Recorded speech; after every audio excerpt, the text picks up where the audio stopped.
Hello everyone, welcome to What If Tomioka Giyuu Fell in Love with Nezuko Kamado Prequel movie. Before we start, please go support Belle is Chase29 for writing that awesome fanfic. This is the translated version I made. There will be some mistake in character's gender, but of course Giyu is a male. And although it may seem unbelievable after experiencing pain, no one is ever the same again. In the end, one becomes stronger, braver, more resilient. Giyu and Nezuko share the same past and the same pain.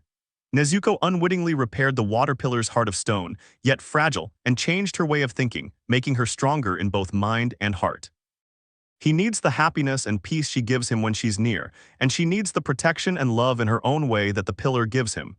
My first friend. Inosuke Zenitsu, we have to go, we have a mission, Tanjiro announced, and the first one named jumped for joy. Yippee. Nezuko, why don't you stay? He asked. I jumped up and quickly shook my head. I wanted to go with him. What if something bad happened? I didn't doubt my older brother's strength. He'd improved a lot over the years, but even so. How could he ask me? He already knew the answer. Please, Nezuko, my older brother pleaded. I muttered curses I didn't know and was about to go to my brother to remind him of everything he went through on his missions and growl at him, but a hand stopped me. I turned and saw Muakiro. I'll keep her. Try to get back quickly, my brother said again. I crossed my arms angrily. Tanjiro smiled and patted my head. See you later, he said, and ran off to join Inosuke and Zenitsu. Zenitsu waved goodbye with tears in his eyes, but Inosuke headbutted him and pushed him away. I'm hungry, he said, staring into space. Can a demon eat normal food too? He asked. I shrugged in response. I don't know, come on, he said, taking my hand. I smiled at the bamboo and hugged his arm. Muakiro and I were the same age, and I liked spending time with him, even though he always stared into space. He was a good person and a swordsman, even if he acted in his own way. I smiled, remembering when my brother asked me upon returning from the final if I was the best, but I told him that Sabito was, and how did he say my name? Nezuko. Muakiro and I arrived at the kitchen and sat down. Muakiro untied the rubber band, letting the bamboo that Giyu had put in my mouth to prevent me from biting anyone fall to the floor. I haven't seen him in a long time. The last time was at headquarters. If I had drunk Sanemi's blood, he would have killed me, and deep down I would have wanted him to, because that way I would stop being a demon and be with my family. The idea that he would kill me was very tempting, but that idea vanished when I finally remembered something from my past life and Irakodaki's letter. Even though I was in the box when I heard the girl's voice, my eyes widened and I wanted to get out, even though I knew I was going to die from the sun. Giyu and Irakodaki were good people. The former let me live, and the latter made me remember my family. Only because of them did I have the strength to look away. I wasn't going to let them die because of me, even if they tempted me again and I lost my sanity for a moment. I wasn't going to devour a human. I would fight with myself. I grabbed some chopsticks and was about to eat a piece of meat, but an annihilator, unaware of my presence, pushed me and tried to grab it. Muakiro stopped him by hitting his hand, and the annihilator winced at the force. What do you think you're doing? He asked without looking at him. Are you stupid, an idiot, or blind? Can't you see there's someone next to me and you pushed him? Order your own food and leave, he said, this time looking at him with his empty eyes. The annihilator was about to say something, but when he realized who it was, he walked away. I'm sorry, sir. Are you still here? He asked again. The annihilator jumped slightly and backed away from us, startled. Muakiro shook his head and looked at me again. He smiled and stroked my hair, making me smile back. Come on, try it, maybe you can, he said, handing me the plate. I took the piece of meat and ate it. As I started chewing, my eyes began to glow. I like it, I said. Muakiro's smile widened, but it vanished when he saw something behind my shoulder. I frowned and turned around. It was Giyu. He had sat down at a table far away and started eating, his eyes fixed on his plate. When he felt my gaze, he raised his head. I smiled at him in greeting and was about to get up, but Muakiro made me sit back down and turned around. Don't go with Tomioka. Why? I asked, surprised. Muakiro looked over my shoulder again and shook his head. He's not a good person. Even though he didn't kill you the first time and defended Tanjiro that night on the mountain, he can't be trusted, and his attitude, we all hate him, he said, placing a hand on my head. You're a good person, Nezuko, and I know you don't hate him because you don't know him. I'm telling you this because I like you and I care about you. You're my first friend. If you stay with him, he'll end up hurting you. Muakiro was very direct, and I didn't know if that was a virtue or a flaw. I looked at Giyu again. He was no longer looking at me but at Muakiro, and it was with anger. Did he hear it? I shook my head and continued eating, chuckling softly at the sight of rice residue on his cheeks. Muakiro looked at me confused. What? I was about to ask, but I grabbed a napkin and wiped her cheeks. Thank you, I think. You're welcome, I replied, my eyes sparkling with amusement at what I saw in front of me. What are you doing? I asked as I gathered 3 balls of rice and reshaped them, making for the first time a larger rice ball than usual. I took a jar and moistened the rice with a little sweet and sour sauce. Terran. Muakiro looked at the rice in surprise, but he still picked it up and took a bite to try it. It's like a dream, he whispered and began to eat it. I made another one the same way as the first, and just like him, I started eating. I'd give one to Tanjiro to try, even though she's a little annoyed. I know she'll like it, and Inosuke will take it from her and try it. Inosuke was funny. When I put on his boar head, he couldn't find it and yelled when he saw me sitting next to him with the boar head, but he still didn't say anything. I looked at Giyu a second time. He was no longer looking at us and was getting up. I don't think Giyu is as bad a person as everyone thinks, and his attitude must be due to something he experienced. Even though I know nothing about him, not even a little, just his name and age, I think it wasn't always like this, but I can't say otherwise because, as I said before, I don't know him, and deep down I wanted to, even though I might regret it in the end. But I was sure he wouldn't let me get to know him. He was Giyu Tomioka, cold to the bone, but even ice itself doesn't matter, no matter how big it is. It thaws and turns to water, tears and memories. I opened my suitcase and went outside to get some fresh air.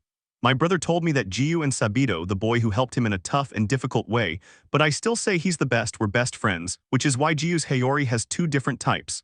One is red and the other is green, yellow, and orange with a checkered pattern. Is that why he turned out like that? People change when someone important to them dies, but Giyu seemed unable to interact with others and did nothing to change. If he had a living friend, perhaps he would open up a little, but he seemed to want no friends, acquaintances, or strangers around him. Walk through the snow to some wisteria trees. They were very beautiful. If I were human, I would stay watching them, maybe lying down, but it started to bother me and I got a headache. I turned around and walked aimlessly. When I looked behind me, I couldn't see the house and the sky was getting dark. How far had he walked? I became alert when I heard footsteps. When the person was behind me, I grabbed their hand and forcefully pulled their body down, leaving them face down with their face in the snow and me pressing down on their back. When I saw who it was, I loosened my grip and stepped back. Giyu raised his head and shook his head. His gaze intimidated me. No girl has ever turned me down before, she said, sitting down. I wanted to brush the snow off her shoulders, but I stayed where I was. Giyu frowned and approached me. I jumped slightly when he touched my cheeks with his rough, cold hands. Giyu gently ran his hands over my cheeks and continued upwards to my head, removing the bamboo. Why did you throw me? I didn't know who you were. I've been on high alert ever since I've been with my brother, I said, hugging my legs. Giyu didn't say anything and just removed the ice from his hair and face. Did I hurt you? No, I'm good. They are worried. Who is it, your brother and his friends? I was tired of being at the checkout. I wanted to be alone for a moment. 2 hours is not a moment. Has it been that long? I asked, speechless. He nodded and stood up. I bit my lip and stood up, starting to brush the snow off my kimono. Do you know how to get there? I asked, looking in another direction. I turned around and looked to the sides. Everything seemed the same to me. Everything seems the same. I don't know how I got so I started, but I stopped when Giyu put his hands on my back and shoved me forward. What's the name of that blow you made that knocked me off my feet? Alert, Giyu, I replied, pressing my lips together as I felt his breath on the back of my neck. Giyu, face in the snow sounds better, I said, and felt his breath again. I wanted to turn around to see if she had smiled, but I knew that if I turned around our conversation would end and she would put on her usual face. This was our first conversation, the first time we fought, and the second time I saw him from afar. You did well. In throwing yourself, be alert. Permanent alert, I asked, then I heard him. Had I made him smile? I wanted to turn around. Oh, exact. Okay, in the spring I'll call that move Giyu face in the flowers or springtime Giyu alert. I'm no expert at nicknames, I told him. Giyu shook his head and stopped. Why did we stop? We weren't even close to the wisteria house yet. Giyu grabbed the arm of my cloak and turned me around. That's too bad she hadn't smiled, or maybe she did but stopped when she turned around. One of the two must be true. I don't like flowers. And autumn? I asked. He pursed his lips as if he were thinking about it. It's not bad, but I still don't like flowers. Giyu, dry leaves? I asked. Giyu bit his lip to keep from laughing. I wanted this moment to never end. Giyu kept biting his lip harder and harder until he grimaced. I thought he was going to make me walk again by shoving me, but he didn't. He grabbed the red part of his cloak in his fist. Was that someone else's who died, or was it always his? When Giyu knelt down and was about to fall, I knelt down too and caught him. He hugged me and buried his face in my neck. Giyu started crying louder every second, not caring if anyone could hear us. With trembling hands, I began to gently stroke his hair and back. Giyu cried much louder and clung to me tighter, hurting me, but I didn't say anything and continued stroking his hair. He had remembered something and had kept that memory to himself, just like his tears, but now he was letting them out. When you keep something to yourself for a long time, especially if it's something bad, the pain will be twice as strong.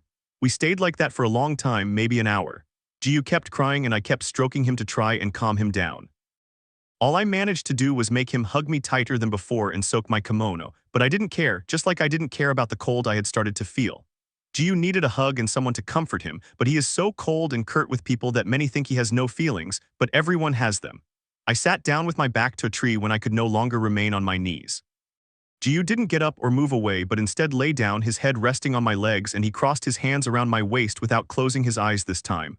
A little better, I asked gently. Giyu raised his head but said nothing and lowered it again. He let out a sigh and tilted his head. Giyu tensed for a moment but still said nothing until. "Thank you," she said in a barely audible whisper. "You can continue caressing me," she asked without looking at me.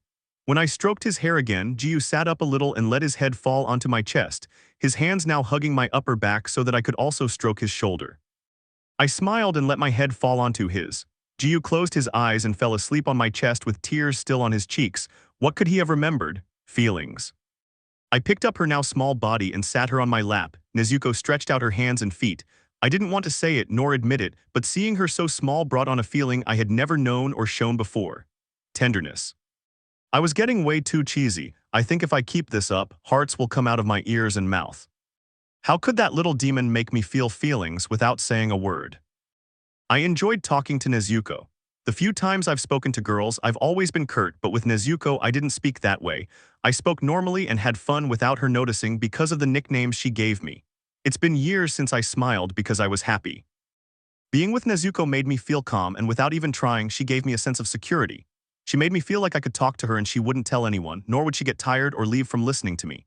No one had ever made me feel that way. I should have walked away, but when I saw her again in the kitchen jumping up to grab something from a shelf, I just stared at her. Nezuko looked angry at not being able to do it. Her brow was furrowed and she had one hand in a fist. If she was so upset about being small at that moment, why didn't she just go back to normal? I'll never understand women. I entered the kitchen without her noticing. When Nezuko jumped again, I picked her up and helped her get what she wanted. When I put her down, she was hugging something.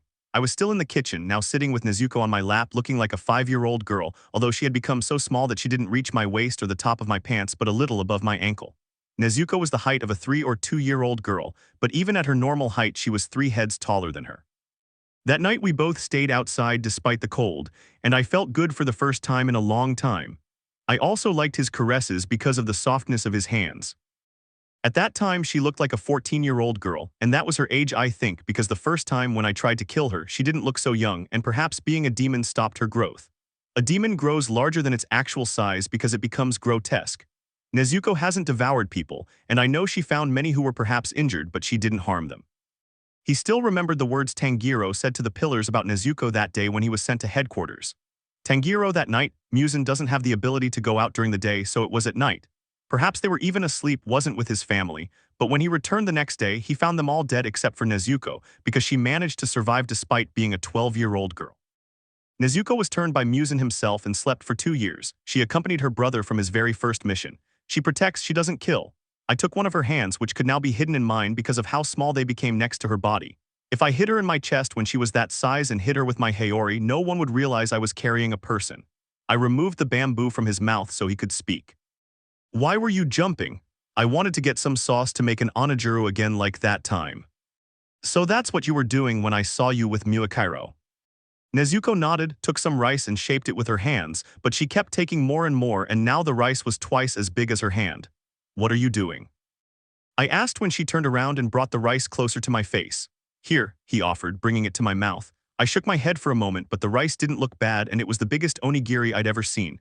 They were all about the size of my hand, and this one was a little bigger than mine. Nezuko knelt on my lap and moved the onigiri, brushing it against my lips so I could taste it a little. I'm already tempted. I took a big bite and tried not to smile or let my eyes sparkle at the different flavor Nezuko had given the rice, or that it was the best onigiri I had ever eaten. And it was only one bite.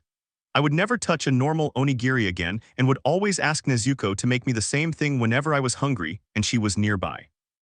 "It's like a dream." Muakiro wasn't wrong when he said it, he was absolutely right. "Can you make me 2 more?" I asked. Nezuko turned around and repeated the same procedure. This time I didn't refuse and ate what she gave me. Nezuko began to giggle softly when she saw the bits of rice left around my mouth and cheeks. "I didn't know you were a cook," I said as I brushed the hem of her Haori across my cheeks. "Me neither." "What's happening now?" I asked, seeing her frown and purse her lips. Knee, I tried, but she interrupted me, touching my cheeks again. This time it wasn't to wipe them, but to play with my face. First he raised the sides of my lips, drawing a smile, then he lowered them and moved his hands away a little. Nezuko, I called without bothering her. She smiled amusedly and removed her hands. I try to understand what your smile, sadness, and... Do you want to see my smile? Nezuko nodded rapidly and looked at me expectantly. I'm going to smile, but I have one condition. Which, make me more onigiri, I replied. Nezuko smiled and raised her pinky finger. I shook my head and raised my pinky too. I promise, please, she begged, clasping her hands together and making a sad puppy face. I denied it again before smiling for real, not sadly or fake smiles. Nezuko's eyes began to sparkle and she started clapping as if she had seen the greatest wonder, but it was only my smile. You have a beautiful smile, now I know why you hide it, Tomioka-san, she said, smiling lovingly. I looked away so she wouldn't see me blush. Her excitement kept me smiling. And what about those onigiri you promised? As Master Tomioka commands, she said, placing a hand beside her forehead in greeting. She was about to turn away, but I stopped her and hugged her, taking her by surprise. Nezuko sighed softly before stroking my hair again. I closed my eyes at her touch and buried my face in her neck once more. I liked the smell of her hair, but also the warmth her body made me feel. Past life and skills. Tanjiro, I called when I saw him come out. He turned around and looked at me in surprise. Yes, do you have to go on a mission? No. I want to talk to you. Okay, he said and sat down. What do you want to talk about? He asked when I sat down next to him. Your sister, she doesn't remember anything from when she was human. No, she only recognizes me, although thanks to Irakodaki she can also remember my brothers and parents, but only their faces, not their names. It must be sad. Yes, but I'm still happy that he still has his human side. What were their lives like? Well, we grew up in the mountains. Nezuko was the eldest child after me. From the age of 10, she started taking care of our younger siblings as our mother's assistant, unlike me. Since father died, I had to take on the responsibility. My job was selling firewood in town while Nezuko helped around the house. Our family was rather poor, so Nezuko had few clothes. Sometimes she only had to wear her kimono, but she didn't mind. She made sure the rest of our siblings had enough food to eat, but she never saw it as a burden. She was happy to help. Her personality was kind and caring, not only to my siblings and parents, but also to the people in the village. That's why they called her one of the beauties, and not just because of her looks. She always thought of others before herself. Nezuko was a responsible older sister. She always wore her hair up and her eyes were violet, but when she transformed, they turned pink. Look at the box that Tanjiro always carried on his back. Nezuko should have been there. Why the question? Nothing special, I said and left him alone. It was already night. I went out to the patio and started walking until I saw her sitting down. A little white bird was resting on her finger. She had the bamboo in her mouth again. Nezuko turned around and waved at me. I sat down next to her and took the bamboo from her. Hello. How did your mission go? A little difficult, but I managed it. It was a level 6 demon moon, but it wasn't a crescent moon. As a pillar, are all your missions against demon moons? Some. Thank you for asking my brother about our past life, but still. Don't you remember? I try to create images with his words, but I don't believe they're true and I lose hope. Why does my brother say I was one of the town's beauties? I'm not beautiful enough to deserve that title. I frowned and looked at her more closely. Nezuko was pretty even though she was a demon. She must have been beautiful as a human. If you are.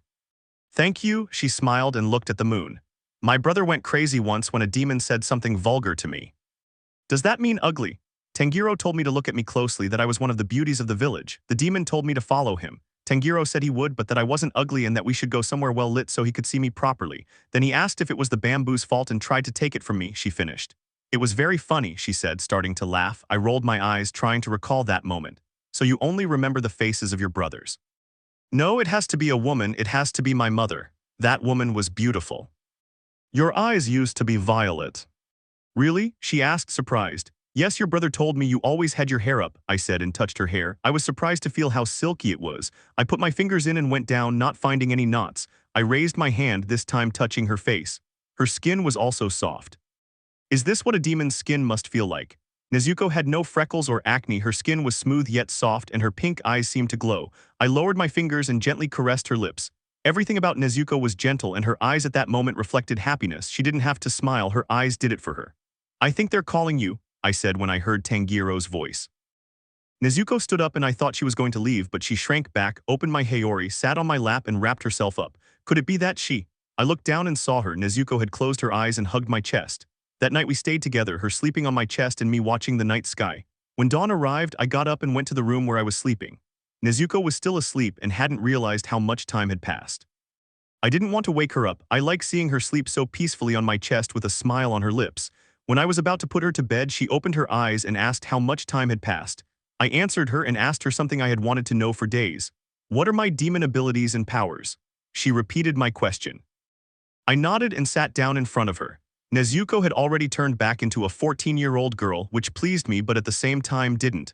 Yes, everyone has them. One of my abilities you've already seen, body manipulation. I can make myself small or tall if I want. Superhuman strength. Although all demons possess this, I have a sudden increase in my physical strength and am capable of delivering blows that can break bones or, in extreme cases, decapitate demons with enough strength in my legs. My physical strength adapts to my increased size. Have you ever beheaded someone? Yes, it was the first time my brother and I saw a demon. He had it on the ground. What were you doing at that moment? I cried when I saw the dead people, but when I heard my brother's moan, I ran and kicked the monster, decapitating it. But since it was a demon, it was still alive and I kicked its body. Okay, do you have another one? The normal demonic ability. Regeneration. As long as my head isn't severed, I have the ability to regenerate my wounds regardless of their severity. I can also regenerate my limbs when they are severed, but I can also solidify the blood from my severed limbs to manipulate them for a surprise attack. Another one, my frenetic state. When I'm very stressed, I transform into a demonic form. My physical features exaggerate, making me look like an adult. A horn sprouts from the right side of my head, veins bulge from the pumping of my blood, and tattoos of branches with leaves appear on my skin. In this state, my aggression increases, as does my craving for human flesh. Tanjiro once calmed me down with a lullaby my mother used to sing to me. What about the ability to use fire? I can make my blood become a flame of great destructive power. If I combine it with my brother's fire god style, it becomes a powerful combination, but I fall asleep instantly from the effort required to use my blood as a weapon. Even without drinking blood, Nezuko is as strong as a demon moon. I don't recall ever seeing a demon do what she described. Irakodaki used hypnosis while he was asleep, telling him that the people were his family and he shouldn't hurt them, but I still believe it wasn't at that moment. The first time was when he recognized his brother and intimidated me. Nezuko was good, she always was and she always will be. That's why nobody likes you and everyone hates you, Tomioka-san. I watched in surprise as Nezuko fought Inosuke in the courtyard in full view of everyone, or perhaps they didn't realize how much noise they were making and how they attracted the attention of many.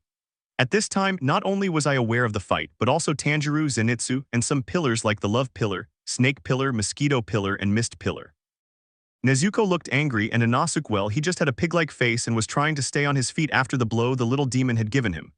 That doesn't count, moaned the boar-faced boy trying to stand up, but his legs wouldn't stop shaking. Don't even think about making yourself grow back, Kamado, he warned. We're not finished yet. What's going on? Zenitsu asked Tanjiro, who was speechless. Inosuke wants to test his strength, no practice so he can be better at fighting demons, and Nezuko is a demon.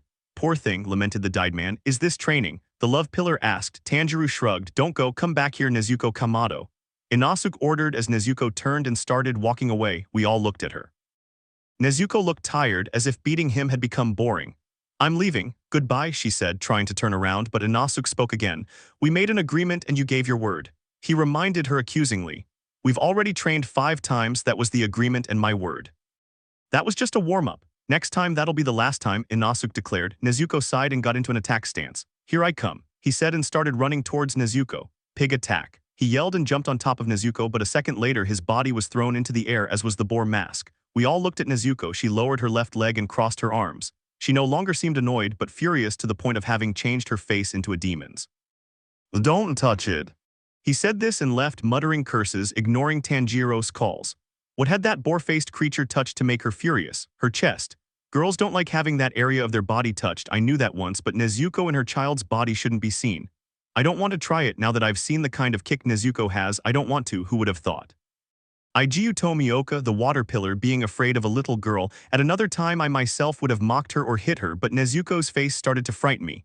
What did you touch, Hashibira? Shinobu asked. I'm not going to say it, she whispered and stumbled away. I'm not in the mood to play, I said without looking at her. That's not what it's for. Either you leave or I'll leave, I said, now looking at her. Don't go, don't hide your feelings, she pleaded sadly, taking a piece of my Hayori. That made me angry. I'm fed up with you, I exclaimed, pushing her roughly. I don't know why I even approached you. You're so immature. I hate demons. You just kill and don't care about anything. Every single one of you deserves to die, I repeated, not realizing what I was saying. I was very angry at this moment and my words came out with venom. I despised the demons. They took away all the people I loved, and I wasn't the only one. Everyone felt the same way. There wasn't a single person who didn't feel the same. He was furious. I pushed her away again when she tried to take my hand and left the room, leaving her alone. I looked up and saw the sun slowly rising and warming me. "Hello, Tomioka-san," Shinobu greeted, entering through the door. "What are you still doing here? I thought you were out on a mission killing demons." "No."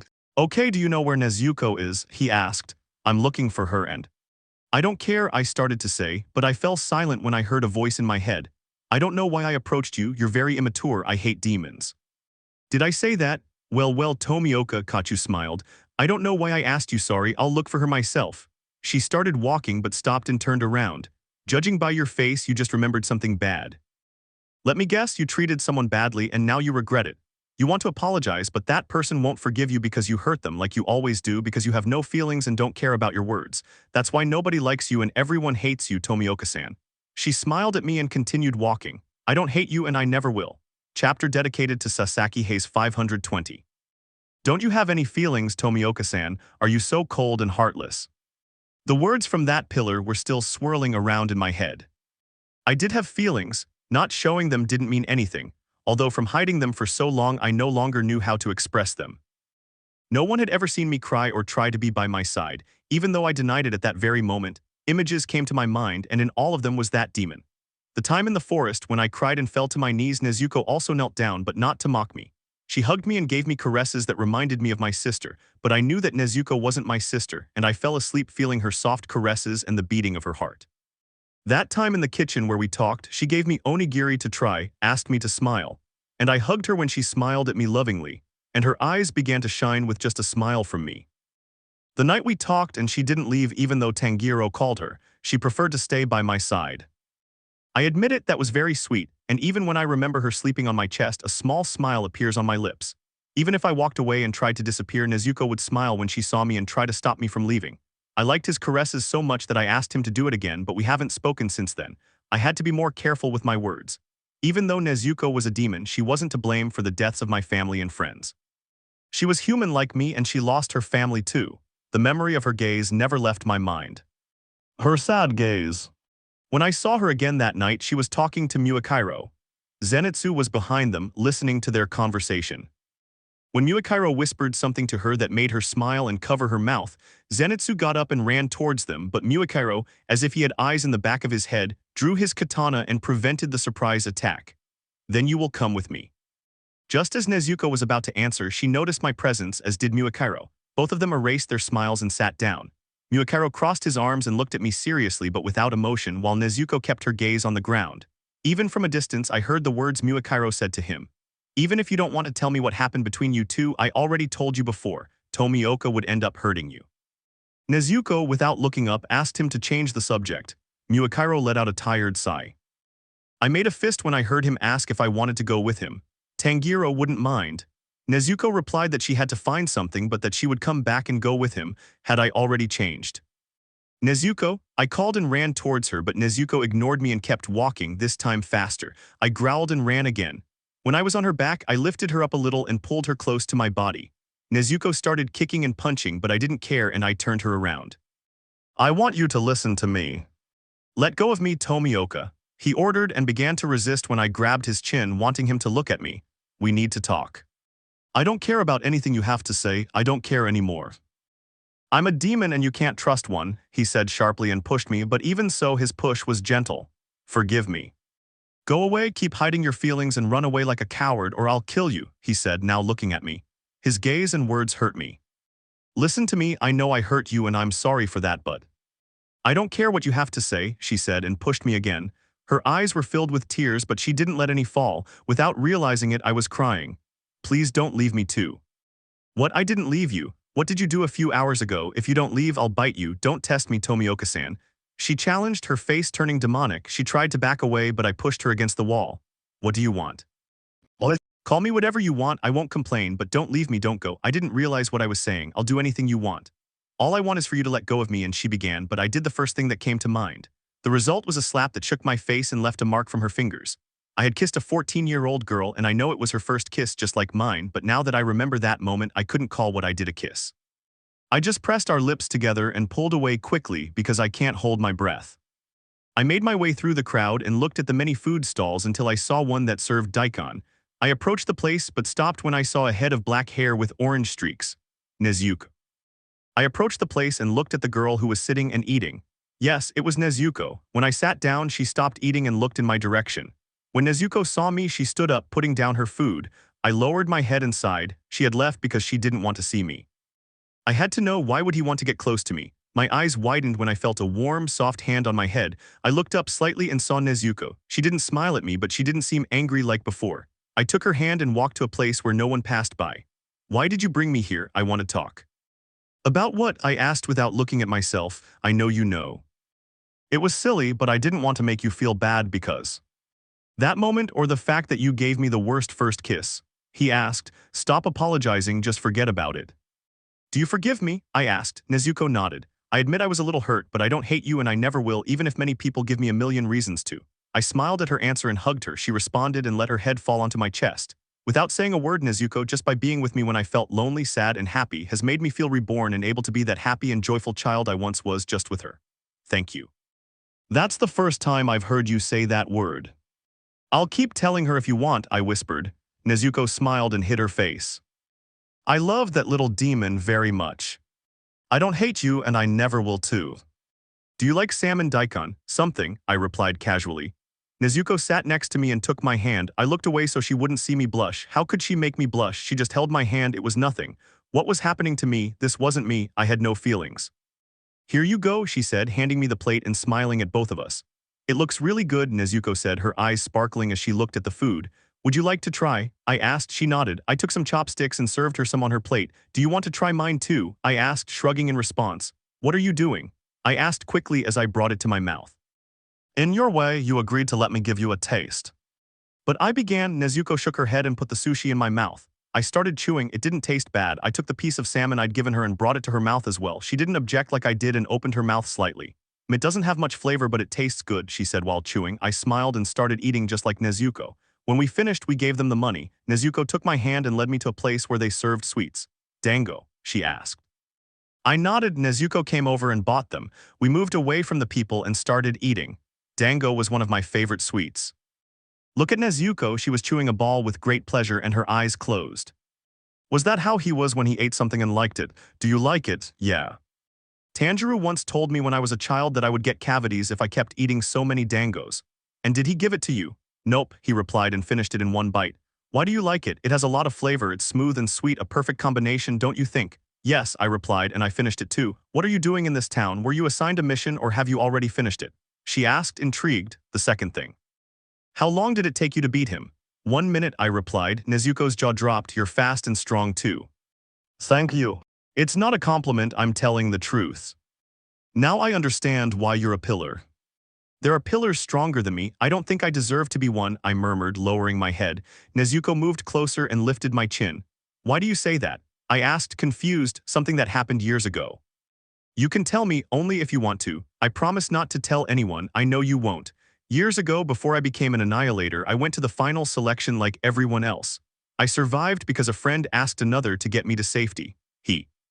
I tried to cut the throat of the grotesque demon, but my katana broke.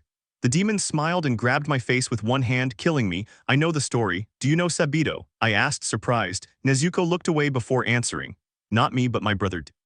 When he was studying with Irakodaki, he spent several months unable to cut the rock Irakodaki had ordered him to. Then one day, in a fit of desperation, he started banging his head against the rock. Someone said, silence. A man doesn't cry, it's detestable. If you were born a man, endure the suffering in silence.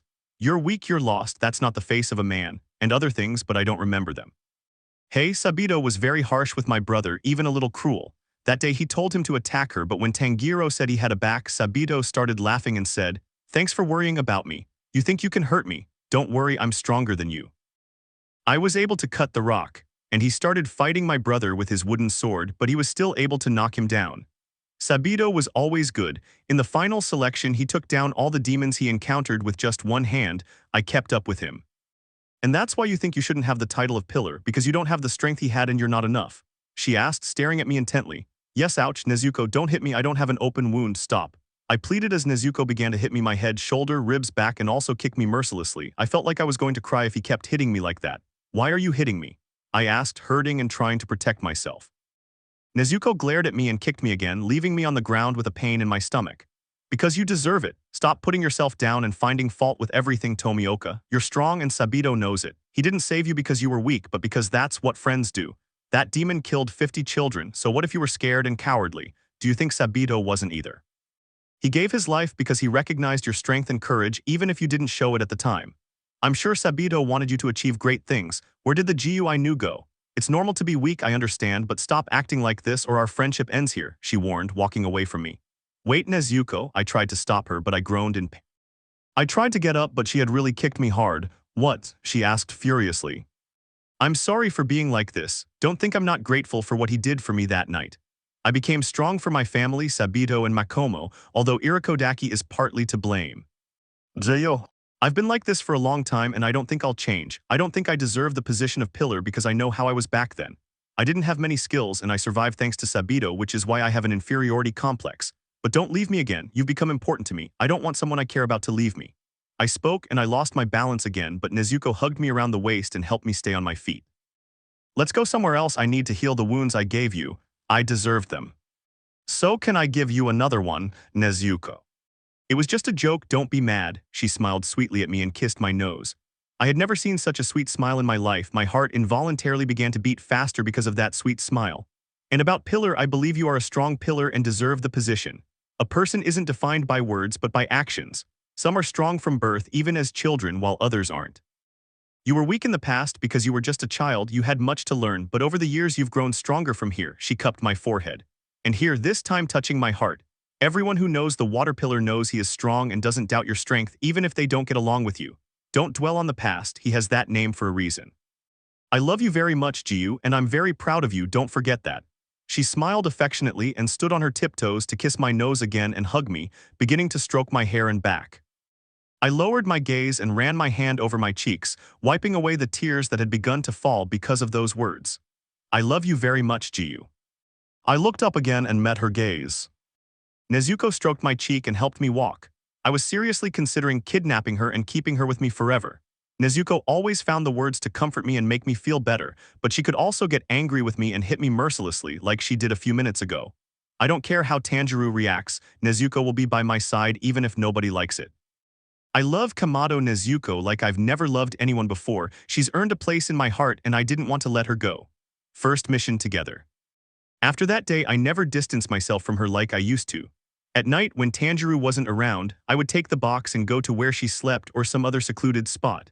When Nezuko came out of the box, she almost always threw herself into my arms. Even though he was so cold and distant, I dreamed of someone who would hug me when I was happy and when I was sad, someone who wouldn't hate me like almost everyone else and who would be by my side no matter what. But with time, that dream faded away. That person didn't exist. Life has always been an expert at hurting me. I used to dream about that non-existent person, but now there's a girl who didn't hate me, who didn't get tired of me even though I always used to push her away. She hugged me when I felt bad and preferred to stay with me at night rather than go back to her brother. Nezuko was that person I sometimes dreamed about. She accepted my flaws and didn't leave even when I was in a bad mood. The first time she saw me angry, she came up to me and hugged me from behind when I tried to leave.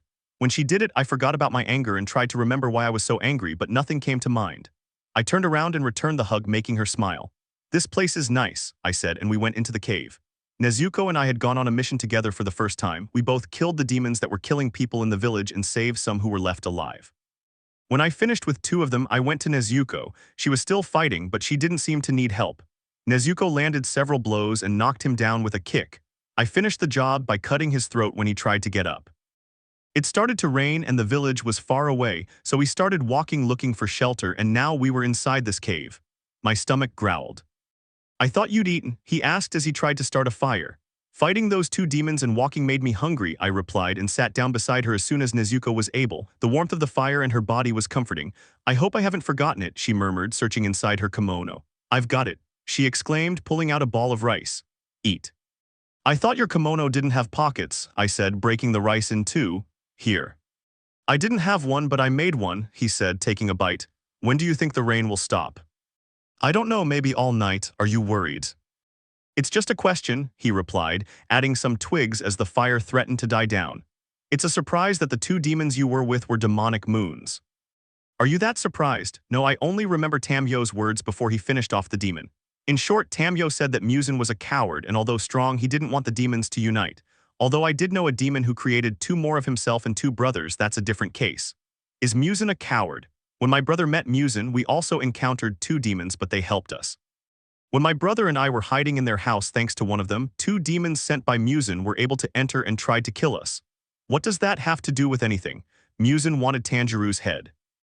When they met and Tanjiro saw his earrings, he remembered someone who had been able to defeat him and who also possessed those same earrings. How did you know that? I asked, surprised. Someone told me, she replied. I smiled and let my head fall onto her lap. Nezuko wrapped her Hayori around me like a blanket, kissed my forehead, and began to stroke my hair. I thanked the boss for giving me this mission. When I read in the letter that someone was going to accompany me, I got angry and went to the place where that person was. Then I saw her. I turned around and raised my hand. Nezuko smiled when she felt it on her cheek. Sleep, he spoke softly. I smiled again and closed my eyes, feeling his caresses. Even though it was raining and the night was starting to get ugly, for me this night was one of the best and perfect because Nezuko was with me, we were alone, nobody bothered us, and we didn't have to hide. Why were we hiding? We didn't do anything bad or perverted, we just talked, sometimes ate, and laughed, all thanks to Nezuko's funny faces and contagious laughter. If Nezuko only knew how much I needed her in my life. Area. Training. I threw it away again. A week had passed since that mission we went on together. We stayed in that cave and woke up in the morning. When we returned, Tanjiro, Inosuke, and Zenitsu were there. They didn't see me, but they did see Nezuko. Tanjiro hugged her and asked if it was true that I had gone on a mission with someone and who that person was. Nezuko didn't answer and said she was hungry. Once when she was angry and was about to go after someone, I don't remember who, I didn't see her face. I grabbed the edge of her Hayori and pulled her closer to me. She seemed to calm down and turned around. Are you okay? Yes, she replied. I smiled at that moment and hugged her. One afternoon while we were talking, she asked me to teach her some battle steps, and that same day we started practicing. She also showed me steps. I knew some of them but not others. Pay attention, I said as I threw her for the second time. Nezuko looked at me reproachfully and stood up. I found her faces amusing every time I threw her. This time I'll win, she said firmly. I smiled, amused, and stepped back. We got into position and fought again. She landed the final blow. She threw me with the same step as the first time, but I landed on my back. I grabbed the hem of her Hayori and pulled her down, laying her on top of me. I turned our bodies and put my arm around her neck. That's not fair. Never lose sight of your enemy. Nezuko shook her head, and in a second he was cornered in a tree. I started laughing just like her. It was nice to meet someone who understood you and shared your past. Nezuko had many surprises in store. An hour later we returned but found no one. A minute later a crow came and gave me a mission. The town where she had to go was nearby. Have a good trip, she told me before I left. The demon that was taking young people away was a low-level demon moon. It was easy to defeat. Besides, I wanted to return to Nezuko, so I used the calm technique, cut its throat, and started walking back. When I arrived, the smell of food filled my nostrils. Had the woman returned? When I entered the kitchen, I saw Nezuko sitting at the table with some plates of food. Welcome, I greet, and I bring over a plate with chicken and another with rice. Is that sweet and sour chicken with orange? I asked. She nodded. I sat down quickly and grabbed 2 chopsticks. When I took the first bite, I saw stars. I really liked it. I brought the plate of rice closer and kept eating. Even the rice itself had flavor. This was. Do you like it? Nezuko asked. I stopped eating and looked at her. That's a yes, she laughed. I didn't know you cooked. Tanjiro said he was helping Mom, and I've started remembering the many dishes of food. I smiled before eating the chicken again. I liked the crunch when I bit into it and the sweet taste it had. She was a good cook. Dangerous defector from Muzan. 3 months had passed since I last saw Nezuko. I knew she was alright, but I still missed her and wanted to see her. After a battle, I was badly injured, and the only place nearby to rest was a house just like Wisteria. Good evening, a woman said. Is he a demon slayer? Yeah. Please come in, I'll call a doctor, he said. I nodded and went in without saying anything. All the rooms were empty except for one. I could see the silhouettes of some people, but I didn't think much of it. I went into the room they assigned me, took off my uniform and put on the clothes the woman gave me and went to eat.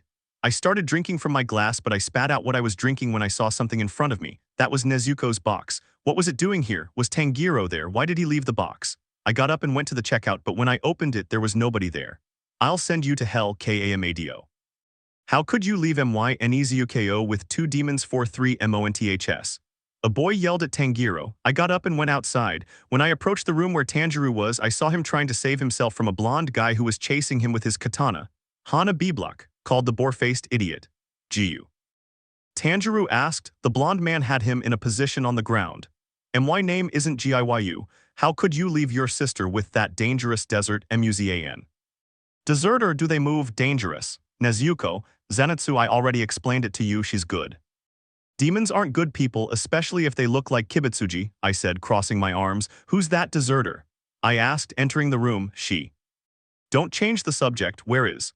I approached the dyed hairdresser and hit him on the back of the neck, knocking him unconscious. Her voice annoyed me. Speak, I ordered. Tanjiro sat down and began telling me how he met Kibitsuji, his power, how a demon saved him using his ability, the cure to turn a demon into a person, the two demons they fought. Nezuko first fought one with arrows, but then one with temeri balls, which the first time took her leg. The female demon saved her. Nezuko fought her again, and this time she could touch the temeri balls. He described how she fought the demon and how the demon killed the female demon by activating a curse that Muzan gives to all demons who receive his blood. It was the same story Nezuko had told me, but he had summarized it, so she's still with that demon. Yes, although it may not seem like it, Tamyo is good. What about a cure? I still need more demon blood for her to be able to do it. Good. Tomorrow I'm going to see Tamyo. She said Nezuko is doing well now. What happened to him? During a mission, Nezuko was severely injured. I was fortunate enough to find Mrs. Tamyo. She had previously offered to take Nezuko with her, and I had to ask her to accept that offer. Inasuk. What, can't you see I'm sleeping? Are you coming with me? Where to? Where Tamyo? Can I kill her? No, then I don't want to go by yourself, he said, turning his back on her. But he whispered and turned around. Giyu. Yeah. Look at the city we had arrived in. Tanjiro said that Tamyo and another demon, he looked more like a lapdog, now lived here. They used to live in Tokyo, but they were too close to Muzan, so they decided to leave. Yushiro. Tanjiro called and the demon waved at him. Who is he? Giyu, Tomioka, demon slayer. Are you new? I am a pillar of waters. How's my sister? I asked as we started walking. Yushiro stopped. Yushiro, I asked, and he blushed. Don't ask, let's go, he said, feigning annoyance. When we arrived at the house, Yushiro didn't warn me not to approach the demon or anything like that. I'm here, Yushiro said as we entered the place. Welcome, said a woman. She didn't resemble the other demons, she looked more. Yushiro, bring Nezuko here, he asked. The demon blushed again and went down some stairs to the basement. It was already night. What was he doing in a basement? Your sister's ability to heal herself is very good even without having taken blood. A girl entered the living room with Yushiro. When the girl approached the light in the room, I knew who she was. Nezuko had her pink kimono, but at this moment she was using it as a haori. Underneath her haori, she had another closed and short black one with 2 red stripes on her sleeves, shoulders, and an inverted V on her chest. A green ribbon and underneath a black dress just as short as the one of the love pillar, long stockings, black shoes, and in her hair her usual ribbon. Yen is feeling better now, her fever has gone down, Nezuko said. She hadn't seen us yet. Thank you for helping me. Your brother and a young man came for you, Tamyo said. Upon hearing this, Nezuko turned and ran to her brother. He smiled and hugged her a little too tightly. About 5 seconds later, she ran to me and threw herself into my arms. I put my hands around her waist and took a step back as she was about to. Nezuko has been helping me with my work these past 2 months. What is your job? I asked without moving Nezuko away. I grunted when she sighed against my neck, but she still didn't move away and buried her head in my chest. Maybe neck, but I was taller than her, so to breathe against my neck she had to stand on her tiptoes and lift her head. I am a doctor. Well, you can leave now, said the demon, still blushing. Had something happened between them? Nezuko moved away from me and hugged the demon. She smiled and returned the hug. Come back whenever you want, I'm glad to have had you with me all this time. I love you, Tamyo, she said, and for the first time I saw a demon cry not for her life but out of emotion. See you later, she said and took a bag that Yushiro gave her, but even then she didn't look at it. Nezuko, I finally spoke, this time turning my back to you. Yes, you're one of the beauties of the village. Nezuko smiled. Goodbye, Yushiro. 3 hours later, we arrived at a place like the Wisteria house that helped annihilators. When we started walking, I took her hand. She smiled and gave me a gentle squeeze. We never let go of each other's hands the whole way. When Tanjiro turned around, we looked away and separated our hands, and when he looked back forward, we put our hands together again. Her hand was warm, warmer than the sun, and it gave off a little heat, but I liked it. When we were in front of the door, I let go of her hand and went inside without looking at her. When the woman called me for dinner, I told her I wanted to sleep because I was tired. Bad idea. My stomach started growling, but I was still able to close my eyes. I moaned as I felt soft taps on my chest and cheek. The first thing I saw when I opened my eyes was a plate of salmon daikon. When I looked up a little more, I saw. Nezuko, I was worried when I didn't see you eating. It's bad to sleep on an empty stomach, she said beside me. I sighed and sat down. Nezuko handed me the plate. I hope I did it right, she said nervously. I stopped eating and went over to her. Before she could say anything, I kissed her forehead. You did well. When I finished eating, Nezuko gave me a blanket. In all these years, no one had ever cared if I ate, if I was cold, or if I was hurt. Those were some of the reasons I was cold and distant. I knew no one would care about me, but she did. It's starting to get cold. I don't want you to get sick, I started to say, but I took her hand and hugged her, pulling her close to my body. I could feel his heartbeat quickening. Don't go, stay with me tonight, I whispered in her ear. Nezuko remained motionless for a moment. When she returned, she took off her shoes along with her haori and turned her back to me.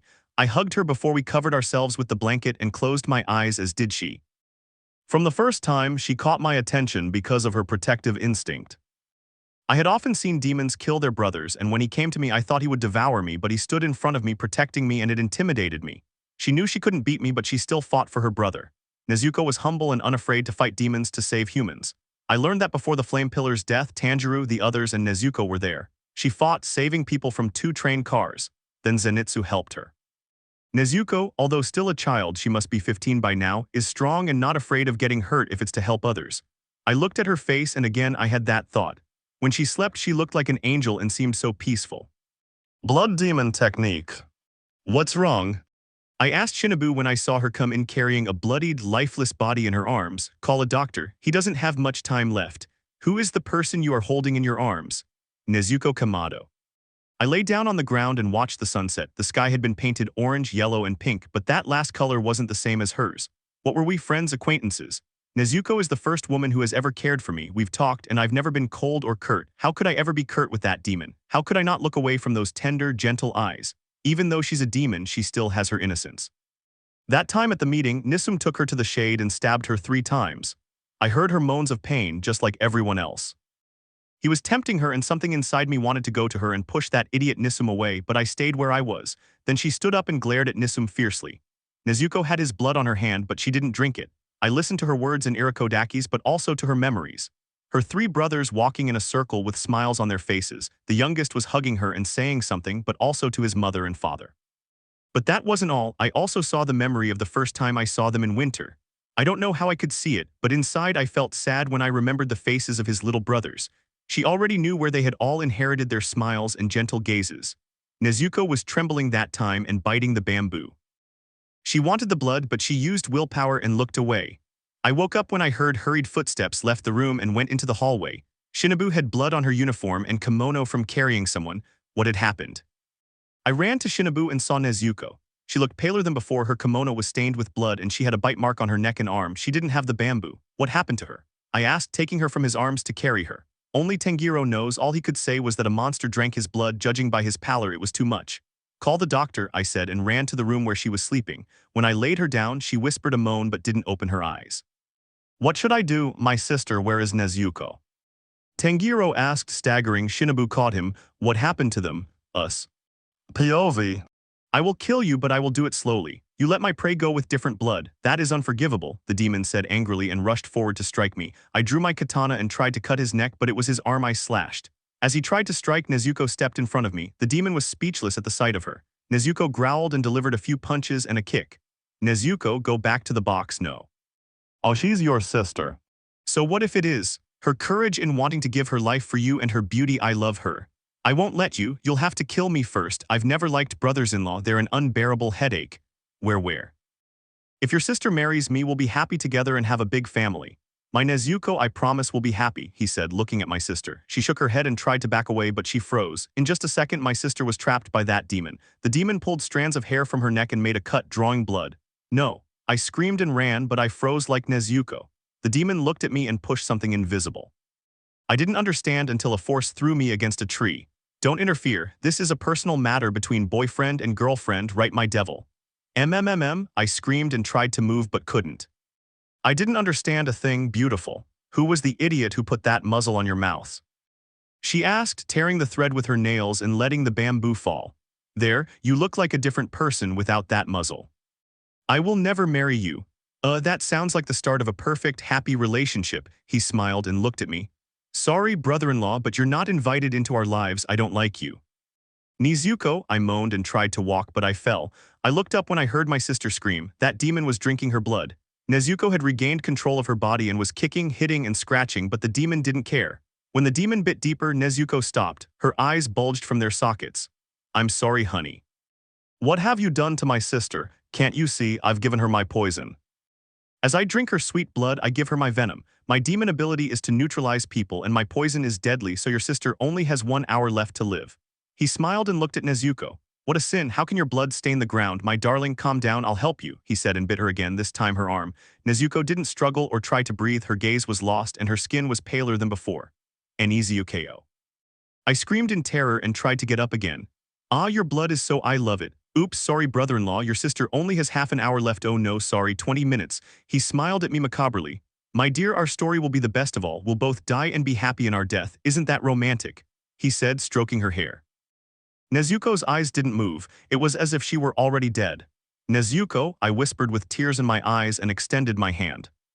Captivated me very well, I'll give you my poison too. You're the brother of my beloved, I'll give her this gift, he said, approaching me. He cut my arm and began to drink. His poison coursed through my body, feeling like it was breaking my bones. Blood demon technique, he whispered, barely audible, each word spitting out blood. It hurt to speak, but he did it anyway. Nezuko, my dear, what's wrong? But he couldn't finish. He fell to his knees and red veins of blood appeared all over his body. Were they their cells? A blood explosion. I stepped back as blood gushed from his body and mouth. A few seconds later, a fire erupted from him from his feet to his head. The demon screamed, the fire rose higher and grew larger. I squeezed my eyes shut but opened them when I smelled ashes. The demon's body was extinguished, only its bones remained, but the fire still burned and didn't go out until its bones were consumed. Giyu POV. I was speechless when I heard the story. That ability always drained her strength and she had to sleep, but she did it with poison in her body. You mean she used the last of her strength to save you? I asked, my hands clenched into fists. Yeah. I couldn't contain myself and I punched him. On the last few missions you've gone on with your sister, something always happens and Nezuko has to protect you. You can't even protect yourself. On Mount Natagumo, when that demon was going to kill you, she stepped in and almost lost her hand. Your sister used her technique and now she's done it again even though she had poison in her body. Why didn't you draw your katana when he was so close? You could have moved a little. You made mistakes. If your sister dies, it's because she saved you. I said angrily. Tanjiro lowered his head and Shinobu looked at me, searching for an answer. They. Nezuko was the first person in years who accepted me, comforted me, and made me smile. She didn't hate me because she ignored the rumors and crossed the barrier I'd built so no one would know how broken I was. She was the first person who worried because I hadn't eaten and felt cold. With just a few words, she made me happy and felt important. Even though we argue sometimes, she doesn't hate me and looks for solutions just like I do. I don't want anyone else I love to die, that's why I built my barrier, but I won't let Nezuko die. I'll do everything in my power to keep her by my side because I need her and I want her. We didn't know that, Shinobu said, her mouth agape. How could they know? They just hate me without even knowing me, I said, and I approached Nezuko. Blood stained the bed. I bit my lip and took her hand. Even though she was weak, she moved her fingers and intertwined them with mine. A tear rolled down my cheek when I couldn't feel her warmth and saw her grimace of pain. She was trying to heal herself, but she couldn't. The poison was too strong and 2 hours had passed. How did he not die on the way? Don't die, Nezuko, please don't. Shinobu, it won't hurt you, it's just a cat. Keep it away. She has a letter from Tamio, Tanjiro said again. I turned around at the sound of her name and shook my head when I saw Shinobu. She was clinging to Tanjiro's back like a monkey. What's wrong with it? He says he's coming in an hour because he discovered something. Do you mean a demon is coming to the house? Shinobu asked without moving away. Maybe she can help us, she's a doctor too, she said, looking at Nezuko who hadn't let go of my hand. I didn't know you were friends. Me neither, Shinobu said, looking at our hands. When was the first time? A year ago when Nezuko left the wisteria house for a walk, you were worried. That's all I'll say, I said, gently lifting her to sit her with her back against my chest.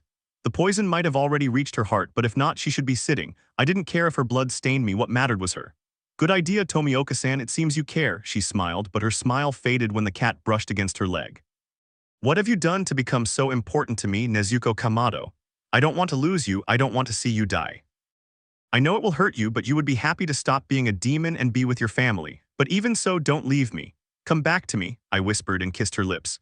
Her body was no longer warm as it always was, but cold, yet it was still soft because she had always been like that, easy to love and hard to forget. Coldness and Giyu has become colder than before. Everyone has noticed that. Some wonder why, while others think he's the same as always. 2 months ago, Giyu almost killed Sanemi when he spoke ill of demons and mentioned Nezuko. At that moment, Giyu lost his temper, jumped on top of him, and started hitting him. Giyu said nothing while he was hitting him. He just glared at him angrily. The only word he said was, "You're a damn Sanemi." Many didn't understand but still tried to separate them. When I separated Giyu, I whispered to him not to pay attention to his words, that Nezuko wasn't as he had said, and that I, and those who knew her knew what she was really like. As expected, they were reprimanded and taken to the chief who had come. Sanemi defended himself, saying that he hadn't done anything against Giyu and could ask anyone. The chief let him go, as did the pillars. We were all behind the door listening, except for me. Now that everyone has left, I want to hear your excuse for assaulting your colleague. You know the rules. Look at Giyu. He had lowered his head and his hands were in fists. Since he won't answer, I will, I said. 2 months ago, the Kamado brothers went on a mission and you called me because there was trouble. I saved some demon slayers and villagers, but when I reached the brothers, I saw the body of a demon burning in pink fire. Its skin was consumed by the flames until only bones remained, but even then the fire continued and burned away what was left, leaving no trace that it had ever existed. Tanjiro Kamado was on the ground with a wound on his arm, as was Nezuko Kamado, but she had a larger wound on her neck. What do you mean, Kachu Shinobu? That demon had a tactic of neutralizing people and poisoning them by drinking their blood. When the demon was about to harm Tanjiro, Nezuko defended him by standing in front of him like a shield and punching and kicking the demon. The demon fell in love with Nezuko and wanted her as his wife. Nezuko refused, but the demon used his ability against her, neutralizing her and instantly trapping her in his arm. Tanjiro tried to get up and leave, but the demon pushed him away, removing the bamboo from Nezuko's mouth. Even though she couldn't move, she said she wouldn't marry him. Then the demon bit her neck, drinking her blood and poisoning her at the same time. Nezuko tried to push him away, but she couldn't. The demon drank again. Nezuko had little blood left and a lot of the demon's poison, but even so, she used her last bit of strength and demonic ability to save her brother. Where is Nezuko? At the butterfly farm. My girls are taking care of her, and they'll tell me if anything happens. Is she dead? Giyu gripped his uniform tightly and clenched his teeth but still didn't speak. No, that same day a demon doctor came. She let the blood with the poison flow, then put clean blood into his body. Did it work? Yeah. Giyu, why did you attack Sanemi? He asked. The truth is, Sanemi, he spoke ill of demons. I didn't care about that, but he said Nezuko's name and that if we weren't all watching, he would have killed her regardless of whether she bit him or not. Giyu Tomioka, do you like Nezuko Kamado? She asked. Giyu blushed and quickly looked away. It was the first time she'd seen him blush. I understand your coldness. I don't blame you. That's what happens when you lose a loved one or they're far away or sick, she said, touching Giyu's shoulder. Do you like her even though she's a demon and younger? I do. I smiled when I heard her answer. I don't want another person I love to die. That's why I made my barrier, but I won't let Nezuko die. I'll do everything in my power to keep her by my side because I need and want her. I had never been in love or known that anyone liked me. What Giyu felt for her wasn't friendship. His feeling was love. It was evident when he gently took her hand and, like Nezuko, though she had no strength, intertwined it with his. They loved each other. Nezuko didn't care about his flaws and coldness. She saw beyond them and accepted him. That same night I saw him holding her in his arms, the sweet words he said to her, and he kissed her. I knew she would come back for him. Thank you for not leaving me. 5 months have passed since Nezuko woke up. That day the demon drained the little bit of blood that contained poison and began to infuse her body with clean blood. Tanjiro had the same blood type, so he lent his blood for this small operation. I wasn't there at that moment, only Shinobu was. When she left, I didn't wait for her to speak and went into the room. The demon was kneeling beside her, searching for her heartbeat. When she heard it, I let out the breath I'd been holding. The operation had worked. Now it's Nezuko's turn. Those were the demon's last words before leaving. Nezuko had previously slept for 2 years and changed her body just like the woman to save herself from Muzan's curse without her knowing it. I try to think that she hasn't woken up because she's healing, but every time I see her, at least her color has returned. I dreamt about her last night. In my dream it was winter. We were both in the snow. Then she took my hand, placed it on her cheek and smiled, still with the bamboo, before closing her eyes. Snow was falling and it was late afternoon, but even so the sun's rays didn't kill her. They only illuminated her, making her look beautiful. I walked down the corridor of the butterfly estate. Shinobu had moved me here so that her girls would take care of me if I woke up or something happened. I went through the door and entered the room where she was. I knew that Nezuko would continue as she had been for months. Asleep. I approached the bed and stared at her, jumping in surprise when I saw her pink eyes. Nezuko, I called. She looked around until she stopped at me. I closed my eyes tightly and shook my head. Was it another dream? I opened my eyes again and saw Nezuko once more. It wasn't. I couldn't contain myself and hugged her tightly, feeling her warmth and heartbeat again. Why didn't you wake up? Why did it take you so long? I was afraid you were going to leave me. I needed you so many times. I couldn't have borne losing you, I said, crying. I knew someone was watching us, but I didn't care. Thank you for not leaving me, I whispered, still crying. Nezuko moved a little away from me and gave me a smile. I had missed seeing her smile. When she smiled at me, it made me happy and I smiled back. I had missed her a lot. I stroked her cheek and moved closer to her. Her eyes shone much brighter than before. I smiled with tears on my cheeks and kissed her forehead. Did he love her? This feeling in my chest, is this what it felt like to be in love with someone? Is this what love is? He was a masochist. He made you suffer, but at the same time made you feel good and happy. He was. Do you like him even though he's a demon and a minor? Yes. I looked at her again. She got out of bed and tried to take a step but lost her balance. I picked her up before she hurt herself and sat down with her on my lap. Giyu. I promise we'll never be apart again, I whispered, kissing her forehead. Giyu prochim. With my life. Do you find me attractive? So that's what happens when you combine those two skills, I asked as I shaped the rice. Yeah. And calmness, Irakodaki will teach you that too. I've never seen my brother do it. I created that technique. That ability disables and nullifies attacks, but it's not always effective. A year ago I fought a moon creature. I thought about using my technique, but its attacks were strong and numerous. I almost died, but I managed to cut its throat. What? She squealed, stopping what she was doing. I let out a huff and wanted to stroke her hair to calm her down, but Nezuko moved away and glared at me furiously. Her eyes had changed to demonic. Calm down. No, why did you lie to me, Tomioka? You said you never had any problems since becoming a pillar. We agreed not to keep secrets. Nezuko. No, I'm upset with you. Please, that happened a year ago. Look at me, I said, pointing to myself. I'm fine. I knew you'd get upset if I told you. I'm not annoyed, I'm angry, she contradicted me and went back to what she was doing. No, I'm not giving you any more, she said when I tried to pick up a slightly larger than usual ball of rice. That time I was eating with Muakero, I saw her putting 3 balls of rice together, and now she was doing the same thing. Are you going to leave me without food? I asked, but I didn't get an answer. I rolled my eyes and hugged her from behind. Nezuko squirmed and nudged me a few times, but I didn't pull away and hugged her tighter. I won't let go. I'll bite your arm if you don't let go of me, Tomioka. I know you won't do it. Why are you so sure? She asked, annoyed. I shook my head and kissed her neck, making her tremble. Don't do it again, she tried, but I did it again and left kisses along her neck. When I bit Nezuko, she stifled a scream. Will you forgive me?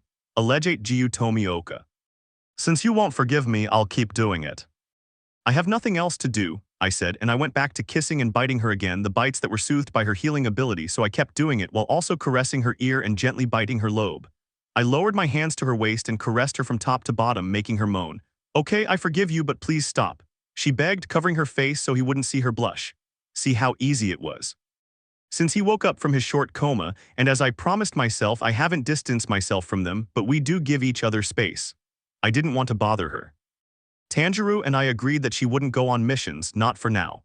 As expected, Nezuko didn't like it and argued, but we stood firm and she left angrily. When night fell, I saw her lying down, the moonlight illuminating every feature of her face. Even though she told me again that I was a bad kisser in our first kiss, we only touched lips. It lasted a few minutes before I pulled away. In the second kiss, she was unconscious and still doesn't know it, but I really wanted to do it.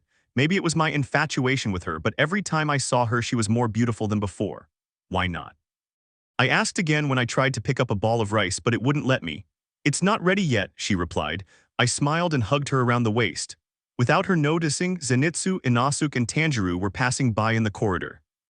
When they saw me behind Nezuko hugging her waist and her shaping the rice, Zenitsu drew his katana and tried to come towards me. I lowered a hand to my guillotine ready. Zenitsu was about to enter the kitchen and scream, but Tanjiro covered his mouth and took him away from us. Nezuko didn't notice because she had lowered her head and was focused on cooking. The 6 onigiri were in a basket. Nezuko was now taking something out of a pot. From the smell, I knew it was fish and shrimp. Inosuke smelled it too and wanted to come, but Tanjiro pulled him back. Ever since he found out his sister and I were friends, he'd punched me for talking badly about Nezuko. We went on a mission together. After telling him I didn't want to lose Nezuko because I loved her and she cared for me like no one ever had, I finally understood.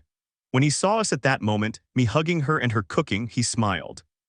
Nezuko and I weren't doing anything to worry her. She pushed Zenitsu along and he started to cry. Nezuko lifted her head upon hearing a cry and looked around. What's going on? I asked, confused. Don't worry about it, he's nothing, just a dramatic guy. I smiled and kissed his cheek. Okay, she said and continued until she finished.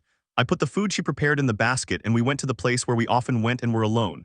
When we arrived, we sat down and started eating until we finished and then we started talking. What are you doing? I asked when she stood in front of me and let down my hair.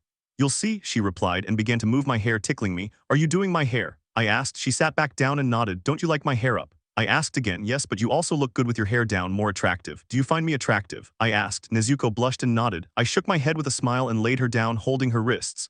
Nezuko blushed even more and looked away. Disturbing in a good way. Memories and addicted to her. The demon woman said that she was finally going to begin the cure. I was anxious even though it wasn't noticeable. I had become an expert at hiding my feelings and emotions. I remember the time I came home badly injured at night. All I knew how to do was go to bed. I didn't try to heal myself or put a bandage on the places I was hurt. It hurt just thinking about it. A few minutes later, I sensed someone's presence. When I opened my eyes, I saw Nezuko. She was looking at me with concern. I'm fine, I said, but I winced from the pain I felt when I moved. Nezuko carefully lifted me, removed my uniform shirt and the white one, and then gently cleaned the blood from my chest, arms, and face so I wouldn't feel any pain. That night, Nezuko was with me, healing me. She didn't ask how I got my injuries or scold me, she just remained silent. While she was putting a bandage on my chest, I saw her differently. I no longer saw her as a child, and I had that feeling that was swirling around in my head again. I wanted to kiss her again even though she said I was the worst kisser. Why didn't I do it? There was no one around to interrupt us. It was just the two of us alone, lit by the candle. When I finished, I lay down, but I didn't let her leave and I hugged her when she tried to get up. She lay down and we fell asleep in each other's arms. Once Nezuko fell asleep on my shoulder but also on my lap. I stroked her hair until she drifted off. In the morning, she was no longer on my lap but in the box, but the door was open. I'm tired, I groaned and lowered my head. This day had become very long. I defeated every demon I faced, but I was still tired. While walking through a town looking for a place to eat, I was startled when someone hugged me from behind. I was going to scold that person for hugging me like that without my consent, but when I saw the person, I hugged them back and we walked away as people stopped to stare. That bothered me. Nezuko took me to the place where she was resting, which also had a bar. We went out to the back and sat down to be alone. Do the Annihilators never rest? Nezuko asked, sitting next to me. Sometimes, I whispered, resting my head on her shoulder. What are you doing in this town? Where are your brother and the others? I asked. Nezuko sighed and ran her hands over her face before answering. We had to separate even though we didn't want to. Inosuke is with Tanjiro and Zenitsu is somewhere I can't remember. My brother will come for me tomorrow. Did you fight? Yeah. Do you always get tired when you fight? No, when I get hurt is when I need to rest to heal my wounds. I don't think I'm that weak, I whispered. I looked up and saw Nezuko. She had also leaned against my shoulder. I stroked her cheek and kissed her forehead. Nezuko smiled. She liked being caressed. I don't think you are. Do you think I'm strong? Yes, you're also the bravest girl I've ever met. How many girls have you met, Tomioka-san? He asked, looking at me. I blushed at his gaze. None as wonderful and beautiful as you. What should I answer? If you don't want it, that's fine, she said, closing her eyes again. I closed my eyes and fell asleep next to him. I opened my eyes as I felt the sun's rays on my body. Was it already daytime? No, the sun was just starting to rise, so it was early morning. I quickly stood up from where I was sitting and stood in front of Nezuko. Curse. I had to wake up earlier. If I had woken up late, the sun would have killed her. I would never forgive myself. I picked up her body and went into the room, closed the door as well as the windows, laid her on the bed and covered her with my Hayori. You're an idiot, Tomioka Giyuu, she groaned, opening her eyes slightly. Why are you? I'm sorry, I apologized. Nezuko frowned, confused, and looked at the closed door. She turned back to me and touched my cheeks, understanding. All right. But he could have killed you, no, I began, but Nezuko pulled my shirt down, laying me on top of her and hugging me. Okay, she said again and began to gently stroke my hair. I smiled at her touch. She had the gift of calming me with just that and making me feel good and safe when she hugged me. I loved that demon so much. No, I loved her and it calmed me down a little that she didn't know. I wouldn't know what to say to her. I was terrible at talking and expressing my feelings. But even so, I didn't want anyone else to notice and know how wonderful she was, except for that dyed-hair guy who likes every woman he sees. Now I know I'm jealous. I never was with anyone else, but imagining someone else with her bothered me a lot because I wanted her all to myself. I admit it, I've become addicted to her, but I wasn't a stalker. Nezuko pulled me to her side and hugged my waist, falling back asleep. Tanjiro could wait. I closed my eyes and hugged her, falling back asleep with her next to me, holding me close. Every minute with her felt like hours to me. That's what you feel when you're with the person you love. The battle. The battle wasn't over yet. There were many demons and many were demon moons. Nezuko was with Irikodaki, so she was safe. No one had died yet and I was fighting alongside Tanjiro by my side. I've spoken with him these past few days. We're not friends, just acquaintances. I was trying to survive for her. Nezuko wouldn't forgive me if I died. Besides, I promised her I'd come back. I still had strength because of her and I knew she was safe, or so I thought. Nezuko POV. He was sweating a lot and still felt weak. I shouldn't have run away.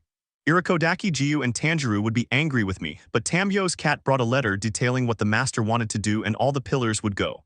In that group would be my brother, Inosuke, Zenitsu, Shinobu, and very importantly, Giyu. It would be a fierce battle and one of my loved ones would die. How did I get there so fast? I copied the cat. When I reached a room, I saw a smiling demon. A girl stood before him wielding a very unusual sword. A gust of icy wind appeared and I ran to the person kneeling. When she looked up and saw the tech, I picked Shinobu up and left. Nezuko, Shinobu whispered. Her uniform was stained with blood and she was wincing in pain. One of her lungs was punctured and her heartbeat was slowing. What happened to you? What the hell? Do you have a fever? That doesn't matter now. I'm going to die. No, Shinobu, please, I begged, starting to cry. Shinobu and I were friends, though no one knew it, not even Giyu, but sometimes we would sneak away when I wasn't with Giyu or my brother. My sister said it before she died. She knew she wouldn't win because. Don't you dare say you're weak. Shinobu, you're the strongest person I've ever met, and I'm not talking about enduring or keeping up. You're the insect pillar. If you want to win, you will, because that's who you are. If you want to lose, you will too, but not because of some imbecile demon. You said the same thing my sister said. I'm glad I met you. You were a great friend. No, I won't let you die. What will you do? Do you want to live? Yes, he whispered and began to cough. Will you make me a demon? Only if you accept. If not, then I can't do anything and I'll watch you die. I've never converted anyone before and I'm afraid you might die. Shinobu coughed again. I'll do it. I took her katana and made a not too deep cut on my wrist. I looked at Shinobu. She was still breathing, but with each second her heartbeat slowed down. I closed my eyes and began to pour my blood into his wounds. They were open, so it was easy for my blood to enter. I was hoping it would work. I really was hoping it would. I picked up her body and disappeared like a cat. If it works, Shinobu will become a demon. Maybe she can be like me under the sun, although I know that at first she'll become addicted and crave blood, but I'll be there for her. I didn't know where we were. It looked like a forest. I'll have to stay here with Shinobu until she wakes up.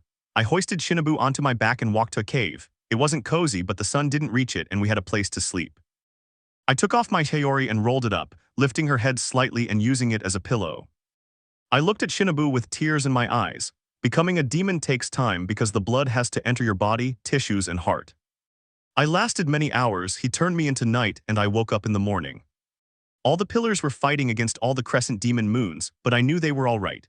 Before I saw Shinobu, I saw my best friend Muakiro, the rock pillar, Wind, and his younger brother cut in two. When I saw Muakiro in a pipe with a sword in his body and a severed hand, I was tempted to go and help him. I knew that the monster they were fighting was the culprit and that made me angry. How could that lowlife dare to hurt my best friend? I felt safe at that moment and wanted to go in to help him, but he drew his sword and fell, but he still got up. If I had forgot my human side, drunk blood, devoured people, and Muzan had found me, he would have made me one of his demon moons, and if an annihilator found me, he would have killed me, but I don't want to hurt people. I don't want to. Will Giyu and Tanjiro be able to kill Muzan? I think they can do it, but what if one of them dies? I couldn't stand it. Tanjiro is my brother, the last person in my family, and I love him. Giyu wasn't my friend, but I couldn't call him a stranger either. I didn't know what to call him, but he was very important to me, and I loved him like I'd never loved another man. I wish I could have told him sooner. What were the last words we said? Irikodaki, please take care of Nezuko, Giyu asked and took his katana. I will, he said firmly, and they looked at me. I was in my bed delirious with a high fever. I've never had such a high fever before, not even when I was human. I was known for being almost immune to diseases. Giyu approached me and knelt down. Nezuko, he called softly and took my hand, giving it a gentle squeeze. Tell me something. No, don't go, I whispered. Giyu bit his lip and stroked my hair. I have to go, but I'll be back, I promise, he said, kissing my forehead and caressing my cheek before getting up and leaving. He promised me he would come back, and I know he will. But I also know he'll be angry when he finds out I ran away while I was in bad shape. I knew he was going to give me a severe scolding when he saw me.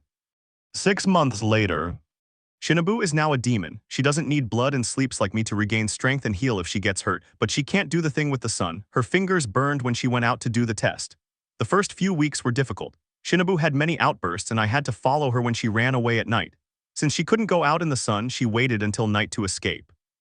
I would separate her from me outside, and when she came out, I would grab her and bring her back growling, kicking, and scratching. In the second month, I found a house far from a town.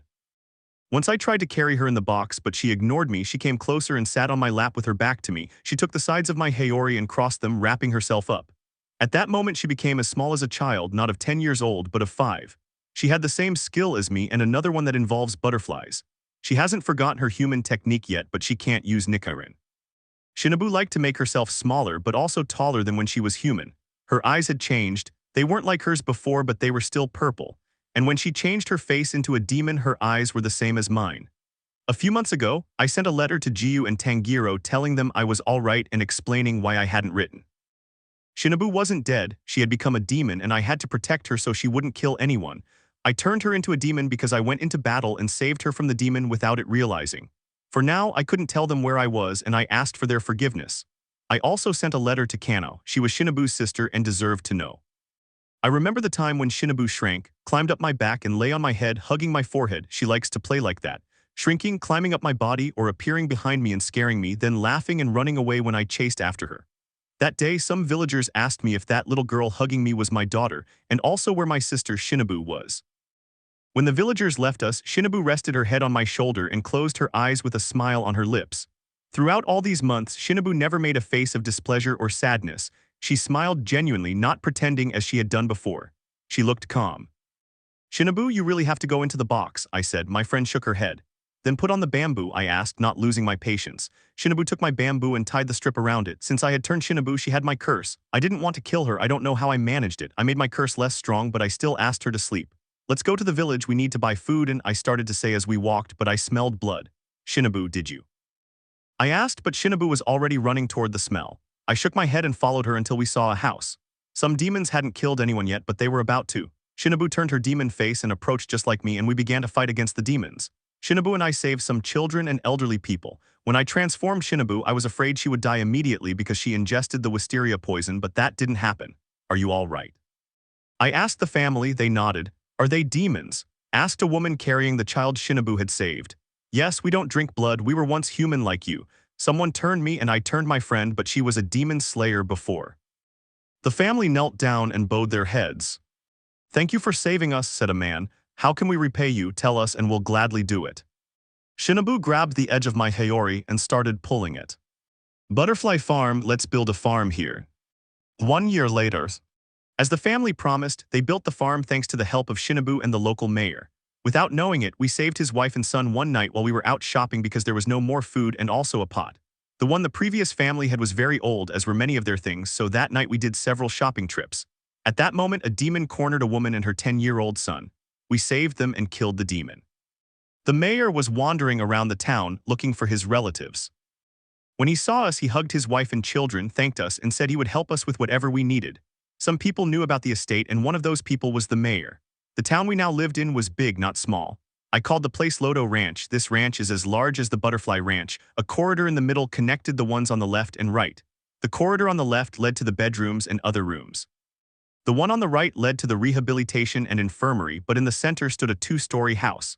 That would be my home and Tanjiro's, but also Shinobu's. She was like a sister to me, and it was her idea. I wasn't going to abandon her.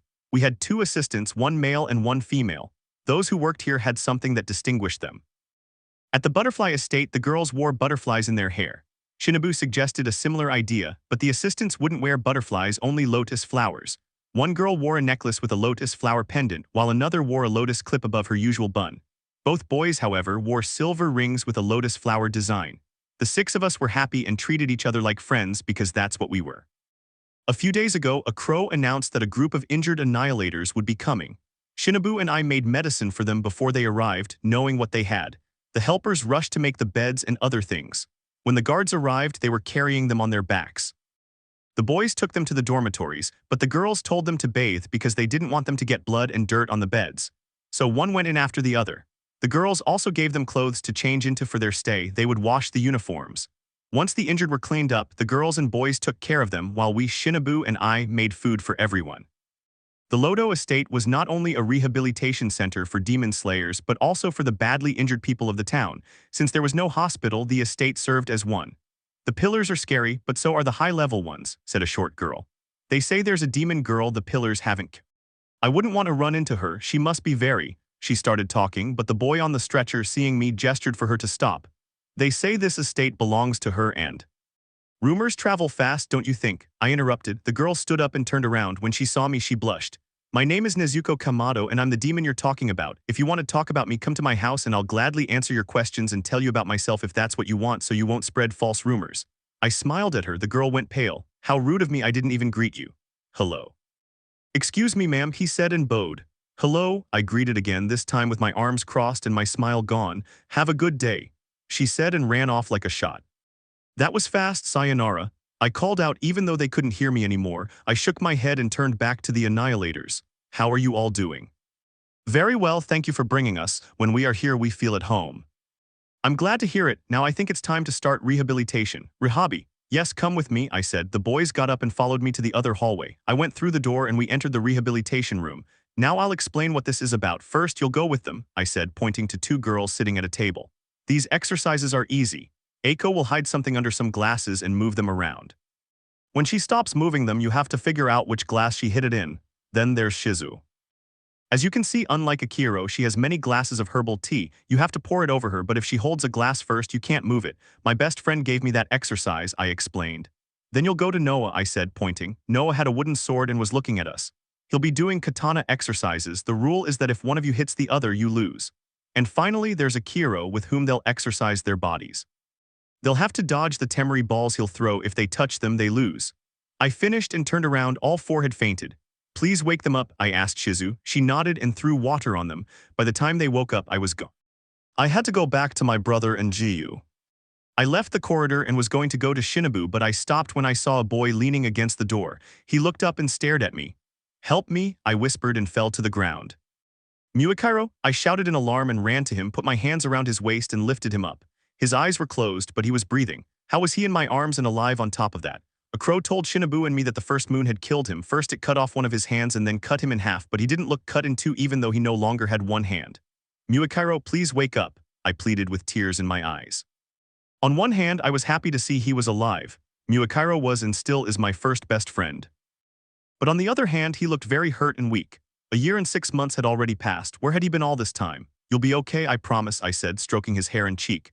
Muikiro opened his eyes slightly but immediately closed them and let his head fall onto my neck. I started walking back to the corridor. Shizu, Noe, and Shinobu were walking along, talking animatedly until they saw me. Is that Muikiro?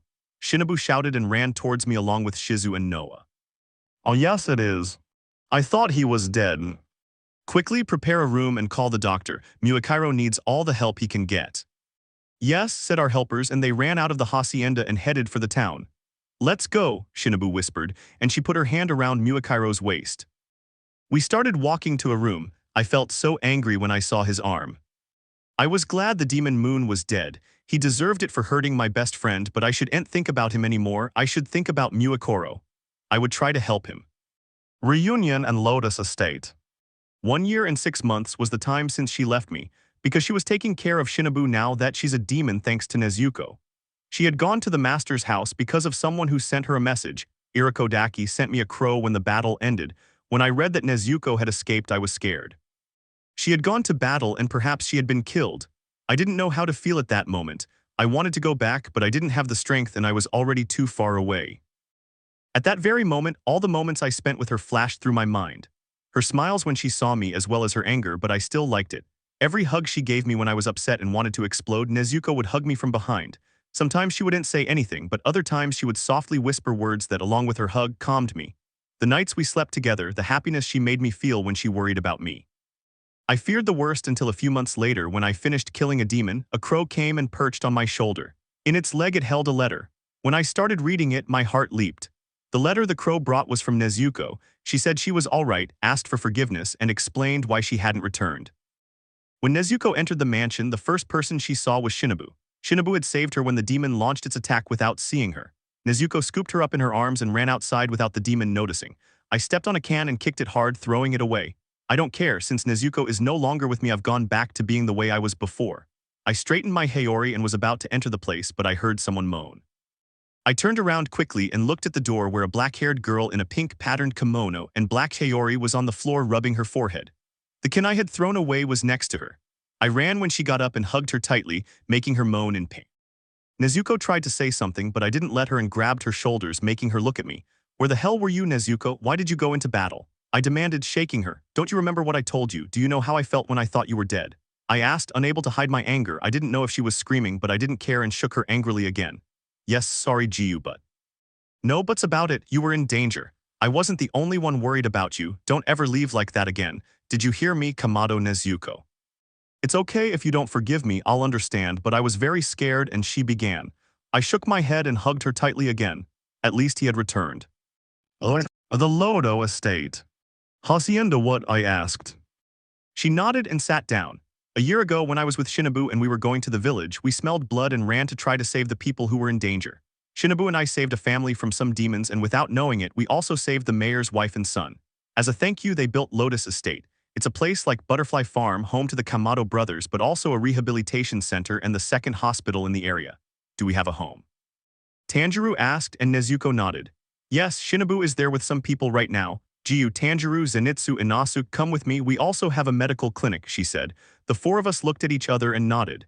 Tanjiro tried to get up but lost his balance, and Nezuko helped him. He had some broken bones. We're here, I announced when we were standing in front of a gate. It was as big as the Butterfly Farm and the headquarters. No, maybe it was more. A girl appeared in front of us. She was wearing a necklace with a lotus pendant. Welcome to Hacienda Lodo, he greeted us and let us in. We were all speechless when we saw the place from the inside. Era. This way, Nezuko led us, showing us the whole place. The place had two hallways, but one connected the two side hallways. On the left were the dormitories for the wounded annihilators. There were already some in a room and were being cared for by a girl and a boy. The corridor on the right was a place of rehabilitation, infirmary, but also training for all kinds. The house in the middle was Nezuko's house. Tanjiro and Shinobu also had a room. Akiro and Shinobu have called a doctor to see them. I'll show you where they'll be staying, she said, leading us back to the dormitories. Luckily, they weren't with the same boys as before. There were clothes on the beds for us to change into. Nezuko left, leaving us alone. I grabbed my clothes and went to a bathroom. The clothes were comfortable. I put on my Hayori and left the bathroom. The door opened, letting Nezuko in with a doctor beside her. Good afternoon, he greeted us and approached us. 20 minutes later. Nezuko, lunch is served, said a brunette girl with a lotus clip above her bun. Thank you, she said. The girl lowered her head slightly and left. Donned esta Shinobu, pregunto Inasuk. Hello, Shinobu greeted us, appearing before us. Her eyes had changed, but they were still purple, and her clothing was different as well. She wore a purple kimono with blue and white flowers, and her Hayori was pink but adorned with butterflies. Shinobu, are you really a demon? Tanjiro asked. She nodded and her expression changed. She looked like Nezuko. Let's go eat, she said, and we left the bedroom and went to the dining room. When we arrived, the table already had a variety of dishes. We all sat down and started serving ourselves, but even so, Nezuko's cooking was the best. Nezuko, can I take care of you? Zenitsu asked, and Shinobu nodded. Yes, and I know it was difficult too. For the first few weeks, I was always running away at night and Nezuko had to follow me. Sometimes I hurt her unintentionally, but she was always patient with me.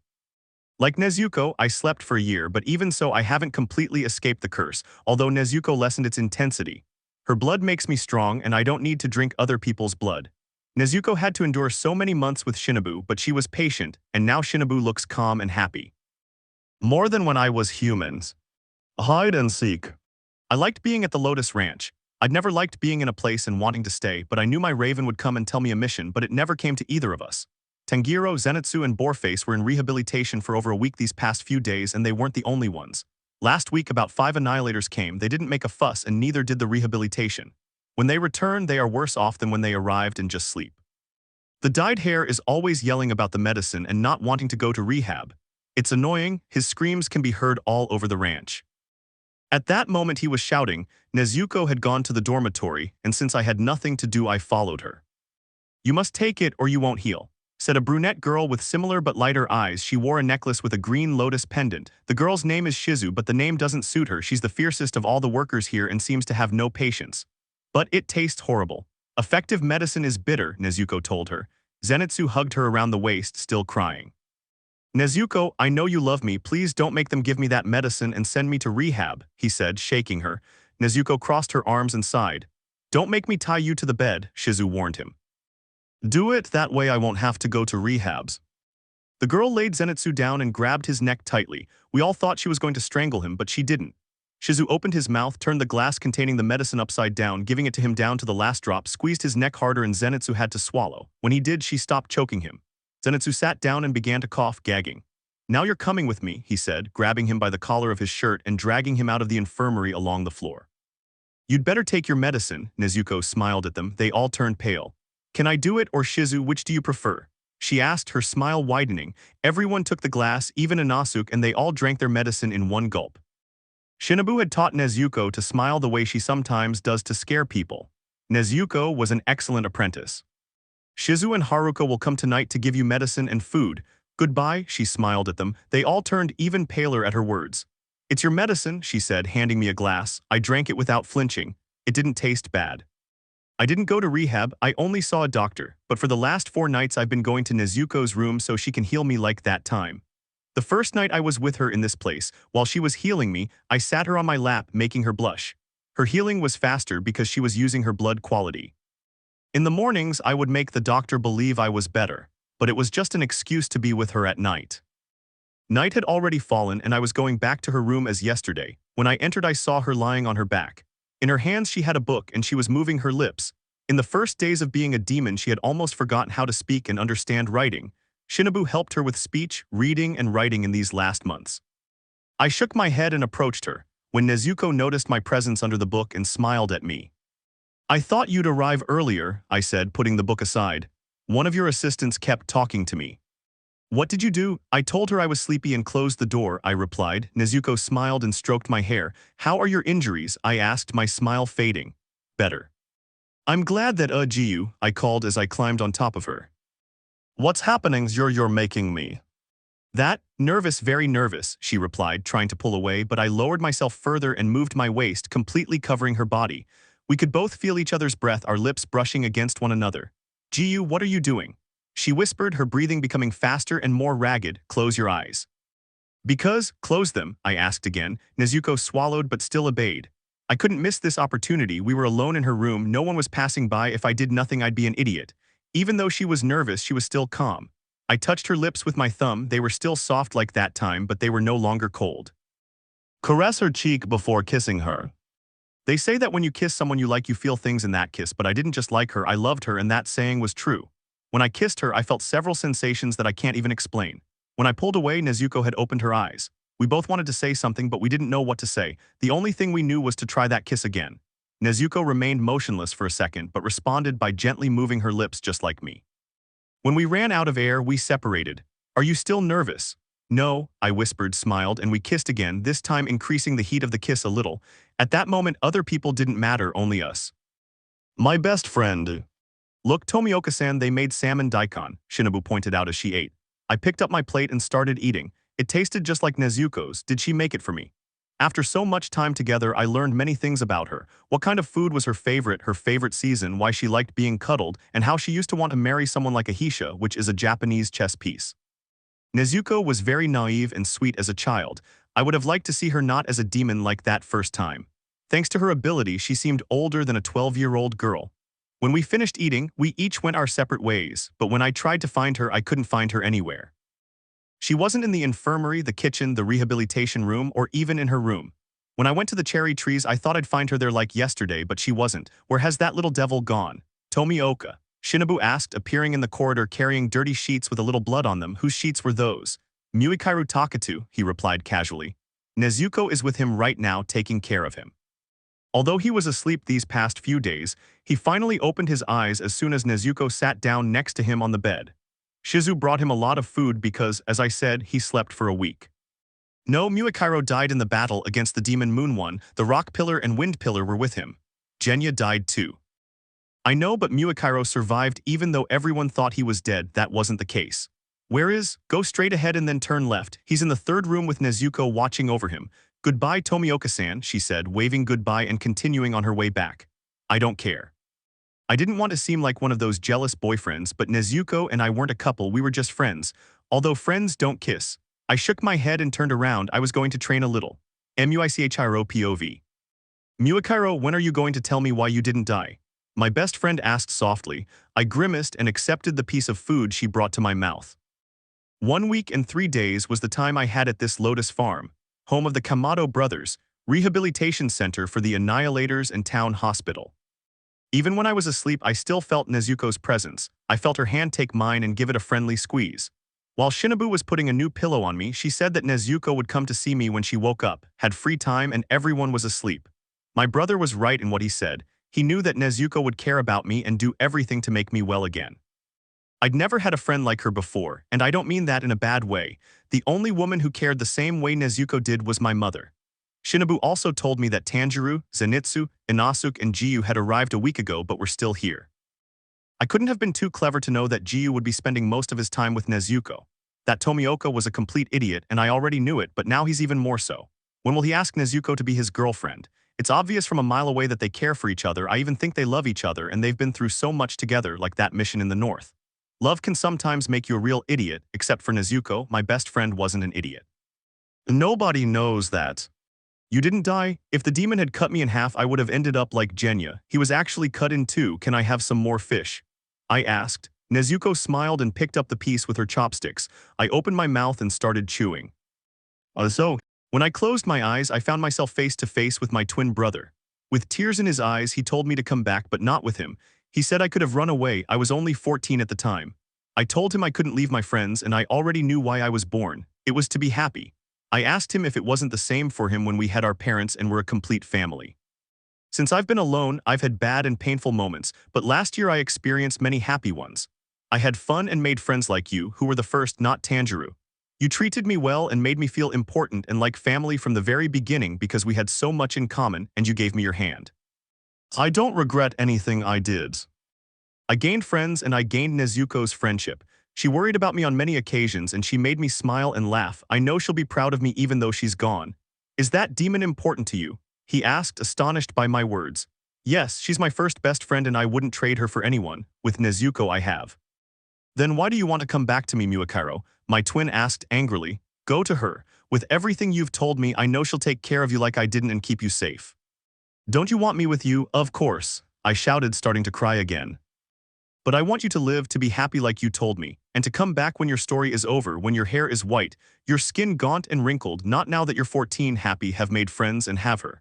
If I were you and had that demon as a friend, I'd come back because I know she'd accept me and help me. I don't know where it is anymore. I'll tell you, and please thank him for me. I finished speaking and looked at Nezuko. Her eyes had become glassy and tears were streaming down her cheeks. Nezu, I tried, but she interrupted me and threw herself on top of me, her arms around my shoulders and her face buried in my shoulder. I looked up and saw Shinobu and 2 other girls. They were hugging each other and crying their eyes out. Tanjiro and Zenitsu were stuck together and both crying. The boar-faced one only had his head on the ground. Giyu was there too, but he wasn't crying. He was just standing with his arms crossed, leaning against the door, watching us. I wanted to see my best friend happy, so I had to do something to make sure they were finally together. Of course, if he hurt her, no matter how small, I wouldn't just show him all the missed techniques. I'd also cut off his hand so he'd always remember that nobody messes with Nezuko Kamado. Any other part of Nezuko's body would make me angry. Mixed feelings. What was this feeling I was starting to have inside me? It was a strange sensation because I had never felt it before, but at the same time pleasant. Was it love? Mom never talked to me about it. I think she only showed it to me when Dad was around. But even then, it was difficult. I wish she were still alive. I know she would advise me. I started making a list of different possibilities. 1. Try to act as if Giyu never approached me to talk or kissed me last night. Cons. Blushing every time we look at each other or someone says his name. 2. Hiding. Cons. He'll see me as a child, and how old am I? 15, 16. I don't want to think about that. 3. Don't be afraid and treat Giyu like before. Talk to him in secret, smile at him, or laugh at him. 4. I have no other option. I gazed at the sky from the darkness of the room until the sun had set, but the moon hadn't yet risen. The sky was painted with many colors, starting with orange and others besides. I left the checkout and went to my secret place on the ranch. I hadn't brought anyone yet. For those who are here, it's just a room with nothing inside, and that was true because everything was outside. Butterflies gathered pollen from the flowers, unlike others. The lamps, that demon's temeri balls, drawings, my brother's mask, and one of Irakodaki's. This was my favorite spot on the farm. I lay down and smiled sadly as I looked at the colorful butterflies and flowers my sister made that time, when Dad gave everyone colored paper and pencils for Christmas. All my siblings were very happy with the gift and started drawing. My sister not only drew but also made things, butterflies, all kinds of flowers, stars, and so on. Remembering my sister doing those crafts with excitement and a smile when she finished, I smiled. I sat up a little to touch one of the butterflies that were moving in the breeze. What would have happened if she had lived? Would she have become a demon? Would Giyu have tried to kill her? I closed my eyes, feeling the breeze and listening to the sound of the lamps. Giyu POV. She wasn't in the box or with anyone. She seemed to have disappeared, but nobody disappears, not even when they die, and she hadn't died. I walked around the back of the property until I saw some red flowers that were different from the ones everywhere else. I walked along the short flower path until I saw her lying down. I looked up at some paper flowers and butterflies as well as 2 masks. One was Irakodaki's, but the other wasn't. Temeri balls, and she looked beautiful. I moved closer to her face and stroked her cheek. Her age or the fact that she was a demon didn't matter to me. I was in love and I could tell she felt something for me. Her blushes when she spoke to me, her nervous smile, and her words, she didn't hate me like the others. She was there for me, and without asking, she would hug me and comfort me when she knew I was hurting and needed someone. You found my secret place. It's small compared to the others. Yes, but I was attracted to him, he said, stroking my hair. I smiled and sat down next to him. I continued caressing her cheek this time until I looked down. Nezuko's eyes were open, her pink eyes had begun to shine like that time. I had seen a painting of her with her family. In that picture, her eyes were violet and Nezuko was smiling. I could make her smile, but not in that special way. I hadn't arrived yet. His mother, siblings, and father were also in that painting. In that photo, everyone looked happy as if they didn't know their father was going to die, and a year later they too would die savagely at the hands of a demon. I felt a little sorry for them. They seemed like nice people. Did you tie your hair up again? She asked, lifting her head. I can't do my hair like you did. Nezuko, she smiled and settled herself in front of me, took off my hair tie, and started tickling me again while she combed my hair. You look very handsome, she smiled, a soft blush rising to her cheeks just like mine. I can't remember the last time I let a girl touch my hair and let her hug me. Nezuko had something special that made me feel like that old child again and smile once more. She was the only person who could make me smile. His kindness saved me. Giyu, I called and moved away a little. Yes. Why do you let so many people hate you without even knowing you? She asked, looking at me. I let out a huff and grabbed a lock of her hair. Who told you that? That time on Mount Natagumo, even though I was asleep, I heard you, and the same thing happened the first time I saw you, and at that moment I was with Muakero. I didn't know they hated me. So why are you acting so cold? He asked again. I sighed and saw his pink eyes. If I show my feelings and I'm weak, they'll use my weakness. They'll expect me to do good things, and I don't know how. I act cold to everyone and I don't let them get to know me. I don't know how to make good decisions, I replied. Nezuko frowned. I don't care if you make bad decisions or do things wrong. To me, you're a good person. I don't hate you. What happens if you do it once? I asked. Nezuko frowned. I don't know. If I do, I'll be very angry. You must have done something very bad to me or to Tanjiro. I hate people who hurt my brother, even if he's not alive, but he still feels pain. He's the last thing I have left of my family. Will you do something bad to me? Never. Then it's settled, he smiled and hugged me. I don't care if everyone hates you, they only know your name. If anyone criticizes you, I'll tell them they're wrong, that Giyu Tomioka is a good person with flaws like everyone else but with many virtues. I don't care if you tried to kill me the first time. You already saved me, my brother. I trust you, and I'll be by your side no matter if I have to follow you to the very depths of hell. I will. Nezuko and Shinobu short chapter. No, Nezuko, you're the one who should take it, I said for the 5th time to my sister and handed her the bottle back. I can go out in the sun, besides, I'm already used to being a demon. I've been like this for over 2 years, to be more exact. I'll be 4 soon. You deserve to take the cure. I want you to become human again. I know you miss it. Not so much. If I could be forced to choose, I would be a demon forever. Nezuko. It's not that big of a deal, she smiled at me and opened the jar. Come on, take it. I promise I'll make a second cure for you. Now it will be more difficult. There aren't as many demon moons anymore, and Muzan is dead. It doesn't matter, I'll collect all the blood of the demons I fight, I said firmly. Thank you for taking care of me all these months. Nezuko smiled even more and hugged me. This moment is turning into more of a funeral than a small joy. Now drink it, Kaku. Whatever you say, I murmured and started drinking. The taste was bad. I had never drunk blood before, but I don't understand myself. I was a demon. I must have liked the taste, but Nezuko helped me so much. If I know a demon who hasn't eaten anyone and prefers to die rather than drink blood, I will take him in and give him all my love until he dies. I promise you'll become human again. Celebration and kiss. My promise had not been broken. Every time I went on a mission and killed the demon, Nezuko had given me an idea, and I no longer just gave poison as usual. Before the demon disappeared, he took a little blood with a syringe from Yushiro. The day before the battle, I visited Tamio. She helped me with my body and said she was finishing the healing process and how to prepare it. At that moment, I asked her for something to help Nezuko when she was injured so she wouldn't have to sleep. Tamio gave me a vial with something yellow inside. She said she had used it when Nezuko lost half her leg. Sister, why have you become small again and why do you have the bamboo? I asked, kneeling behind her. I had started to style her hair. Nezuko removed the bamboo and answered me. I went on a mission with Tanjiro so that the people of Puebla wouldn't be afraid. I got into the box and put on the bamboo. I understand now. Do you remember when you were turning into a little girl? I asked, a smile spreading across my lips at the memory. Yes, you once asked me to get in the box, but I sat on your lap and wrapped myself in your Hayori, I said, starting to laugh along with her. All those months I spent with Nezuko were the best. I never felt bad or sad about being a demon, quite the opposite. For the first time in years, I was at peace and happy. The demon who had killed my sister died, and I had Nezuko by my side. I remember when she gave me that beautiful blue kimono and Hayori. I'll never forget that night when we watched the fireworks together, played games, and ate lots of sweets. She ran through all the streets of the town with a smile, being chased by Nezuko. You won't get away, Shinobu-kachu, she said, making me laugh. Catch me if you can, Kamado Nezuko, I said, and I ran even faster than Nezuko. The fireworks were still going off, shooting out different colors and shapes, but they were all beautiful. I caught you. I yelled and hugged her, making us fall. We both laughed louder and looked up at the sky. The lights were beautiful, and this moment was beautiful too. I've never been so happy. Nezuko had become very important, not just to me. I felt that if she wasn't by my side, I wouldn't be at peace because she had become so essential to me that she was like breathing to me. True friends are those who are with you not only in good times but also in bad. Nezuko Kamado was my sister, and I would protect her from anyone who wanted to hurt her. Did you know that the same party we went to a year ago is happening tonight? I asked. Nezuko shook her head. Come with me. But I have nothing to wear, she said, biting her nail. My only clothes are this kimono and Hayori. I was going to give it to you earlier, but I couldn't find you. I bought you a present, look at it, it's a little preview of your birthday, I said and gave her the gift with a pink ribbon. Nezuko's eyes lit up and she opened it with excitement. It's lovely.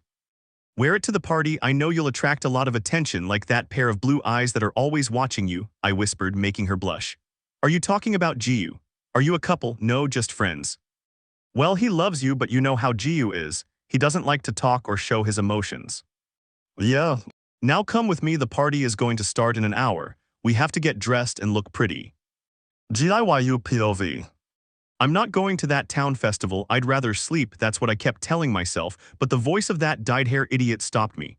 Do you know where Nezuko is? At the party with Shinobu, I saw them leave for the village. They both looked happy and beautiful, Inosuke said, his face now a boar's face. I think this is the second party they've been to. The first was a year ago when Shinobu was a demon. They're very close, Tanjiro smiled. Zenitsu, Inosuke, let's go too. Yeah, I closed the door and lay face down. Nezuko was at that party and I have no doubt she looked beautiful. Her smile and that hair dye suggesting she wanted something more. I jumped up and looked out my window, fireworks could be seen. I wouldn't let that dyed hair near Nezuko or try anything. Of course not. I put on my Hayori and left the katana. I wasn't going to need it.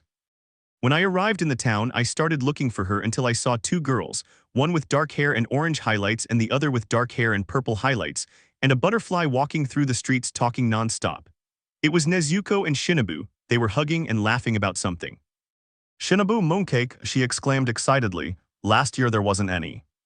That's true, have you never eaten one? No, she replied, pouting, but I heard it's very good, she said, looking at the cakes. Shinobu smiled sweetly and stroked her hair. When she saw me this time, she smiled amusedly. Oh, they're selling mochi, I'm going to buy some, she said and left. I let out a sigh and approached Nezuko. She had a mooncake in her hands and was about to bite into it, but she sensed my presence. Giyu, she said happily and hugged me. I shook my head and lifted her up a little, making her laugh. Have you never eaten a mooncake? Nope, he replied and took a bite. I smiled as I saw his eyes sparkle. I love it, I want another one, she said, finishing her meal. Want one? She asked, chewing. It's on me. All right. Here you go, she said, handing me a cake. I took her hand and we started walking through the village. Every time we saw sweets, we bought them, making Nezuko's eyes sparkle and her smile the way I loved it. Tanjiro and his friends were playing and eating, all the servants were at the party, even the injured annihilators. Shinobu was with her younger sister Kano, she had come to the party. Muakiro was also at the party, accompanied by Tanjiro. We continued walking until we stopped under a wisteria tree. Nezuko didn't flinch, it didn't seem to affect her. "I'm glad you came to the party," Nezuko said. I stroked her cheek and smiled. "I was happy too. Have you ever been to a party like this before?" "Yes, but it was when I was a child. I liked to play with the lights and eat," my sister always laughed. "I like it too. I heard you came to this party with Shinobu once before." "Yes, before the celebration we made desserts, but we also ate the ones from the village. We set off some fireworks and played tag. We had a lot of fun that night. We returned to the cabin when it was already morning and the party was over." "What times?" "1 in the morning, but when we got back we didn't sleep." "Didn't they sleep?" "Only at 5 o'clock. At that moment we got sleepy and woke up in the afternoon." "You are a problem." "We were very happy all those months and we still are, even though we are sometimes apart."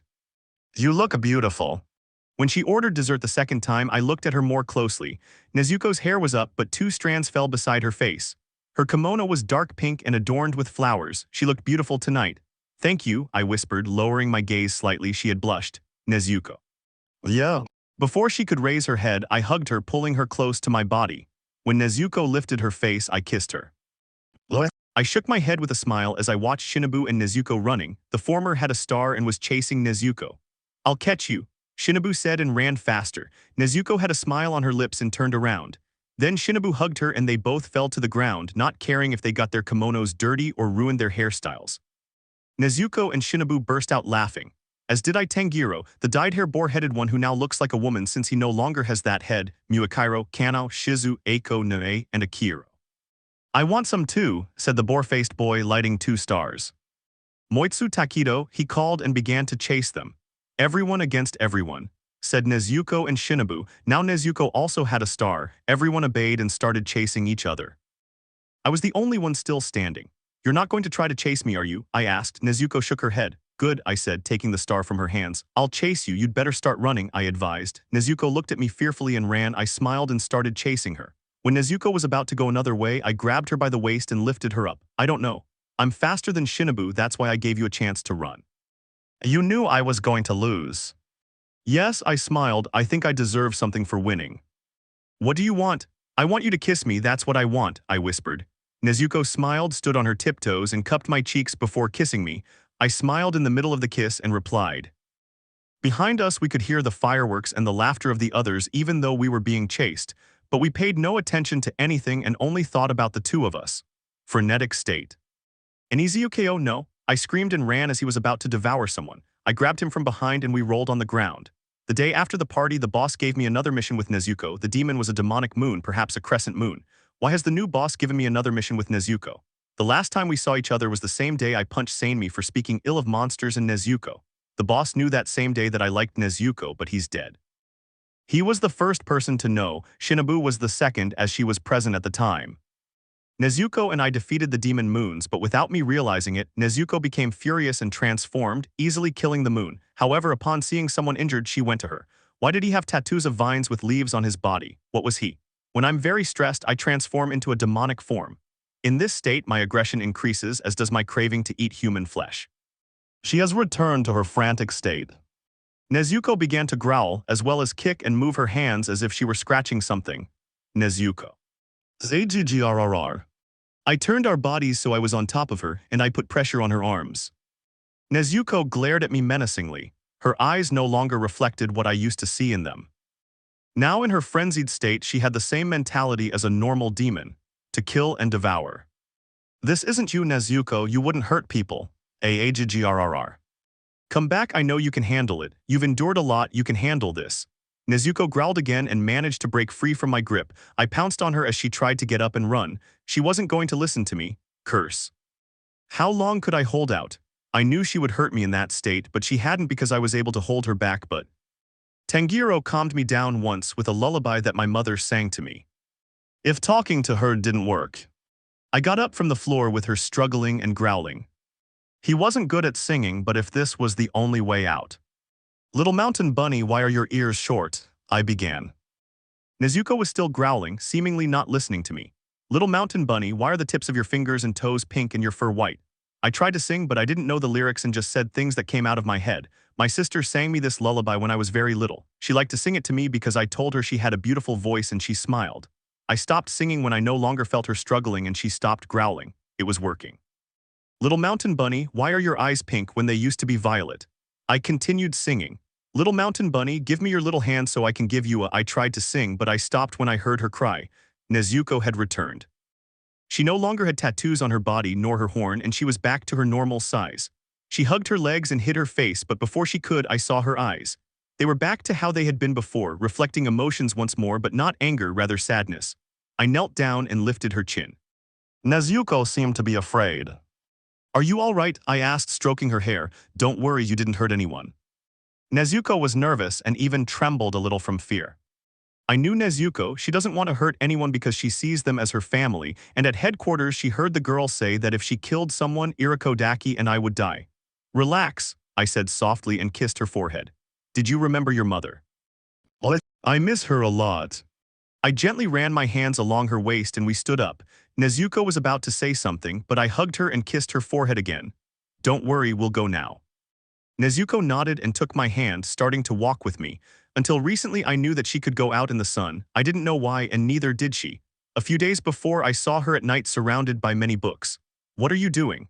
I'm looking for the answer to why I can go out in the sun and not get burned.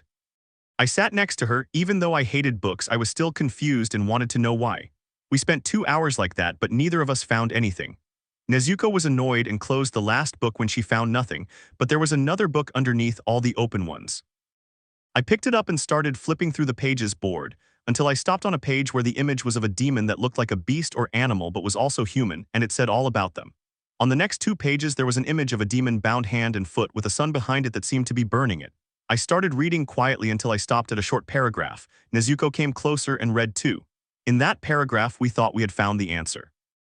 It is said that in Japanese folklore, demons who lost their humanity by taking souls, devouring people were punished with the sun. Nezuko hadn't devoured anyone or drunk any blood, so she didn't lose her humanity or steal souls as that book says. All demons are burned by the sun as punishment, but Nezuko is not punished in the same way as Shinobu, although she couldn't for the first few months. After a year she could. The cure, and who do you like? Now open your mouth, say A, Nezuko demanded. I huffed and crossed my arms. Oh, come on, Giyu. No, I'm fine now. I need to see if your jaw is still in bad shape after that blow you had. When are they going to give you the cure? I already have it. Why haven't you taken it? Don't you want to be human again? Yes, I want it, but I had a lot of things to do. I want you to become human again. Why did you give the first one to Shinobu? Because she deserved to become human again. Didn't you notice how calm and happy she was when she was a demon? Yeah. A week ago, when an annihilator hurt you and almost took your head off, Shinobu didn't just pull him away from you. Those of us who were there felt uneasy because of her stern, angry expression. Didn't you notice when she gripped the hilt of her katana? Did he want to poison her? No, judging by her expression, she wanted to hurt you more than she did, but she was devastating, and we have a rule against harming our comrades. She acts like a protective older sister and cares about you. I'm glad to hear it. Now open up, she said. I sighed and opened my mouth. Okay, no, I stammered, taking her wrist and kissing it. From that night on, every time we were alone or no one was watching, I kissed her. I'd become addicted to her lips. Take the cure, I ordered, handing her the bottle. She removed the cap and took a gulp. She knows, she whispered, but then she fainted and fell to the floor. Nezuko, he called, worried. Was it not working? Nezuko, are you here? Shinobu asked, entering the room. Oh, Giyu, where is Nezuko? She called out, frightened, and knelt down. What's wrong with her? She took the cure a few minutes ago, I said, looking at her again. Her curls and claws had disappeared. A few seconds later, Nezuko opened her eyes. They were still roses, not violets. Nezuko, Shinobu asked, dazed. Nezuko tried to sit down but lost her balance. What happened? I asked, touching her cheeks. My head hurts. Her voice had changed a little and her features were no longer those of a child. I think she even grew taller.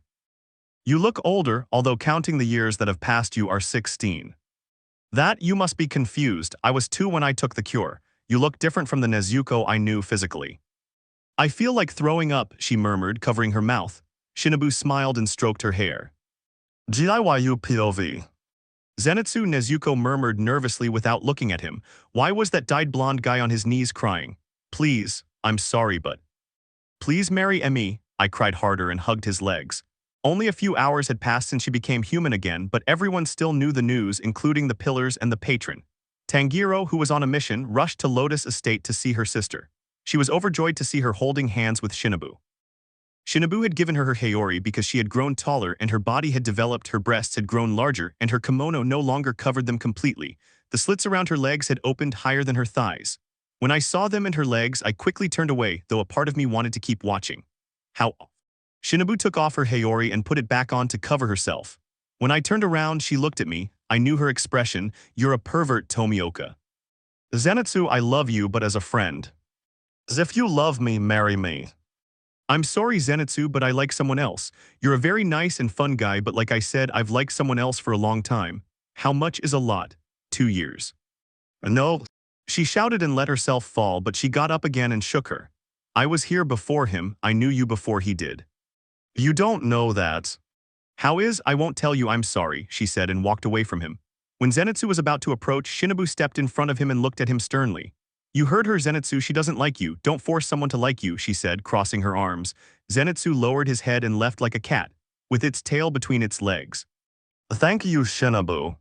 You're welcome. Zenitsu is a good kid, but he's really annoying sometimes. I don't know if he notices. Maybe so, and he tries not to be, but he can't change. Wise words, Giyu. She called to me as she approached with Nezuko holding her hand. Come eat with us, she asked. I didn't answer and followed them. When we arrived, there was already food and we started eating.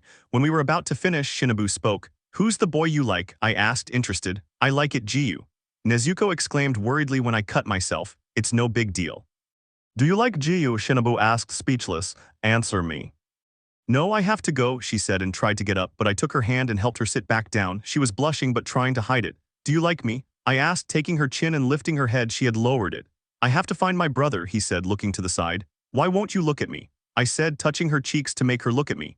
If you don't answer, I won't let go of you. Oh yeah. Vite. Nezuko POV. I had to come so I wouldn't make a mistake, said Sanmi's voice.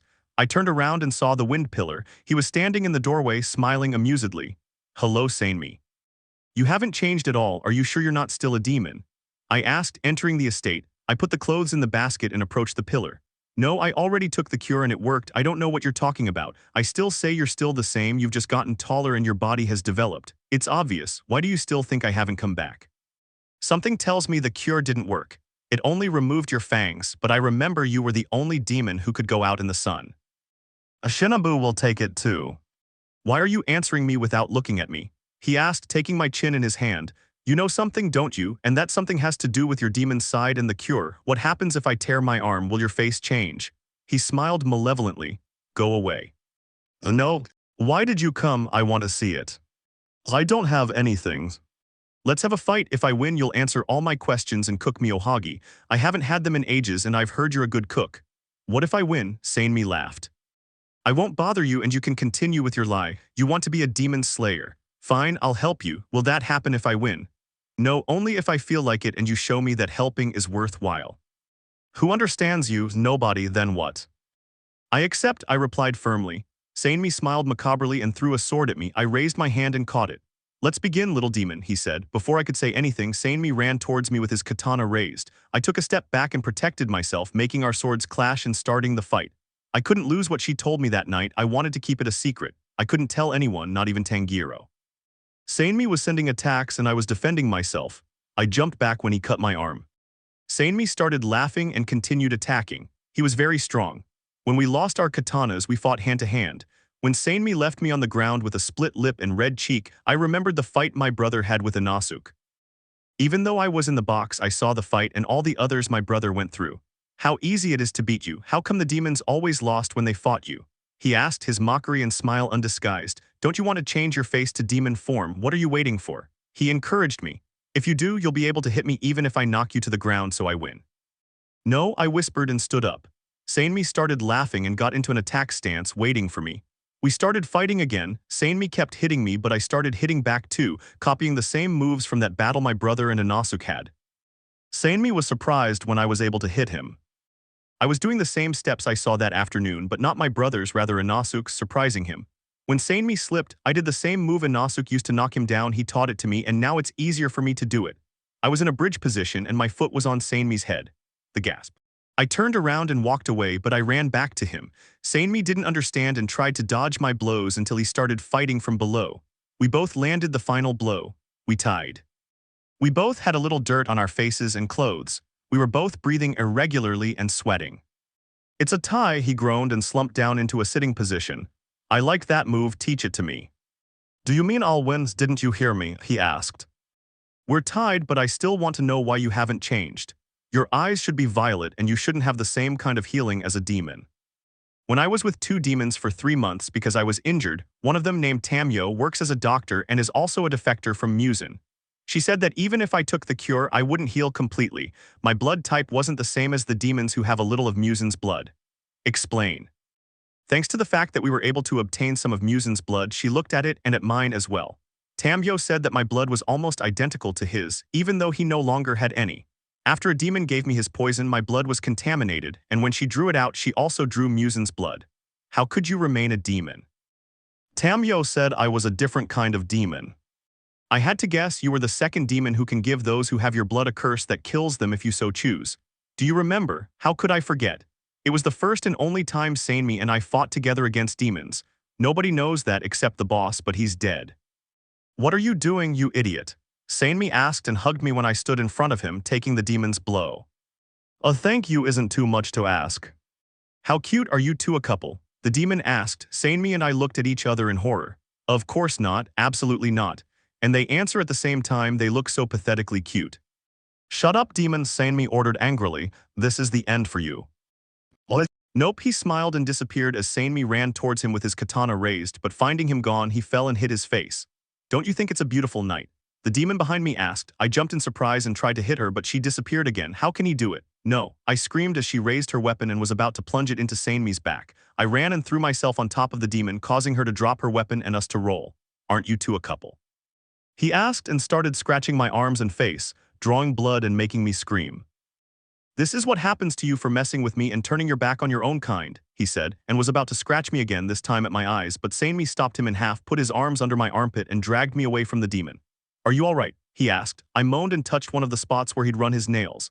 Sanmi touched my cheek and turned his gaze back to the demon that was joining his limbs. You'll pay for touching her with your filthy hands, he said, grabbing his sword. Stay here and don't move, he warned and ran toward the demon. Heal yourself, heal yourself. Those were the words I kept telling myself. I hated the slow healing, but I didn't want to eat people. I closed my eyes and solidified my blood, stopping it from dripping and causing my wounds to slowly close. I looked up and saw Sanmi. He was winning. Wind breath first style, dust whirlwind cutter. He performed one of his techniques and launched himself forward in a cyclone of bars. The demon tried to say a technique, but Sanmi cut his throat before he could. Sanmi cleaned his sword and approached me again, ran his hands over my back and legs and helped me up. You healed. How did you do it? I solidified my blood. Oh, good. Sanmi, watch out, I yelled and pointed behind him. Sanmi turned around and stepped back when he saw the demon. How are you not dead? Useless, they think they can beat me with that, ha, he said. In the blink of an eye, the demon disappeared and reappeared behind Sanmi, plunging his weapon in and making him groan. Damn it, I whispered and fell to the ground. I kicked the demon, sending her flying. Sanmi was the only one who could finish her off, but if that didn't work. I lifted the arm of my Hayori just like the one of my kimono and ran my claws over it, drawing blood. When the demon saw the blood on my arm, she gasped, a thread of saliva dripping from her mouth. I had learned one thing from my blood. To demons, it wasn't like that other blood that if you drink it makes you feel like you've eaten 50 or 100 people. No, my blood is like an appetizer and it drives them wild. The demon ran her tongue over her lips and ran towards me. I never liked this part. The demon grabbed my arm and drank the blood. Nezuko, Sanmi called when he saw us, get her away, kick her. I know what I'm doing, I groaned. When the demon had had enough for me, I kicked her blood demon ability. Your blood is oh no, she said and covered her mouth. Say my name. Nezuko stutter. Blood explosion, I finished and closed my fist, activating the curse. Sanmi was speechless at the sight of the demon and how she died. I never break a promise. I'll help you become an annihilator, but remember that idiot of a brother of yours. You might be a water type and you should go to the sensei who taught Tomioka. I'll help you with the rest. If you want to become an annihilator, you must start training right now. You have a long road ahead. Well, thank you, Sanmi. Thank me by becoming a pillar. Something tells me you'll be as strong as or even stronger than your brother. Sabid. Nezuko liked me, I already knew that, but hearing it from her made my heart beat faster. After that day, she did everything to avoid me. When she saw me, she would blush or look away.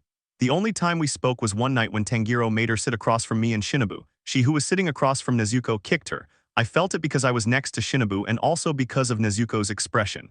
I didn't know what those blows meant. Now that she's human again, she no longer goes on missions with Tanjiro. She sometimes stays with Shinobu at the Butterfly Estate or the Lotus Estate.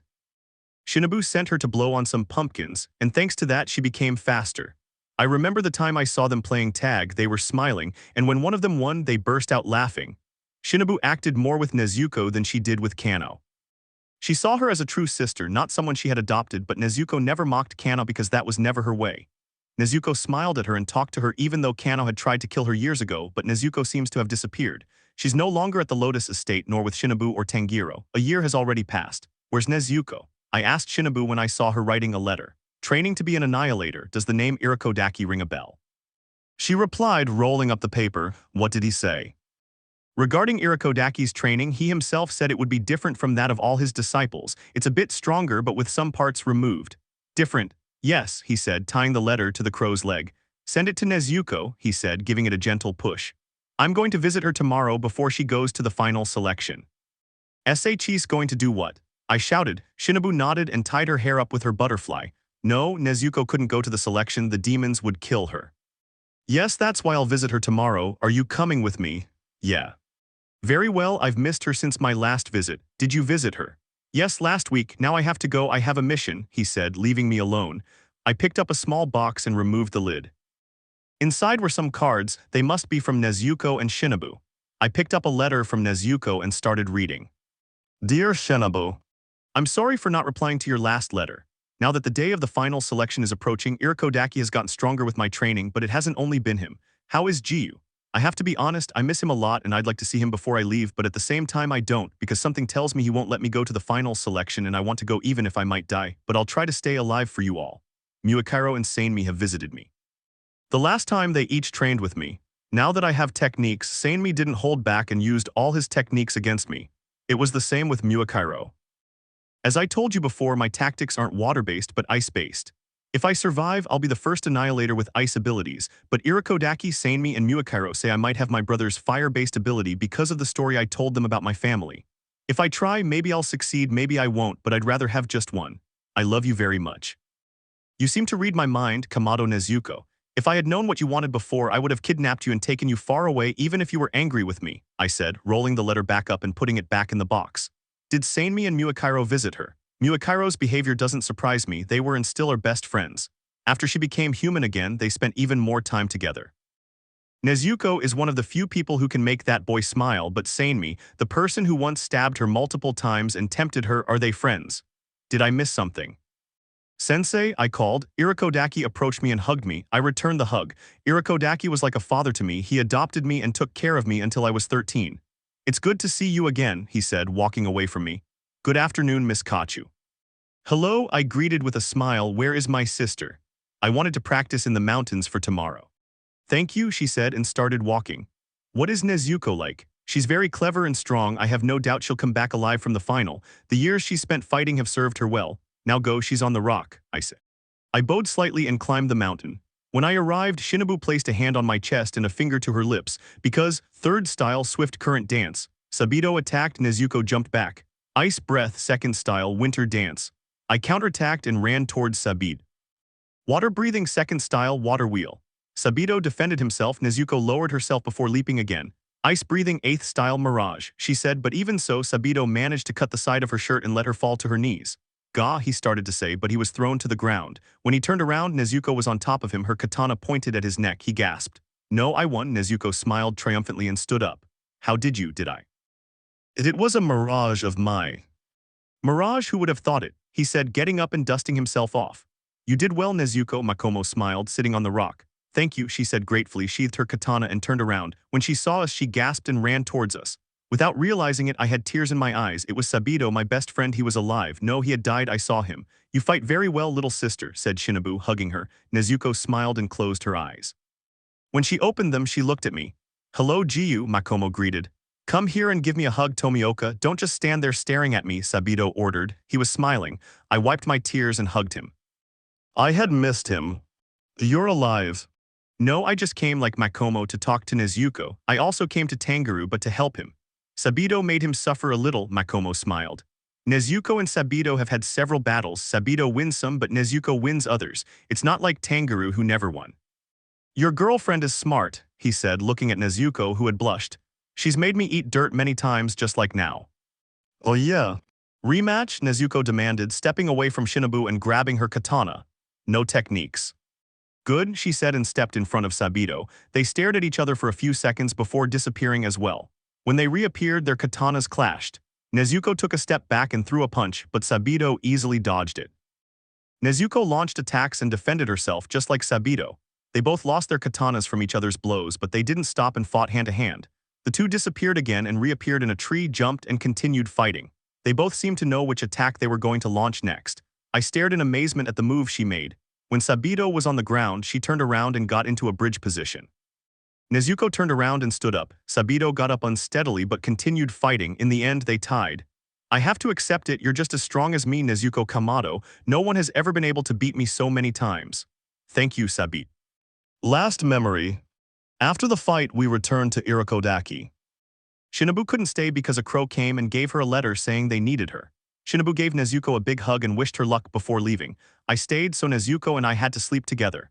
When I entered the room, Nezuko was wearing her white pajama dress and lay down with her back to me. The only things I took off were my uniform shirt, shoes, and socks. The bed wasn't very big, so we had to sleep close together. Nezuko closed her eyes just like me, but I couldn't sleep with her next to me, knowing that in 7 days she would be fighting demons and could die like Sabito and Makomo did. I didn't want another person I loved to die, but I could never do anything to keep them safe. I never could, I was weak. Nezuko had to go to the selection alone and spend 7 days fighting demons while I was going to be calm. I hated life, it was always unfair to me and took away everything I loved most. Damn life, damn feelings, why did I meet her? If I hadn't met her, I wouldn't be asking myself unanswered questions and worrying. When was the first time we were together? Was that time in the forest where I cried and she comforted me? No, it wasn't there. The first time we were both at a distance and in silence, but it wasn't a bad silence. Rather, it was comforting for me, and I didn't leave the room just like Nezuko. When I slept, I still felt her presence, but I wasn't afraid that she would come closer and devour me. I opened my eyes and looked at Nezuko. She looked calm as always, but she shouldn't be, not tonight. She trusted in Nezuko's strength. She wasn't weak, but she was still afraid. No one ever tries hard enough. If this was going to be our last night together. Nezuko opened her eyes and was about to speak when I got on top of her, covering her mouth before she could say anything. I didn't want Irakodaki to hear us, only a door separated us and I wanted to have it to make it mine. Nezuko looked at me confused. I removed my hand from her mouth and kissed her hungrily and desperately. She responded immediately. When we pulled away, we looked at each other. Neither of us said anything, and we kissed again, this time with our mouths open. Our tongues touched, and we joined our lips again as our tongues battled to see who would win. When we had to separate, a thin trail of saliva appeared. I grabbed her waist and sat with her on my lap. Nezuko stifled a moan when she felt me beneath her, but I couldn't do anything to change it. Having her with me like this made it hard to calm down. We kissed again while caressing each other and slowly removing our clothes until we were both naked. I lowered my lips to her neck and kissed and licked it, sighing and sending a shiver down her spine. I caressed her ear and gently bit her lobe. Nezuko was blushing and making no attempt to hide it. When I laid her down, I admired hers. Her long black hair, porcelain white skin, slender but strong arms, breasts the perfect size for me, flat stomach, small waist, slender but smooth and beautiful legs. I've never seen anything so perfect. I was just as nervous as she was. We were both virgins. I'd never done it with a girl before, so I wasn't that experienced, but I had some idea of how to do it, and besides, I wanted to. I lowered my lips again and began kissing every part of her body, marking it as mine. I wanted to be the first and last to touch her. I opened her legs wider and inserted 2 fingers, causing a sucking sound, and began a violent penetration, this time with 3 fingers in a random in-and-out motion that made her bite her lips, stifling her sobs. The moment had arrived, there was no turning back, she knew that too. I opened her legs a little wider, leaving them open, and positioned myself at her entrance. Nezuko was trembling a little, but she still hugged me. If I knew one thing from the first time. It hurt the women and I didn't want her to suffer. I wanted her to remember this moment as a good one that would make her smile and sigh. I sought her lips again and kissed her before entering her. Nezuko stifled a scream and a tear rolled down her cheek. Damn it, I hurt him. That's fine, it's normal for women, she said as quietly as possible. I don't want to hurt you. You won't, I tried to calm down, and this time she was the one who kissed me. I liked that he did it. I entered her again, this time slowly. When I felt something stopping me, I knew I'd reached her barrier. I covered her mouth as I passed through it and went deeper. It was hurting her, but that was normal. I kissed her again, this time tenderly, trying to calm her, and I succeeded. Nezuko pulled me closer. I no longer felt pain. I started thrusting into her faster this time, moving her with my thrusts. It felt good. I'd never felt anything like it. Our kiss intensified until we were kissing in the same way I was thrusting into her, until I felt something that made me tremble just like she was. I pulled away from Nezuko, reluctantly, because I still wanted to stay inside her, but if I did, I'd get her pregnant, that's what I'd heard, and I didn't want that, and collapsed beside her. Our bodies were glistening with sweat and we tried to catch our breath. Was this going to be my last memory of her? Look at her angelic face, she was beautiful and she got more beautiful every time she grew up. I laid her down again when she tried to get up and got on top of her again. The final selection. Come back, I pleaded, hugging her a little tighter. I wanted to feel one last time her warmth and the tranquility she gave me whenever she was by my side. 7 days. I wasn't going to have her for 7 damn days. While I was going to be at peace, Nezuko would be on a mountain fighting demons that could kill her. I seriously considered kidnapping her and taking her far away, but Nezuko would get angry. Yes, I will, I promise, she said. I sighed and buried my face in her neck, inhaling her perfume. Nezuko returned the hug. Remember what I told you.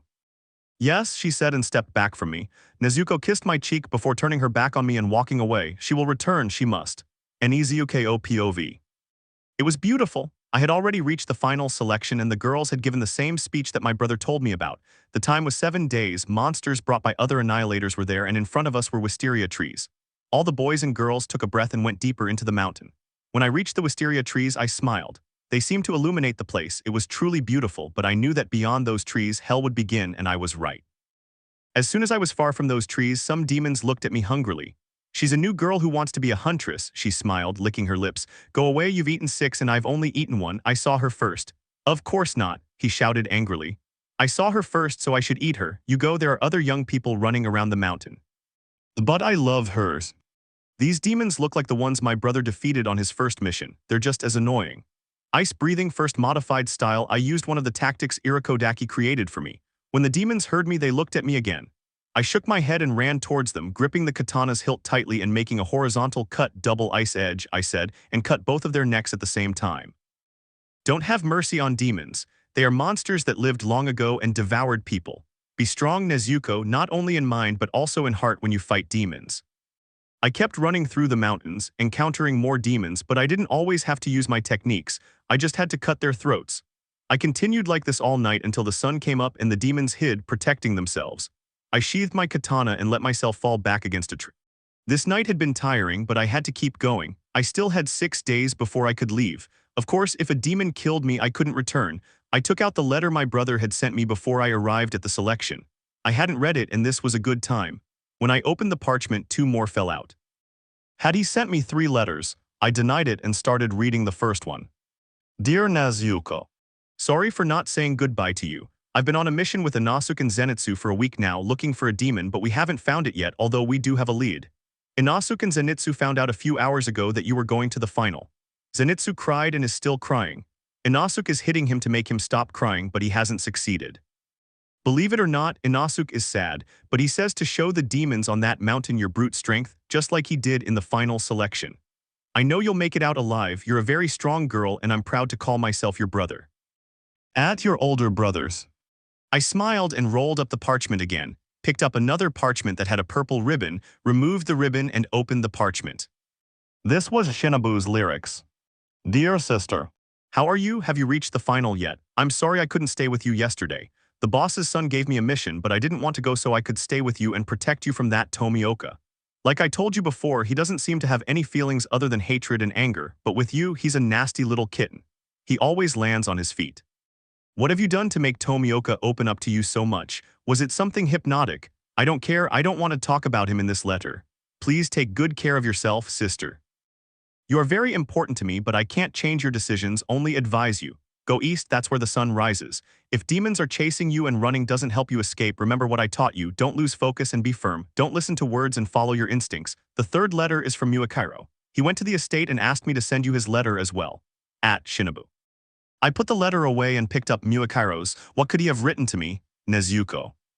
I know it didn't seem like it, but Sanemi and I seriously considered kidnapping you and taking you as far away as possible. We both know that if you make it out alive, you'll become a great demon slayer and eventually a pillar. Tanjiro, Shinobu, and Tomioka would have been angry with us if we had done it, but maybe not. It's important to them and to us too. We want you, so don't even think about dying and come back alive from the final selection. That's an order. At Muakairo. Second day. What are you doing running away? Are you trying to annoy me? I heard Inosuke's words in my head as I ran, being chased by a large demon, but it still wasn't grotesque. The demon had crushed the skull of the other one who tried to come to me and eat me. I don't run away because I'm a coward. The devil can jump out and I'm in open spaces. When I stopped running, I made a cut on my arm, letting my blood stain the ground a little and still drink. When the demon saw me again, he looked at me with fear and covered his mouth. Demon ability. Blood explosion. I finished and closed my hand, as the fire began to burn it, growing larger and taller, scorching the trees around us and other things I don't want to know about. I jumped slightly when I heard the screams of the others as well as those of the demons. Maybe I didn't have to use my fire.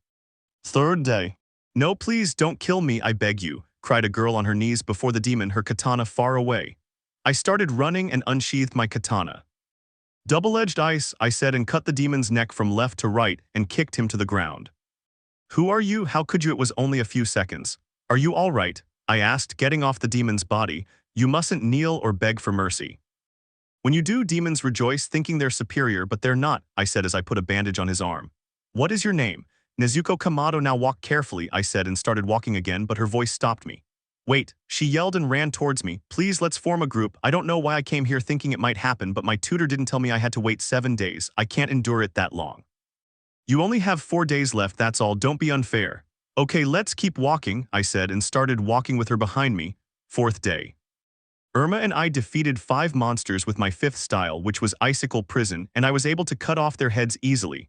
Irma was able to kill 2 of them. After killing them, Irma hid behind a tree. When Irma started crying and saying she was weak, I tried to cheer her up by saying she had killed 2 people. A weak person couldn't have done that, but Irma didn't believe me and kept crying. Why did I think of Zenitsu at that moment? 5th day. Irma and I didn't fight demons. We didn't find any during the night. Irma was happy and went to sleep. 6th day. Irma separated from me when 4 hungry demons appeared, scaring her even more than the previous ones. I shook my head at the sight of her and ran. I pushed off and jumped. From behind me I saw the demons. They stared at me speechless, seeing me up there without losing my balance. Shinobu showed me how to do it. A few minutes later the sun rose and the demons died. 7th day. Ah, a boy screamed before being eaten by a grotesque demon. When the demons swallowed him, it began to laugh. They always fall for it, it's hilarious, he said, still laughing. What a foolish, senseless kid, he said, turning away. I gripped the hilt of my katana tighter and growled at his words. How dare he speak about someone like that? That demon mocked and played with him. What do my eyes behold? I thank that pillar that brought me to this mountain. I have fresh meat whenever I want it. They say the meat of girls has more nutrients. I've never eaten a girl. What will it taste like? He wondered to himself. Shut up, I ordered. You dare to play with people's lives not for your own benefit. A demon can live without drinking blood.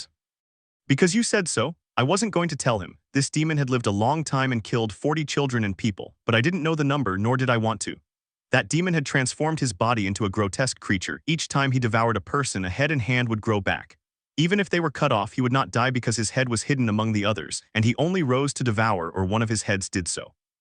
He tricked the boy into believing that if he cut off one of his heads, he would die, and the trusting boy did it. The monster smiled evilly and killed him. I hated people like that. If you don't cut off one of my heads, he began, but I shook my head and walked away. I know that if I cut off one of your heads or hands, another will grow back and you'll be stronger.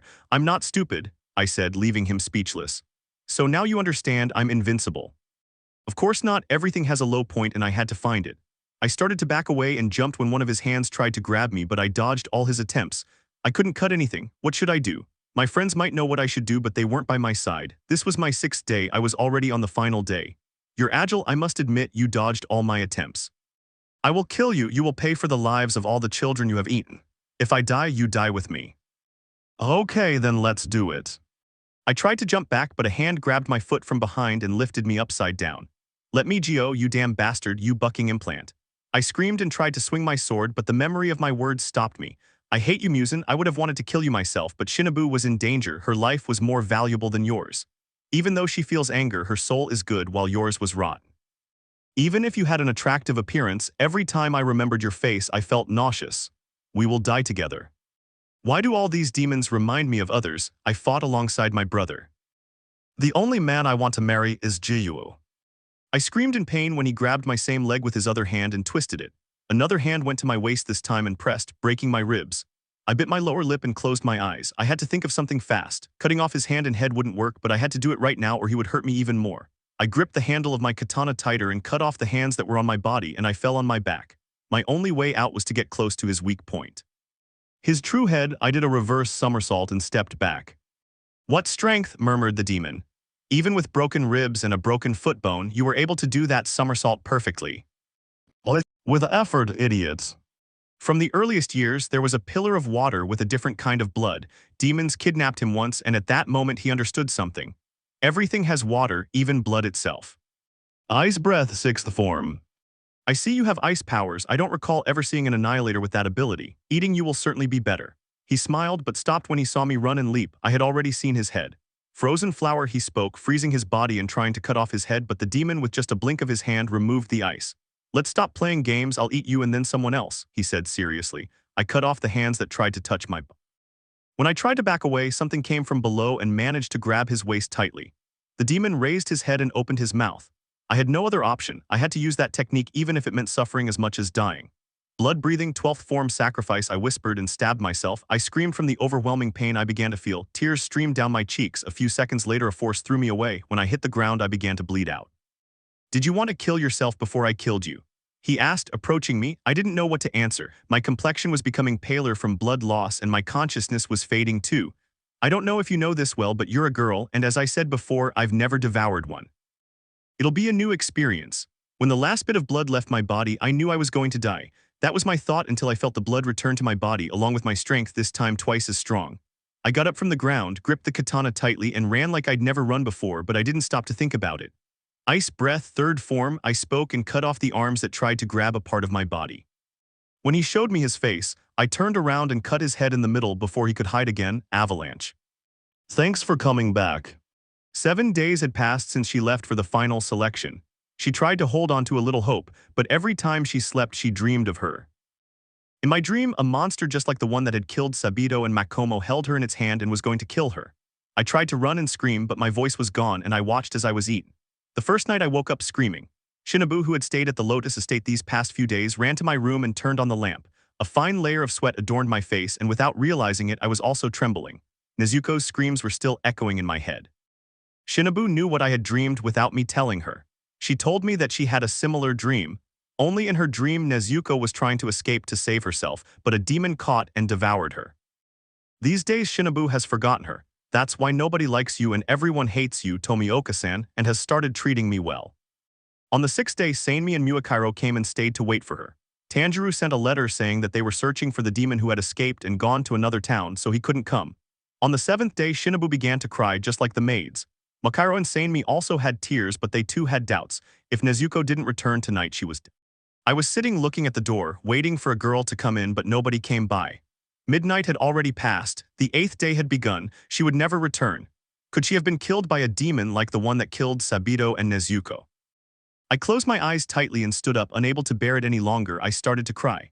When I looked up, I saw Shinobu and the girls. They were sitting on the floor crying, hugging each other. Sanemi was staring at the floor and Muakairo was crying. When they looked up, they ran towards me. I thought they were going to hug me, but they walked past me. I wiped my tears with my Hayori and turned around. A black-haired girl with orange streaks was lying at the foot of the door with blood on her shirt. "I'm back," she whispered. Sanemi and Muakairo hugged her when she lost her balance. "You kept your promise," Muakairo smiled. Nezuko let out a groan of pain in response. "Enizuko!" Shinobu and the other girls shouted, running towards her. Nezuko had lowered her head and dropped her katana. Muakairo gently lifted her face. There was blood on her forehead and cheek. "She's in bad shape. We have to get her to the infirmary," he said worriedly as Nezuko fainted in Sanemi and Muakairo's arms.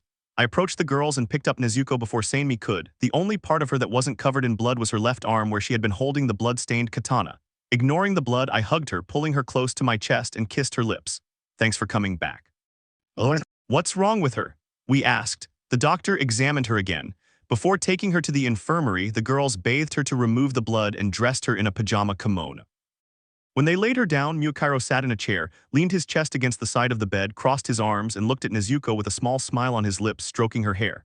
I tried not to get jealous when I saw him and I was succeeding, but when Sanemi did the same thing on the opposite side, I made my fists. I knew that Muakiro and Nezuko were best friends and loved each other like siblings. Nezuko helped him when he was down and that brought them closer. Muakiro told me on the 6th day, Tomioka Giyuu, you're the biggest idiot of all. You, who act so serious and fearless, are afraid of something telling my best friend your damn feelings. The first time you stabbed her heart to test Tanjiro. You're cold as ice, arrogant, and you were cruel to Nezuko many times, but my friend always forgave you because she had feelings. Why didn't you tell her how you felt before SHE left for the finals? You're not afraid of demons, but you're afraid of a girl, yes. You really earned the top position. I didn't know what to answer him. He was right. I should have told him how I felt. The young lady has a bad jaw, 3 broken ribs, as well as her right foot and right arm, I replied, staring at Nezuko with my mouth agape just like everyone else. What had happened to him during that selection process? Miss Kamado needs rest, that's the most important thing. I'll come back tomorrow to see her, he said and left. I sat down next to Sanemi and looked at his face. He was calm. What do you think happened to him?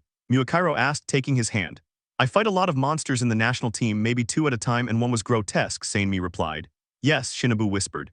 Nezuko is very strong even though she had to suffer. Look what I found under her Hayori, she said, showing us 3 cards with a little blood on them. One had a hole in it. Whose is that? I asked, grabbing it before Jin could. I opened the letter and began to read silently. Era de Tanjiro. Zenitsu cried and is still crying. Inosuke is hitting him to try to make him stop crying, but he hasn't succeeded. I don't dislike that idiot as much anymore. But when I remember that night he wanted to fight me, it doesn't bother me, but it does bore and tire me. One day while we were eating, Nezuko told me that living without any family on a mountain, his only form of entertainment was comparing his strength with that of others. You're the worst, Tomioka-san, katana. 2 weeks had passed and my wounds had finally healed, but I had to undergo rehabilitation and use my demon ability. Only Sanemi knows that I'm still half demon and half human, but he's kept it a secret and hasn't told anyone, unlike what I thought he would do. After sleeping for 5 days, when I woke up, I saw 7 people. Tanjiro, Giyu, Shinobu, Muakiro, Inosuke, Sanemi, and Zenitsu sleeping next to me. I moved my head slightly and pulled back the sheet. As I tried to back away carefully so as not to wake anyone, Tanjiro, who was one of those near me, opened his eyes and stood up. When he did, everyone opened their eyes and raised their heads. Nezuko, my older brother said happily and hugged me tightly. I groaned in pain from the force on my waist. Idiot, said the white-haired boy, glaring at him. Don't you remember he has several broken ribs? He asked. My brother's face changed to regret and he walked away. It still hurts, but I'm okay, I smiled tenderly, making your brother smile too. Without realizing it, Zenitsu jumped on top of me and gave me a tight hug that made me groan in pain and a kiss which I didn't return. I was very worried about you, Nezuko-san, he said, and was about to give me another kiss, but someone grabbed him by the neck and lifted him up. Giyu. What are you doing? I demanded, glaring at him. I'm giving her a hug because I was really worried about her, he said, and tried to come closer to me again, but Giyu pulled him back. So you know, you dyed blonde piece of shit, you weren't the only one who cared about Nezuko, everyone did. Piro Nezuko. She didn't ask you to kiss her, she interrupted, and she already told you once she doesn't feel anything for you, only friendship. Love comes from friendship, he tried, but Muakiro interrupted him. But Nezuko likes Giyu. She told me so once when she was badly wounded in bed. I took the words right out of her mouth, and when Nezuko was hurt and furious with Giyu, she started to say this, but I covered her mouth before she could finish. So it was Nezuko you were kissing that night? Sanemi smiled amusedly. Giyu and I looked at him fearfully. Had Sanemi seen us? Giyu, my brother called calmly. He only knew Zenitsu and looked at him with a hint of fear. It was the first time I'd seen him afraid of anyone. Do you have something to tell me? He asked, picking up his Nichiren blade, but what was he doing? He liked Giyu and was very grateful for him letting me live the first time and saving me from Shinobu that night when we weren't friends. When I was 12, Tanjiro asked me if I liked anyone. When I didn't tell him any names, he asked me what my perfect guy would be like. He once asked me if I liked Zenitsu because of how I explained my ideal man, but now my thinking about the characteristics I wanted had changed, and Giyu was on all of them. I'm sorry, Nezuko, Sanemi apologized with an amused smile before beginning to speak.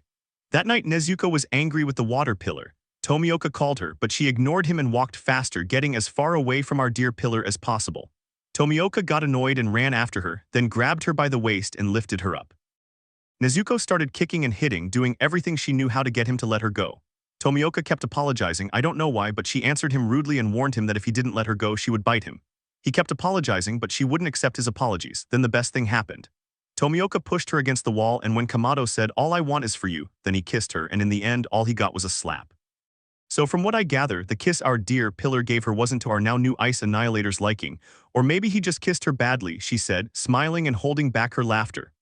Oh, Tanjiro, do you want to know what happened after your sister's first kiss with Tomioka?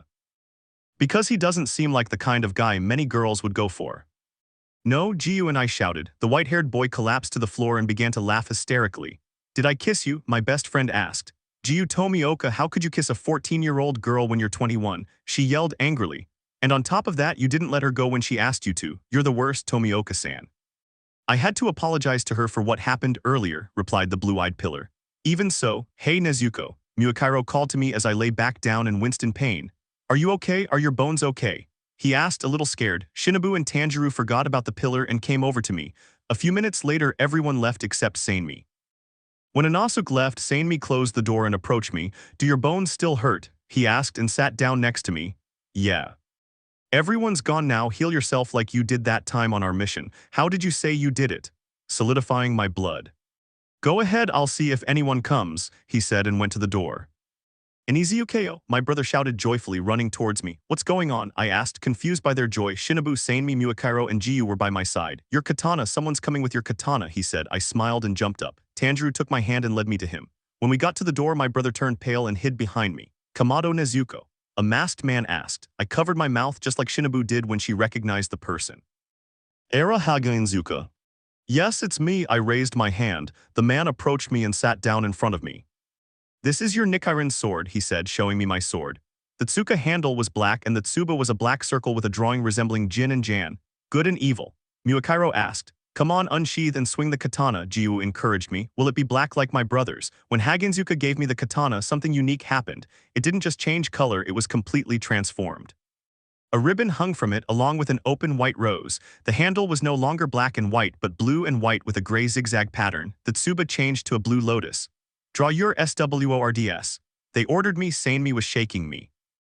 I'm coming, wait, I said and unsheathed the katana. The gray edge slowly changed and became completely white. White, they asked each other at the same time. Maybe it turned that color because of your ice ability, my friend said. I've never seen a katana change, Giyu said, puzzled, and touched the katana. Demon, rage, protect, and loyalty.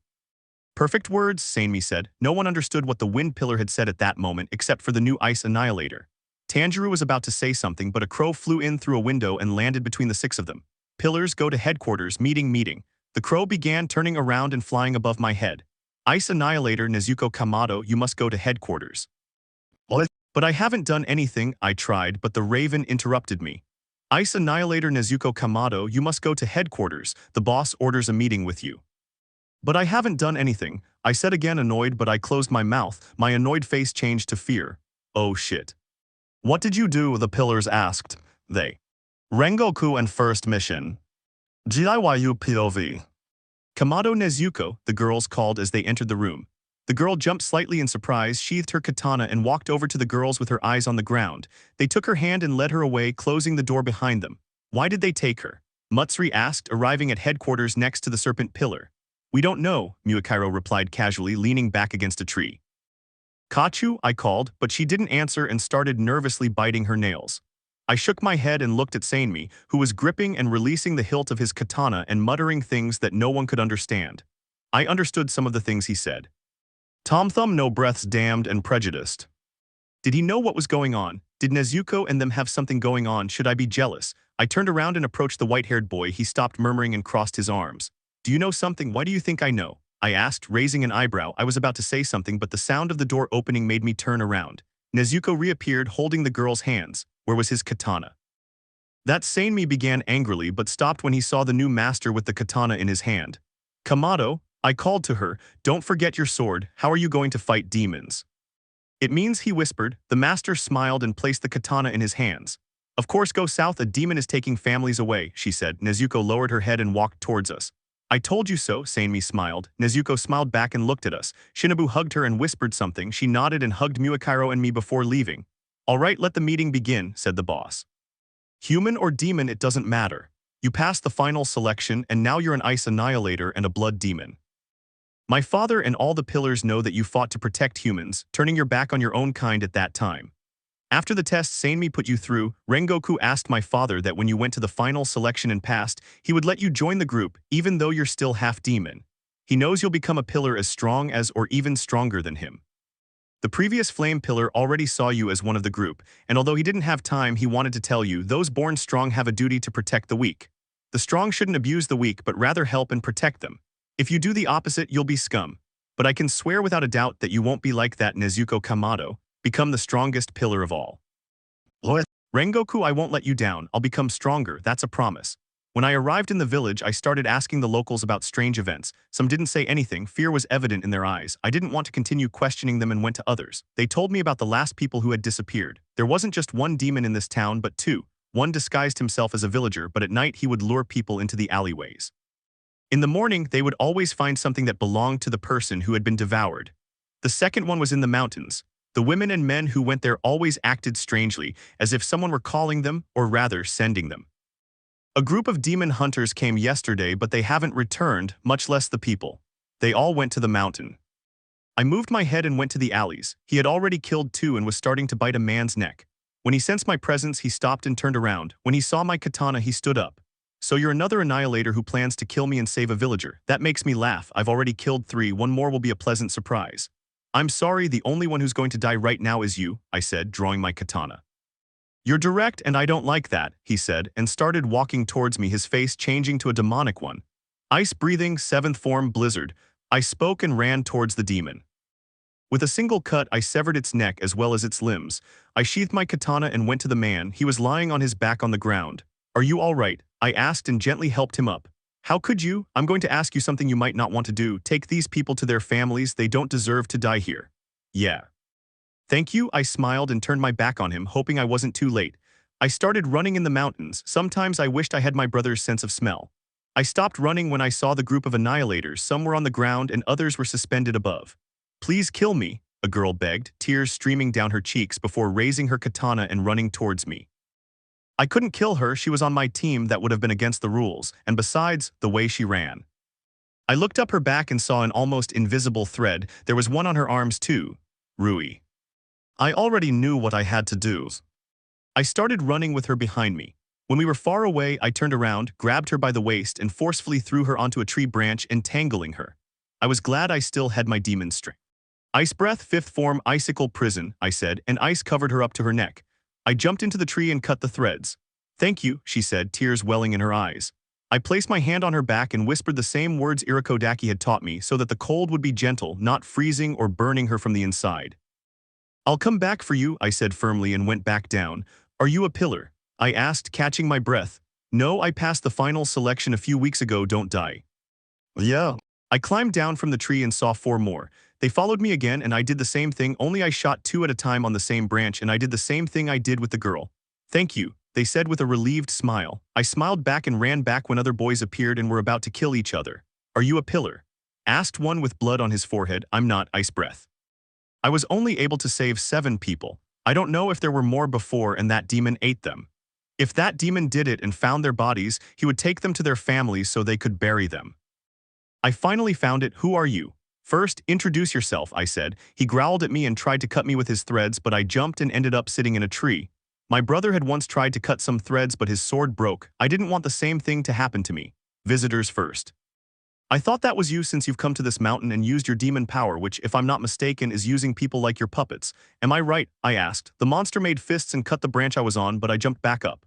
Where is it? He wondered. Before he could turn around, I placed my katana against his neck. UV surprised me a little, I must admit. Die, bitch, he said and tried to hit me, but I backed away and kicked him, sending him flying. Your words hurt me. The demon glared at me with hatred and ran towards me. Ice-breathing modified first stance, I whispered, double ice edge. I murmured and slashed his head from left to right. Stolen kiss. Do you think I can't do it? I didn't say yes or no, he said calmly. I have to go, I've been assigned a mission and the place I have to go is far away. He finished the conversation and picked up his katana. See you, Tomioka-san. Why don't you call me by my name anymore, Nezuko? You spend too much time with Kachu. Do you think I'm afraid of people? You're really going to regret it. Tomioka-san, Tanjiro called, raising his hand. Do you want to train with us? Just with you, come on, I replied. Tanjiro smiled and walked beside me. I want to talk about something. What? Okay, where's Nezuko? He asked, entering the training room. He went on a mission, he might come back late or tomorrow, I replied casually, unsheathing my katana. I'm glad things are going well for Nezuko. Yes, now unsheath the katana, the training begins. 2 hours later. Nezuko hadn't returned from her mission yet, but those who knew her knew she was fine, the place she had gone was far away and we shouldn't worry. You can invite two, but only annihilators, Shinobu told Tanjiro as she wiped his face with a damp cloth. After training, the younger boy was a little injured, but it was he who wanted it. A party. He asked but made a small grimace of pain. Tomioka-san, you need to stop being so hard on others, she scolded me, but I ignored her and slowly closed my eyes. I'd think of something later, I just had to wait. I like that Nezuko started it, I always did. Okay, I asked to train with him, Tanjiro interrupted us. Are you talking about that stupid party? I asked, bored, earning angry looks from the pillar, but I didn't care. Shinobu huffed in annoyance and went back to wiping Tanjiro's face with the towel. It's not a silly party, and just so you know, Tomioka-san, many of us are glad you never came. It's more fun without you. Why do you always? Can I invite Nezuko? Tanjiro asked. Of course, I was going to invite her too when she got back. Yuzui said she'd bring different music and Mitsuri would bring food, although you always have to eat before her or there won't be anything left. The pillar Nezuko. Tanjiro called out, jumping up and waving his hand enthusiastically. Shinobu and I turned around and saw her. A small group of badly injured demon slayers were lined up behind the ice slayer. She was carrying an unconscious girl on her back. When Jin tried to move her away, the girl opened her eyes and clung tightly to Nezuko's neck. No, I want to stay with Nezuko. She'll protect me. She's strong. She must protect me. He started shouting and crossed his legs over Nezuko's chest, who began to grimace. May, calm down. No, no, no. The girl screamed, shaking her head from side to side as Shizu gave Jin a gentle push, grabbed the girl's waist, took a step back and pulled hard. You're welcome, Shizu smiled at Nezuko, who began to stroke the back of her neck. Poor sister of mine, Shinobu lamented, leaving Tanjiro to go to Nezuko, who smiled at her and hugged her. I smiled slightly as I thought of an idea, but first I had to do something. I think I'll go to that party. Yes, Tanjiro asked. That's great, Tomioka-san, we'll all have fun. I do mores. It's so nice of you to bring these sweets, Mitsuri. Nezuko smiled as she ate daifuku. Mitsuri smiled back and ate 3 mochi in one go. I made them. Do you like the music Yuzui brought? I've never been to a party like this, I don't know what to say. I denied it and gave Tanjiro a gentle nudge with my elbow. He jumped but still turned around. What's wrong, Tomioka-san? He asked Shinobu to dance. It's clear he wants someone to ask her. She loves these parties. You think? Just invite her and take her away. Kachu doesn't like others watching her dance because she's not very good at it. Come on, I said exasperatedly, giving him a push. Shinobu smiled when Tanjiro suggested it and took his hand. Okay, I can start now. I got up from where I was sitting and approached Nezuko, who was eating with a smile. Do you want to dance? I don't think so. Why not? I asked and ate the daifuku before she did. Is it because of the pillars? No, I don't know how to dance, she repeated, a little embarrassed. I shook my head again and stood up. Me neither, I said, taking her hand and pulling her up as I walked. Nezuko's face flushed, but she still slowly swayed her hips in an irregular yet cute and even somewhat sensual way. I ran my hands over her hips and pulled her closer to me, starting to dance along with her. The party seemed to fall silent when her bright pink eyes and mine met. Kamado swayed her hips again, inadvertently brushing against my erection. If she kept moving like that, my revenge wasn't going to work. I ran my hand behind her neck and pulled her close, stealing a kiss. I started moving my lips in sync with hers, making the kiss go from innocent to wild. While she kissed me slowly and timidly, I was quick and wild. I knew all the pillars were watching us, and that's what I wanted. Before we walked away, I bit her lip and brought my mouth close to her ear. This is so you understand that I'm not afraid of her, nor do I care what people see or think of me, Nezuko Kamado, I whispered, kissing her cheek before turning away and leaving her motionless with all the pillars' eyes on my back. I touched my lips and smiled arrogantly. A thief who steals from a thief is forgiven 100 times over. This is so you understand that I'm not afraid of her, nor do I care what people see or think of me, Nezuko Kamado. I will kill him. That was my thought as I ran my hand over my lips, removing all traces of his kisses. What just happened? Muakairo asked from beside me. I involuntarily growled at his question and sheathed my katana. What kiss did you two share, or what kiss did he give you? Sanemi teased, starting to laugh. Are you two a couple? Mitsuri asked, intrigued. I blushed and made fists when I saw all the pillars beside me. No, Tomioka and I are not dating, so this is what he wanted. I swear I'm going to make him pay and I'll get my revenge. Of course I will. Well, that was quite a kiss, Yuzui laughed, along with everyone else. I crossed my arms and tried to leave, but they wouldn't let me and kept asking me questions that made me blush more and more. Revenge. I'll give him one he won't forget. After several minutes, I managed to escape when my brother and Shinobu appeared laughing, holding hands. My brother asked me something, but I didn't answer and I left the party. I already had in mind what I was going to do. Giyu POV. But what are you doing dressed like that? I asked when I saw her wearing the same uniform as Mitsuri. When I arrived at Lotus Manor, Shizu and Jin were startled by my smile, but I didn't care. I went to my room and fell asleep, but 2 hours later I woke up hungry. When I got to the kitchen, I found Nezuko sitting calmly at the table, drinking a glass of water. When I looked down, I saw her legs, which became more visible with every movement she made. After you left, I tried to follow you, but the pillars wouldn't let me, she said, arms crossed. That's what I wanted. I noticed. Thank you for that. You're very kind, Tomioka Giyuu, she said, annoyed. You don't have to thank me. I did it with pleasure, I said, smiling amusedly. Nezuko narrowed her eyes and frowned. I tried to take the glass from her, but Nezuko was faster. She grabbed my shirt and pulled me closer to her, entwining her bare legs around my waist. She cupped my cheeks and stole a kiss, leaving me in shock. Her lips tasted like strawberry. I tried to say something, but she bit my lower lip and lowered her kisses to my neck. Without me noticing, Nezuko opened both my shirts, leaving my chest bare, and began to caress it. She gave another gentle tug, making me feel her chest almost bare as well. I had to push her away. I had to. My eyes widened in shock when he lowered his hands, removed my belt, and pulled down my pants. I covered my mouth when she started caressing my lower body, but without taking her kisses off my neck. Nezuko, I moaned, biting my lip hard as he bit my neck. Please, please. What's wrong? I asked calmly without taking my hand away. Stop, please, someone might see us, I moaned again. That was all I could do at that moment. My face was burning just like my body from his caresses and the way he was doing it. If you keep talking, they will. What do you think? If you keep this up, you'll regret it. I'm warning you, you won't want to really know me, I warned, gripping her wrist tightly. Nezuko said nothing and kissed me. If she wanted to play, we'll play. I closed the door and put a chair there. I didn't want anyone to see us, even though I know it would be better in her room or mine, but she tempted me too much. I laid her down on the table and pulled down her panties. Nezuko covered her mouth, stifling her moan when I started playing with my tongue on her labia minora and clitoris. I stopped playing and put my tongue in. Nezuko moaned loudly. I ran my hands over her legs and pressed, making her moan louder and louder. When I touched her G-spot, I pulled away, removed her hand from her mouth, and kissed her. Try not to make so much noise. Were you thinking of getting revenge on me? I asked, inserting 2 fingers that made a gasp escape her sweet lips. Who's getting revenge on whom? I'll tell you. You love me, I know it. Do you regret it? No whispered. That's the answer I wanted to hear. I smiled and tried to take off her uniform, but she stopped me. If you don't mind, I'd like to stay dressed, I said, smiling and kissing his lips.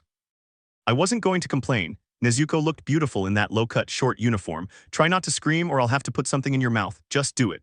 She pleaded, annoyed. I smiled and kissed her before thrusting into her. At that moment, I remembered the desire I had hidden to have her body beneath me and be inside Nezuko, but I only hated one thing. That he wouldn't shout my names. With Irakodaki, we had to be quiet, and the same at this estate because someone could wake up and see us, which I didn't care about, but Nezuko might have.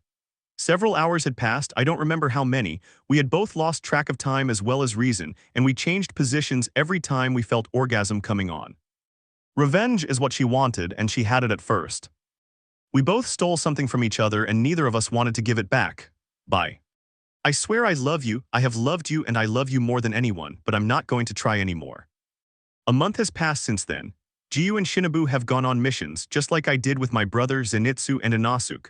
Fighting alongside him was fun, and now I always ask the boss that when I have a mission or he does, we can both be together. What did you just do? He asked. I smiled and threw his boar mask at him. Something you can't do, only I can. Ha, I can do everything you and your brother do. Look at me, you little demon. She yelled, backing away with her fists clenched. See. She pointed, laughing. I can do everything you do, Nezuko. Of course not, I laughed. There's only one thing you'll never be able to achieve, even if you try with all your brute strength. That, yes, remember and say people's names correctly. You and your companion don't underestimate me. Of course I can do it, and when I do, you'll be left with 0. Stop underestimating me. I don't have to do my missions alone anymore, and it doesn't bother me. The last one I went on, I was accompanied by my sister. When we arrived at the place, we didn't separate and ran until we sensed the presence of many. Shinobu would go east and I would go west. We shook hands before jumping. Neither of us needed to run. Butterflies fly, and the snow, before falling to the ground, is always in the sky and descends as if levitating. Each of us conquered our demons, and we met again in the same place where we separated. We both smiled and hugged, walking again until we descended the mountain. We didn't have any scratches on our bodies, clothes, or any bruises. Together, we were a strong team. I also went on a mission with Giyu. The boss called him to go and save a group, but he also asked me to accompany him. We both grabbed our katanas and went to the place where we were sent. We were both fast, so we arrived an hour earlier than planned. When we arrived, we went our separate ways. I kept running and jumped, giving myself momentum with my eyes looking down. After saving a girl and her companions, I left and started running towards the demon who had two annihilators in his hands and was going to smash their skulls. Ice-breathing, fourth style, Northern Crown, I whispered. When the demon realized my presence, it was too late and fell to the floor cut in five, its head bouncing on the ground. The annihilators were also on the ground and coughing as they touched their heads. Are you okay? No, they groaned and tried to get up, but they lost their balance. Please help them and take him to the Lotus Ranch, I asked the helpers before leaving. When I killed the other demons, I went to Giyu, who had also defeated all the demons he encountered. Did you defeat them? Yeah. Oh, good. When I told another boy that the demon that was going to kill him wasn't a demonic moon, he started screaming like crazy. Did he ask you to fight him like that boar-faced guy? I think so, but when he said it I was already far away, I said, acting normal. And don't make fun of one of my, I tried to warn him, but Giyu grabbed the hem of my Hayori, put a hand behind my neck and stole a kiss. I know, I whispered, touching my lips with my finger, but he doesn't kiss you or make love to you the way I do and you like it. Giyu, we're in a, I tried to reason with him, but he kissed me again and his hands moved down to my legs. I jumped instinctively and wrapped my legs around his waist. Giyu pushed me against the tree and started kissing my neck, making me moan. We both killed the demons, that was our mission, he said, unbuttoning my uniform. Giyu. What? I shook my head and looked up at the gray sky and the falling raindrops. Great, I don't have an umbrella and I took the longest route to get to the hacienda. I didn't have to listen to Inasuk. I let out a huff and continued walking in the rain with a firm step, taking long strides so as not to slip and fall into the mud. I continued my walk, but stopped when I saw a person sitting on a bench next to another person who had an umbrella. The person sitting in the rain had their eyes on the ground and wasn't doing anything to cover themselves. I took off my Hayori and approached the person. When he stopped feeling the drops of water wetting his hair and body, he raised his head. You're going to get wet. And you? I asked, sitting down on the bench with the umbrella. I took his Hayori and pulled.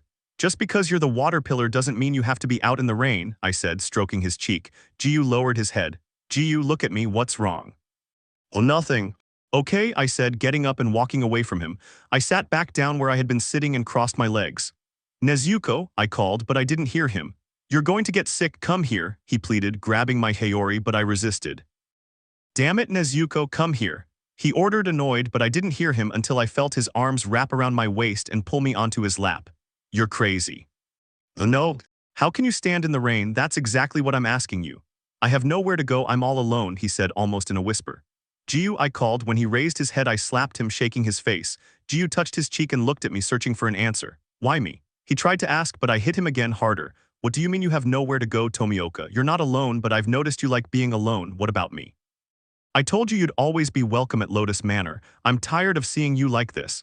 I don't like seeing you sad, even though you're always serious.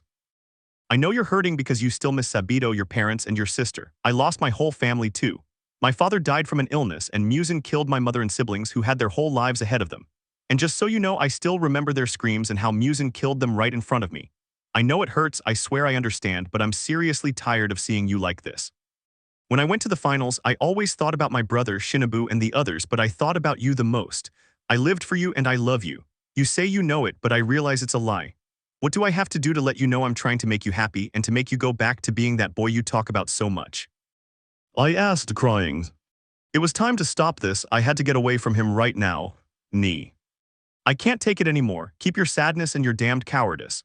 Goodbye, Tomioka Giyuu. I said goodbye and stood up, walking away from Giyu, who was a few meters behind me but still sitting and not trying to catch up. My pink eyes, glazed with tears that screamed to escape, were stronger than me and began to flow, running down my cheeks like the raindrops that streaked across my face, leaving me utterly inconsolable. I covered my face with my hands, letting each of my tears do what they wanted. I didn't care anymore. I didn't care about anything anymore. A sob escaped my lips and something inside me broke. I could hear it. It was my heart. I wanted to get to bed and keep crying even if everyone could hear me. I didn't care. I just wanted to stop this pain that was already too much for me. No pain could compare to the one I was feeling. I hated him, I hated him, I hated him, but still I loved him. You're the biggest idiot of all, Kamado Nezuko. A stupid girl in love with the worst man a woman could ever fall in love with. That's why nobody liked him and everyone hated him. The final goodbye. The difficult thing is not forgetting the past, it's forgetting the future you imagined. A year has passed since she left me, my pillar, the non-existent person I always loved silently, but only in my dreams because she didn't exist. How can you love something that only exists in your head and heart but isn't real? I've believed in that non-existent person since my sister died. That person gave me comfort, loved me despite my many flaws and coldness, and little by little reached my heart, turning it to stone. Hope is not the last thing to be lost, but the most important. It disguises itself and ceases to exist, leaving you with nothing. I have suffered losses that not only broke my heart, leaving it in pieces, but also myself. My parents, Tsutako, Sabito, and now Nezuko. After Sabito's death and the conversation we had that day when he helped me, I promised to be the strongest of all, to kill every demon, and not to let anyone else into my heart and life. But she came along and ruined everything. That little demon who, like me, suffered losses and had her heart broken, making her cry in silence so that no one would see how broken she was. Unlike me, her heart wasn't made of stone. Yes, it was in pieces, but she gave those pieces to other people. The last piece she gave to me, leaving her with nothing, but she was still happy because she thought it would help me erase my sadness and make me happy, change my past, and also her love. But it didn't work, and I know it wasn't her fault, it was mine. Nezuko slowly helped heal my heart of stone, which I promised no one would ever change, but she did. I remember getting up and shouting her name, but she was gone. I still ran, wanting to find her, apologize, and hug her, but it didn't happen that way, and I collapsed. It didn't matter the mud or the rain that kept soaking me and my tears. I hated crying because I knew it didn't do any good. I learned that when I was 11. Crying doesn't make you a better or worse person. There are two kinds of people in this world: those who help you when they see you weak or crying, even if they don't know you, and those who don't care and walk away thinking that the person who shows their pain and feelings is weak and will never amount to anything. I knew both types of people, and they were both in my life. Since Sabito's death, no one approached me because I didn't let them see my feelings, but she arrived like a small ray of sunshine and illuminated the darkness that surrounded me and was inside me. I loved her, I never denied that, but people didn't understand my way of loving, and it hurt them even though I tried to do the opposite. I no longer know what feelings mean. Friends can break your heart just as easily as mend it. Love is a steel trap, it hurts you, makes you cry, and makes you want to die all at once. I knew it when she left. I hurt her when all I wanted was to make her happy, but I've hurt her several times and she always gets up and comes to me as if I'd never made her suffer or cry. I had to let her go, even though I wanted to with all my heart. I want to feel his arms around my body and his caresses that were a calming sensation for me, and kiss those sweet lips that were my drug. I rarely did things right between us, but I did them wrong more often. You always wanted to make me happy and showed me your love in words and actions, but I hurt you and I never wanted to see it or accept it. I love you, Nezuko Kamado. You were the best thing that ever happened to me, so for the first and last time I'm going to do something right. Goodbye, I hope you meet someone else who makes you happy. You deserve someone who loves you and doesn't make you cry. Goodbye, my love, I whispered to the sky, tears welling in my eyes. Hi everyone, this note is to say goodbye. I'm not leaving Wattpad, of course not. This site always makes me feel better when I'm feeling down. Reading and writing helps me. This is the last chapter of Stay With Me. I can't go on anymore. Now they're starting stories about this couple, and I know they'll be better than this, which can't even be called that. Every time I read the chapters, I get sad and want to hit myself. I don't know whether to try to fix the many errors caused by me and the phone or just delete it. I'm a bad writer and I don't know whether to continue writing my other published stories or stop them all. I try to fix my mistakes, but I never succeed, and it saddens me even though I look for things that can help me. Thank you for your votes and comments. Pillar of Ice and Blood, let us be Cupid. Welcome to the group, Nezuko Kamado, the boss greeted me, his sisters beside him smiling. They had helped me on the last day of selection. As they were about to leave, a raven said that I was alive and in the wisteria trees. Upon hearing this, they took their lamps and entered the mountain. When they saw me unconscious, one of them checked my pulse by placing 2 fingers on the back of my neck. Even though the raven told them I was alive, seeing me covered in blood and with my wounds, they became afraid. The 2 of them took me to the headquarters with their brother. When I woke up, they weren't with me, nor was anyone else. I remember being very worried because I was in an unfamiliar place. I grabbed my katana and left the place, limping and hurt. They went to the room to see if I had woken up and to help me, but I had already left. After a year and 5 months of missions, killing demons, saving people, and evading the water pillar, a raven appeared beside me with a piece of paper in its leg. The master was requesting an audience with me, and again I thought I had done something wrong or broken the rules, but that wasn't the case. I needed to stop being so pessimistic. What you heard, Nezuko Kamado, you are now the Ice and Blood Pillar.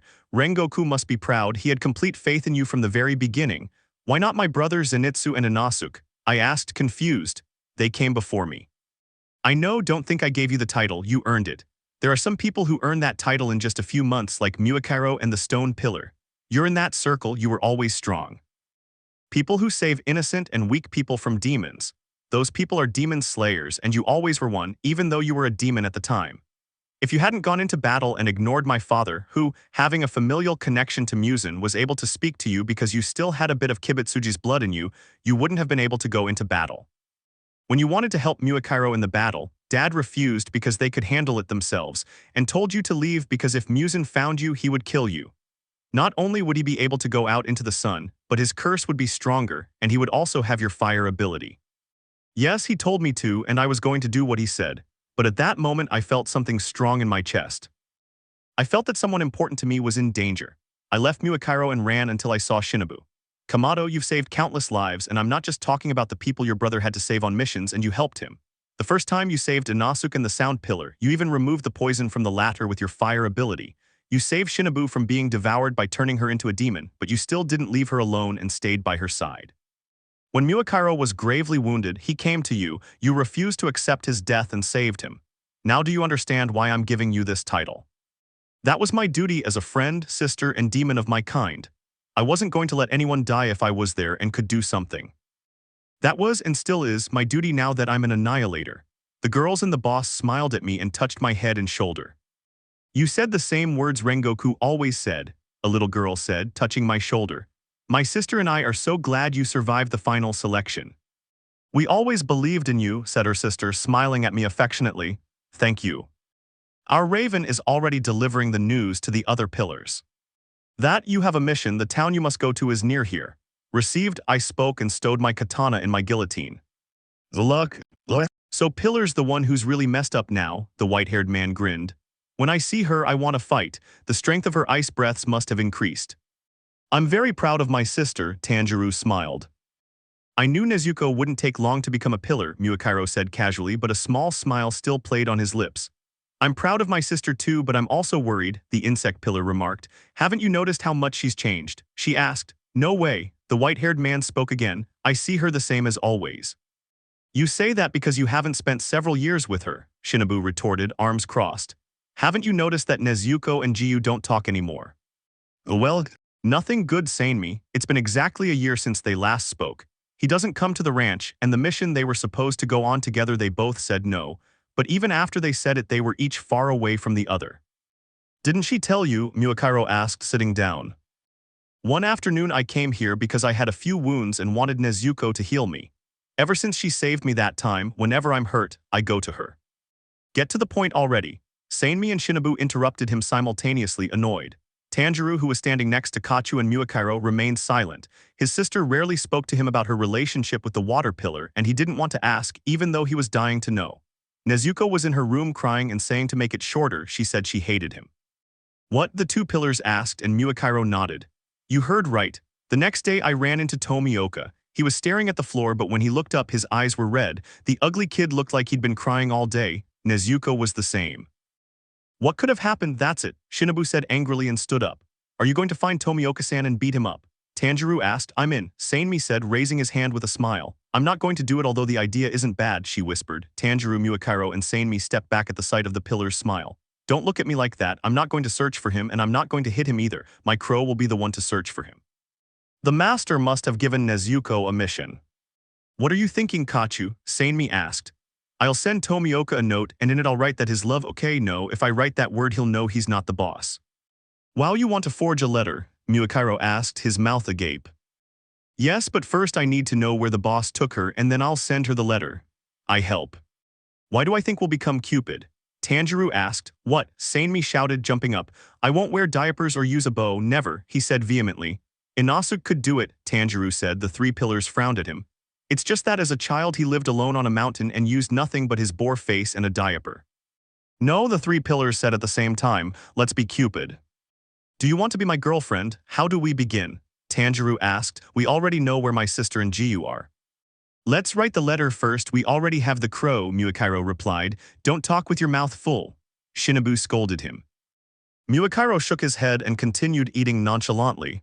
Come on. Fine, hated Tomioka, she began to write, but Tanjiro stopped her.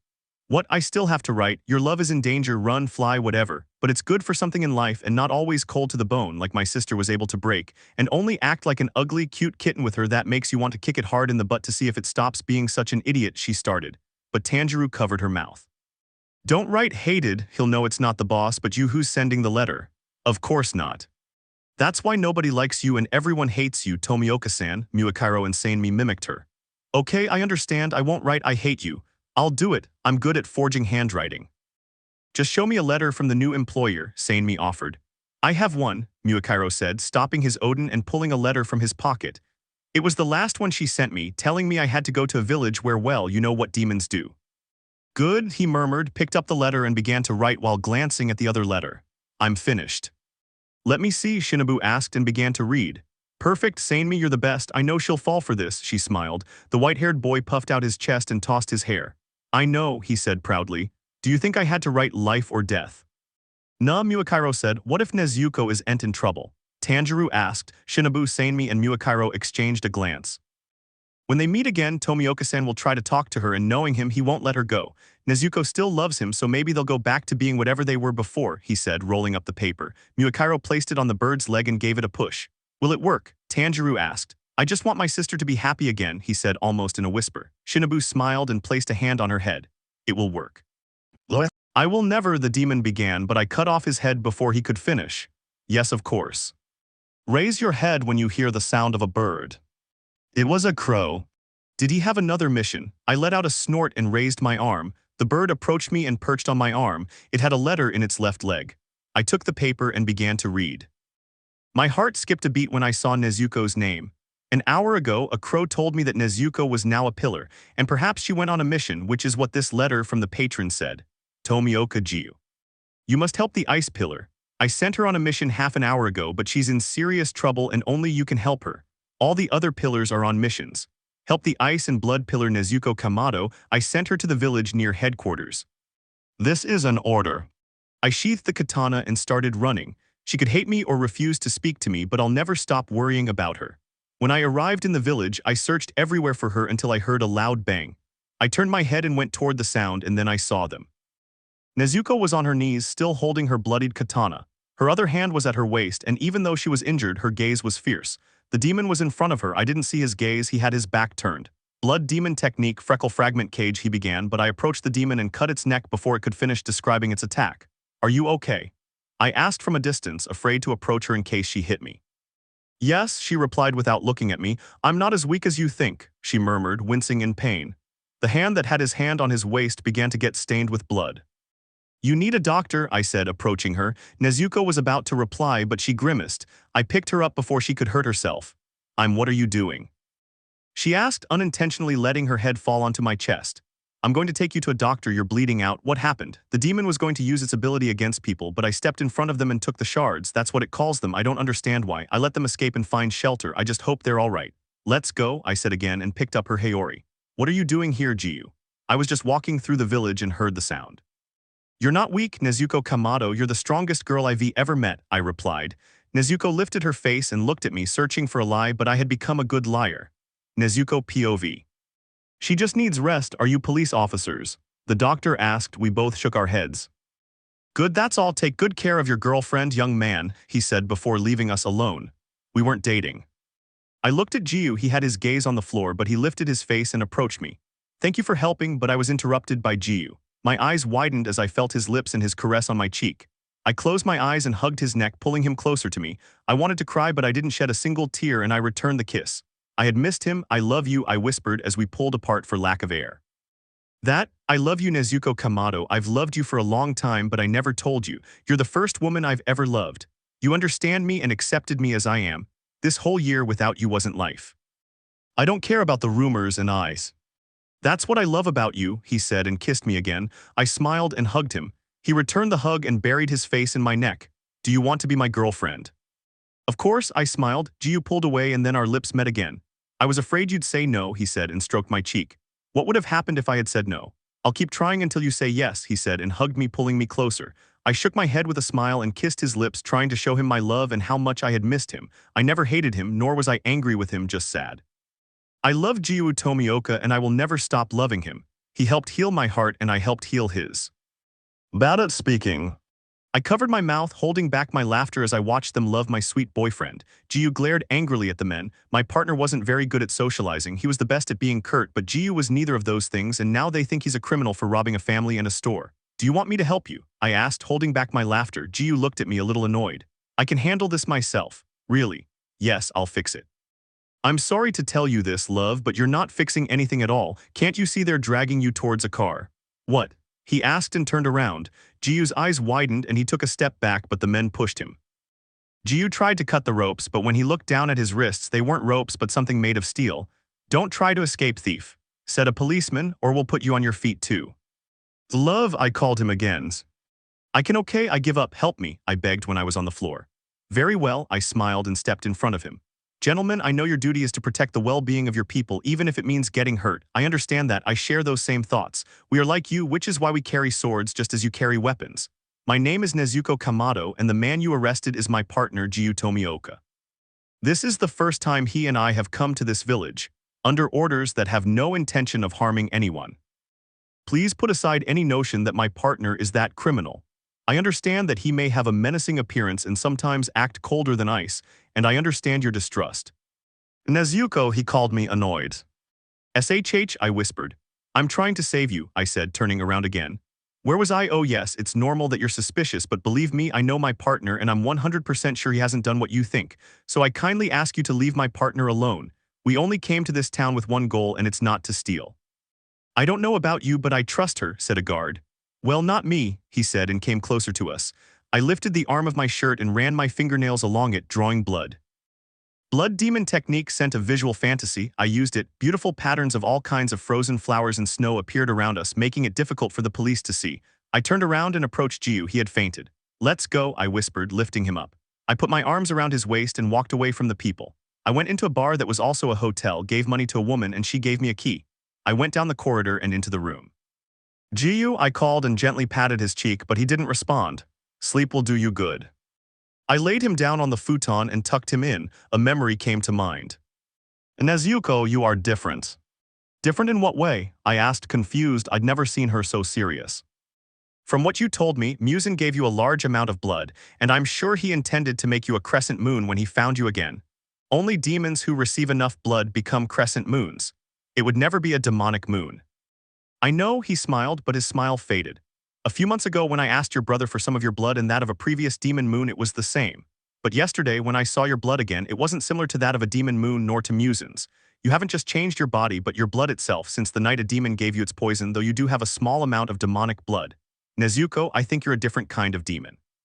Haven't you wondered why you're the only one who can go out in the sun?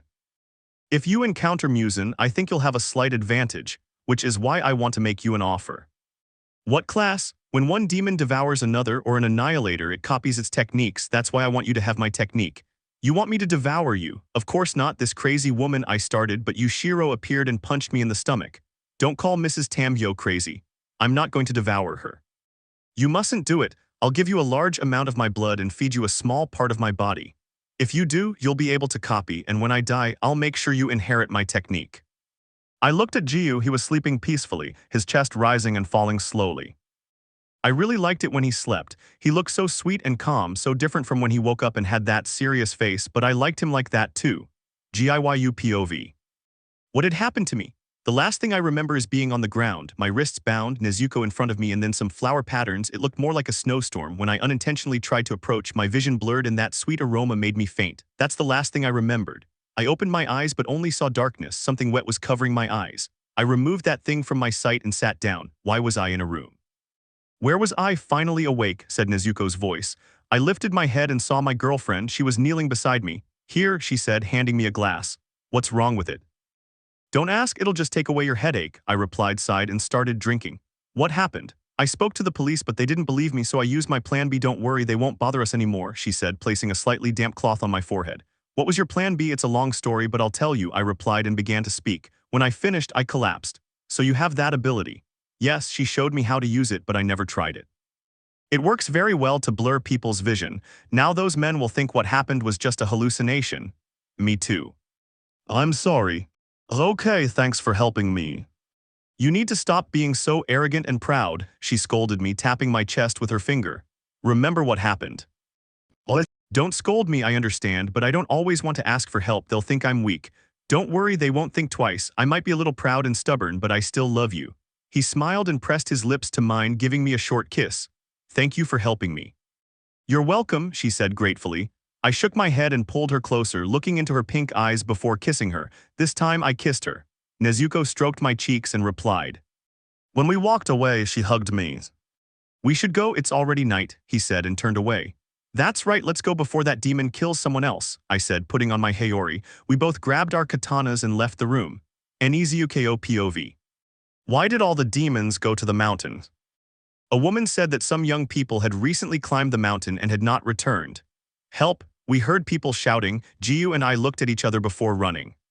Shut up, a demon ordered. I prefer my food in silence. I like listening to him, smiled another demon. His screams are music to my ears. I want us to be friends, said another one. Stay away from them, Giyu ordered. The three demons turned around and looked at us. You kill them, I want to eat. We wanted to, idiots. Fine, I'll just eat too.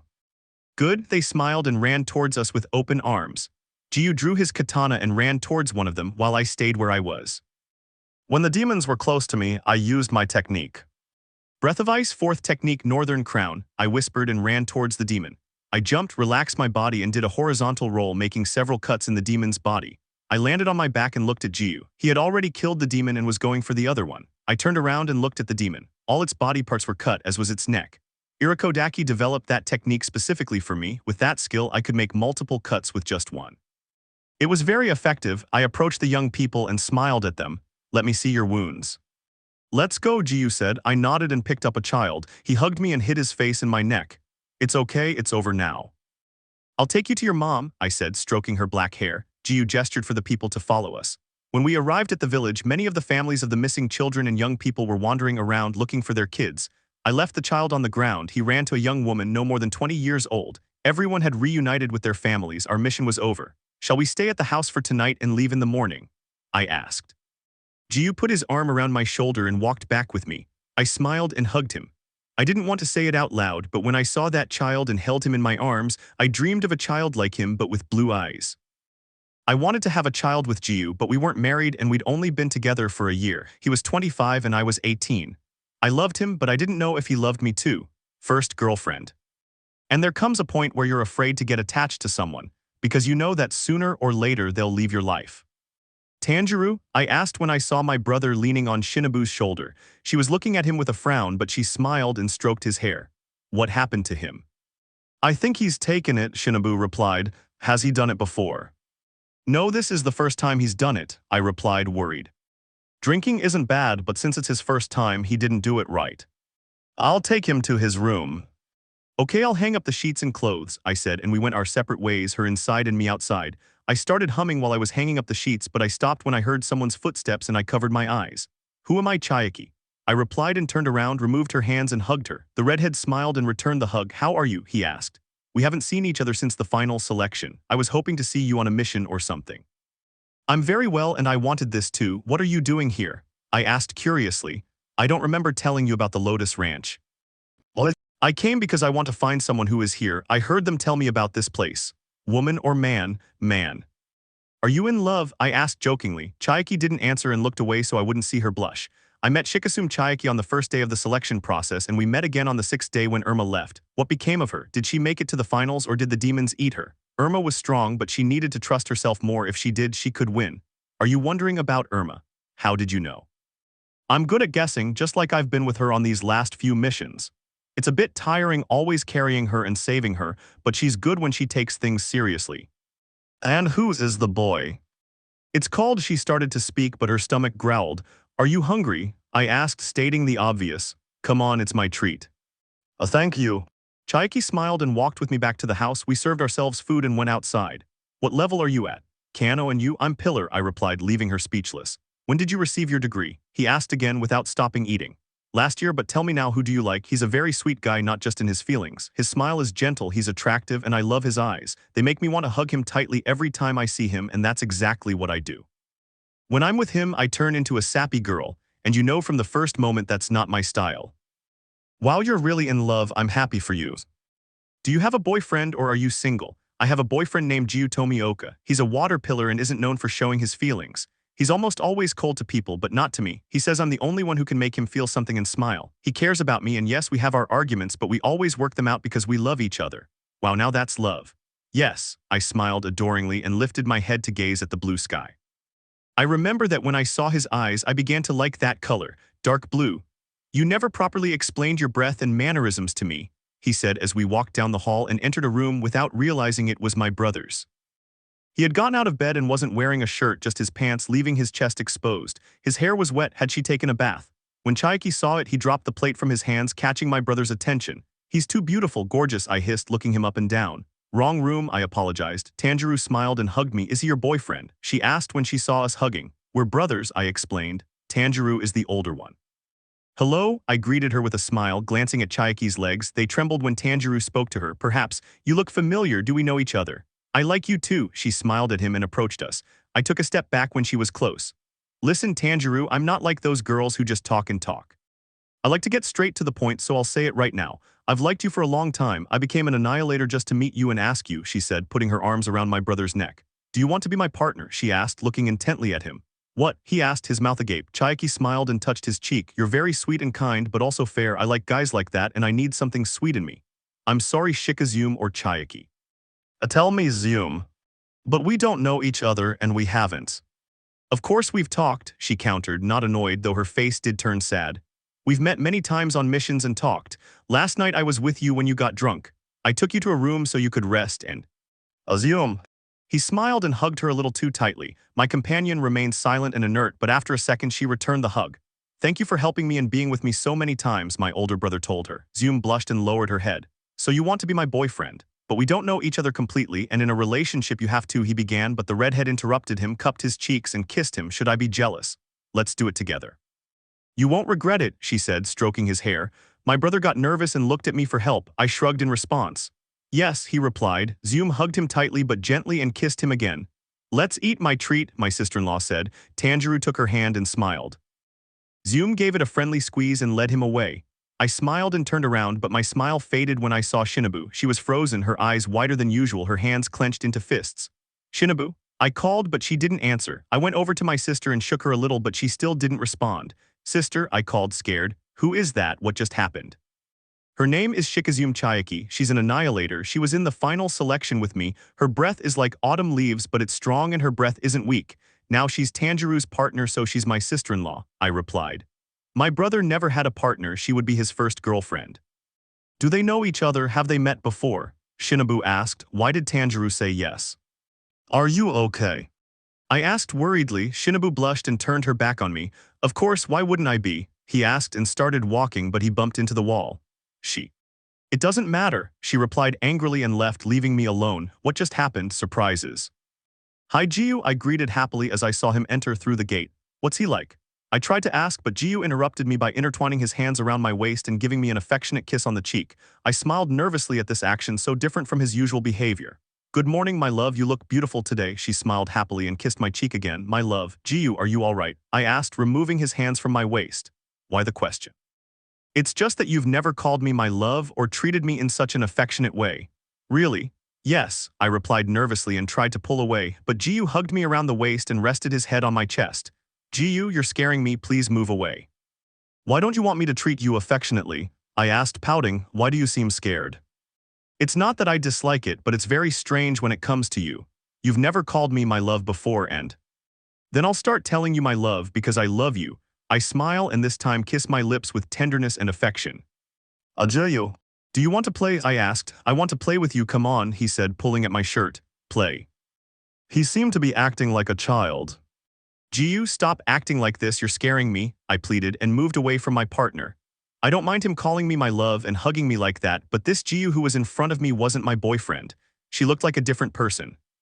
I want to eat, but I also want to play, she smiled. Can we play while we eat? That Sania my POV. Hello Muakairo, I greeted my partner. He blushed upon seeing me and covered his chest. What's wrong? Nothing. Why are you putting your hand on your chest? I asked, amused, and touched it. I frowned at the feeling of something new. What are you? I tried opening my shirt. What the hell, why are you? I yelled, but Muakairo slapped me. How rude of you, no one should touch a woman's breasts. What? Do that again and I'll hit you, she warned me, turning her back on me, but I grabbed her hand and turned her around, opening her shirt again and shaking my head at the sight of her breasts. But you're a man, why the hell do you have a woman's breasts? Have you always had them? Don't touch me, he said and pushed me away. Don't you have a pee? But Muakairo slapped me. You swear, tell me something, have you ever been with a girl? I asked. Muakairo shook his head. Why would I be with a girl? He said, making a face of disgust. So you like children? I'm not a pedophile. You know what I'm talking about. I don't like them, and if you ask me, I don't like you either. You're not my type. I'm everyone's type, not mine. Sane me, Nezuko called. I let out a huff and turned around. Giyu was smiling like he never had before and touching Nezuko's cheek. She looked nervous and tired. When our eyes met, her face lit up and she ran to me. I don't know what to do. Giyu is acting strangely like a child and it's a shock.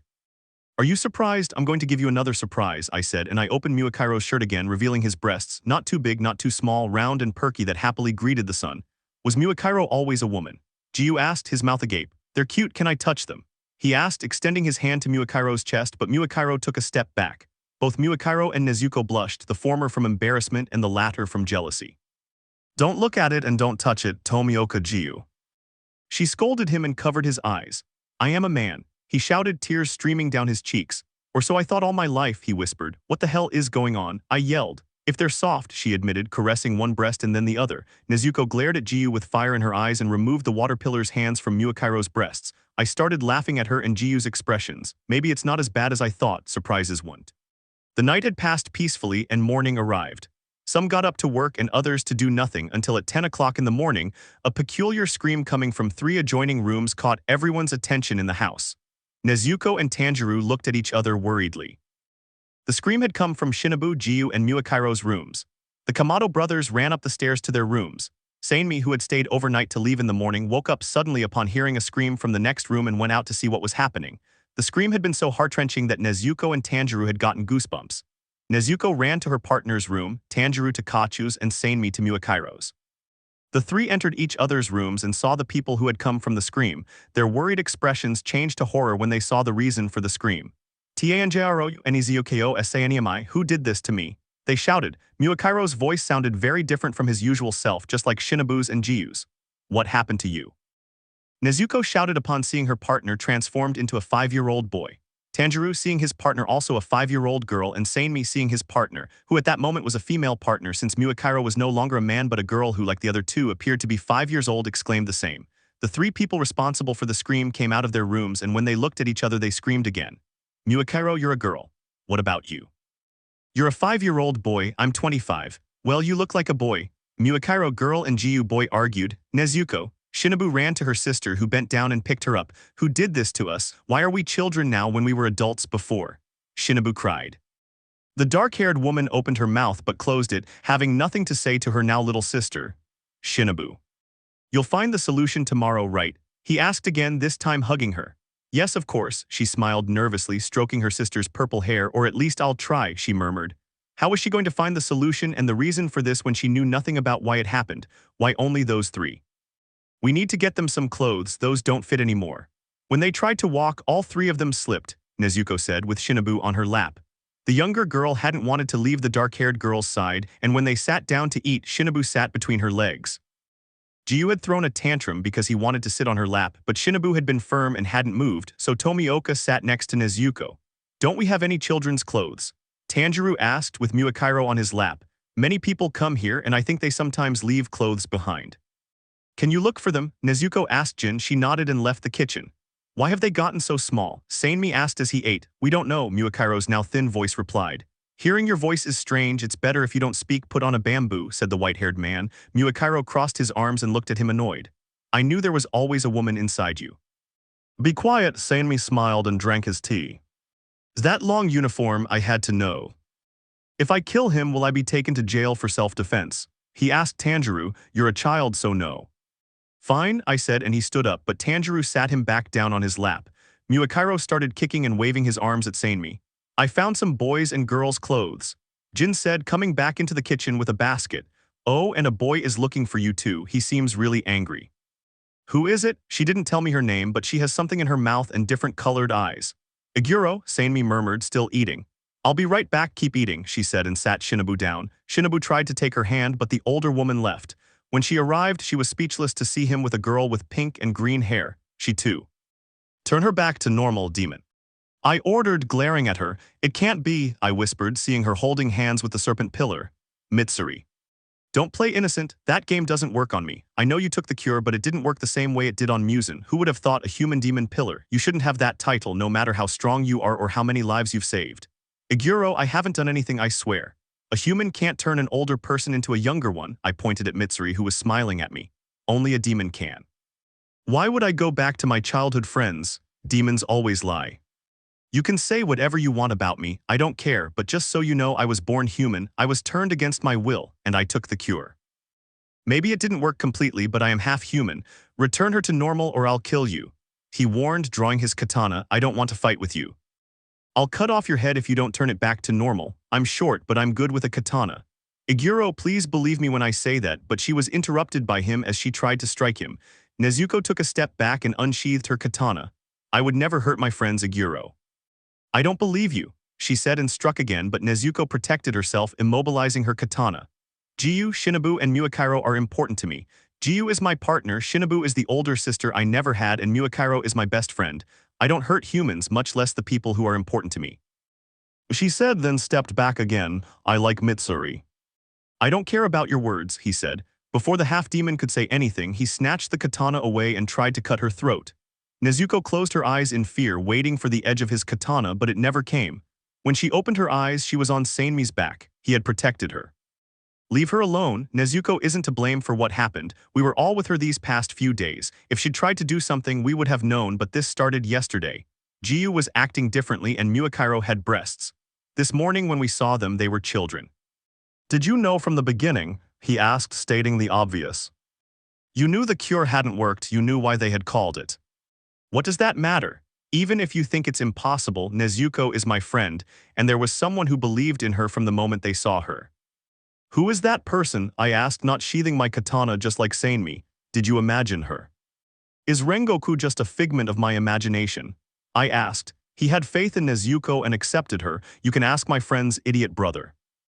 Not only were Tanjiro and his group with him, Nezuko was with them and fought alongside the four of them to defend the humans on the train.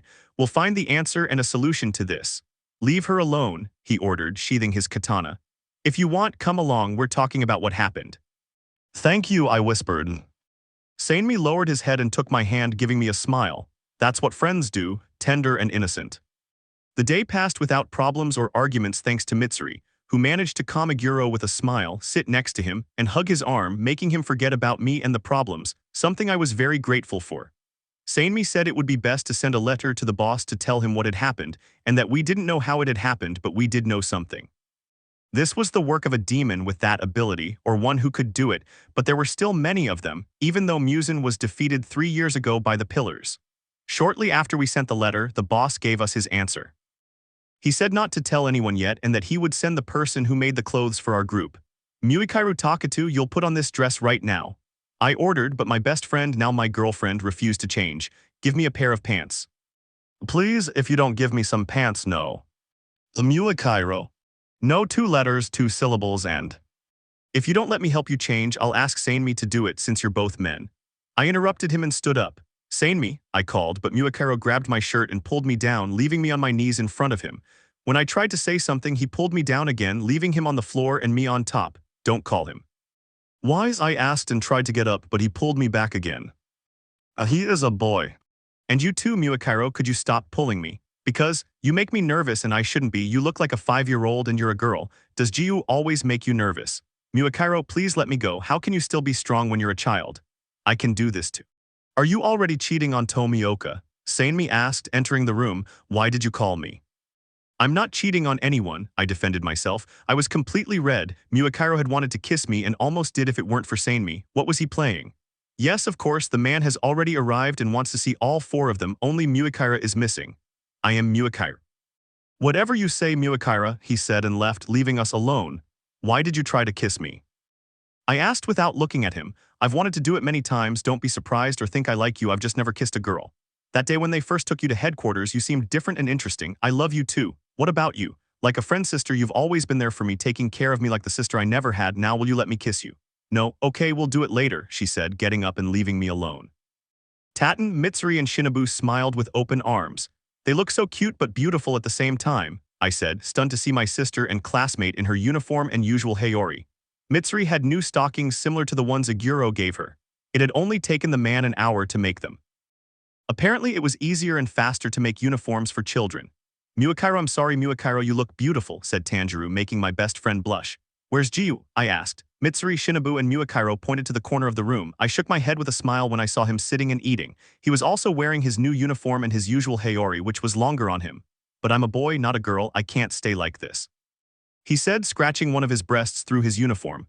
"Don't do things like that, Muakairo. Now that you're a girl, you should act like one. You can't be scratching yourself like that in public." Shinobu looked at him disapprovingly. Muakairo gave her a dirty look and hugged my leg.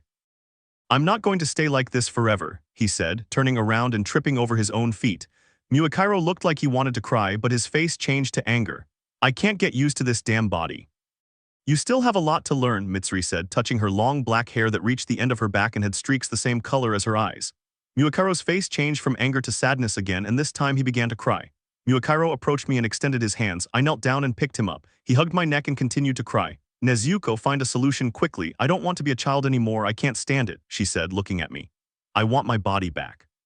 I want this to all be just a bad nightmare. Wake me up." "But what do you want me to do?" I asked nervously because of his crying. Muakairo cried harder and hid his face in the back of my neck. He looked like a baby. He's so innocent and cute. "Take me to the room, please. Claw, and let me kiss you on the mouths."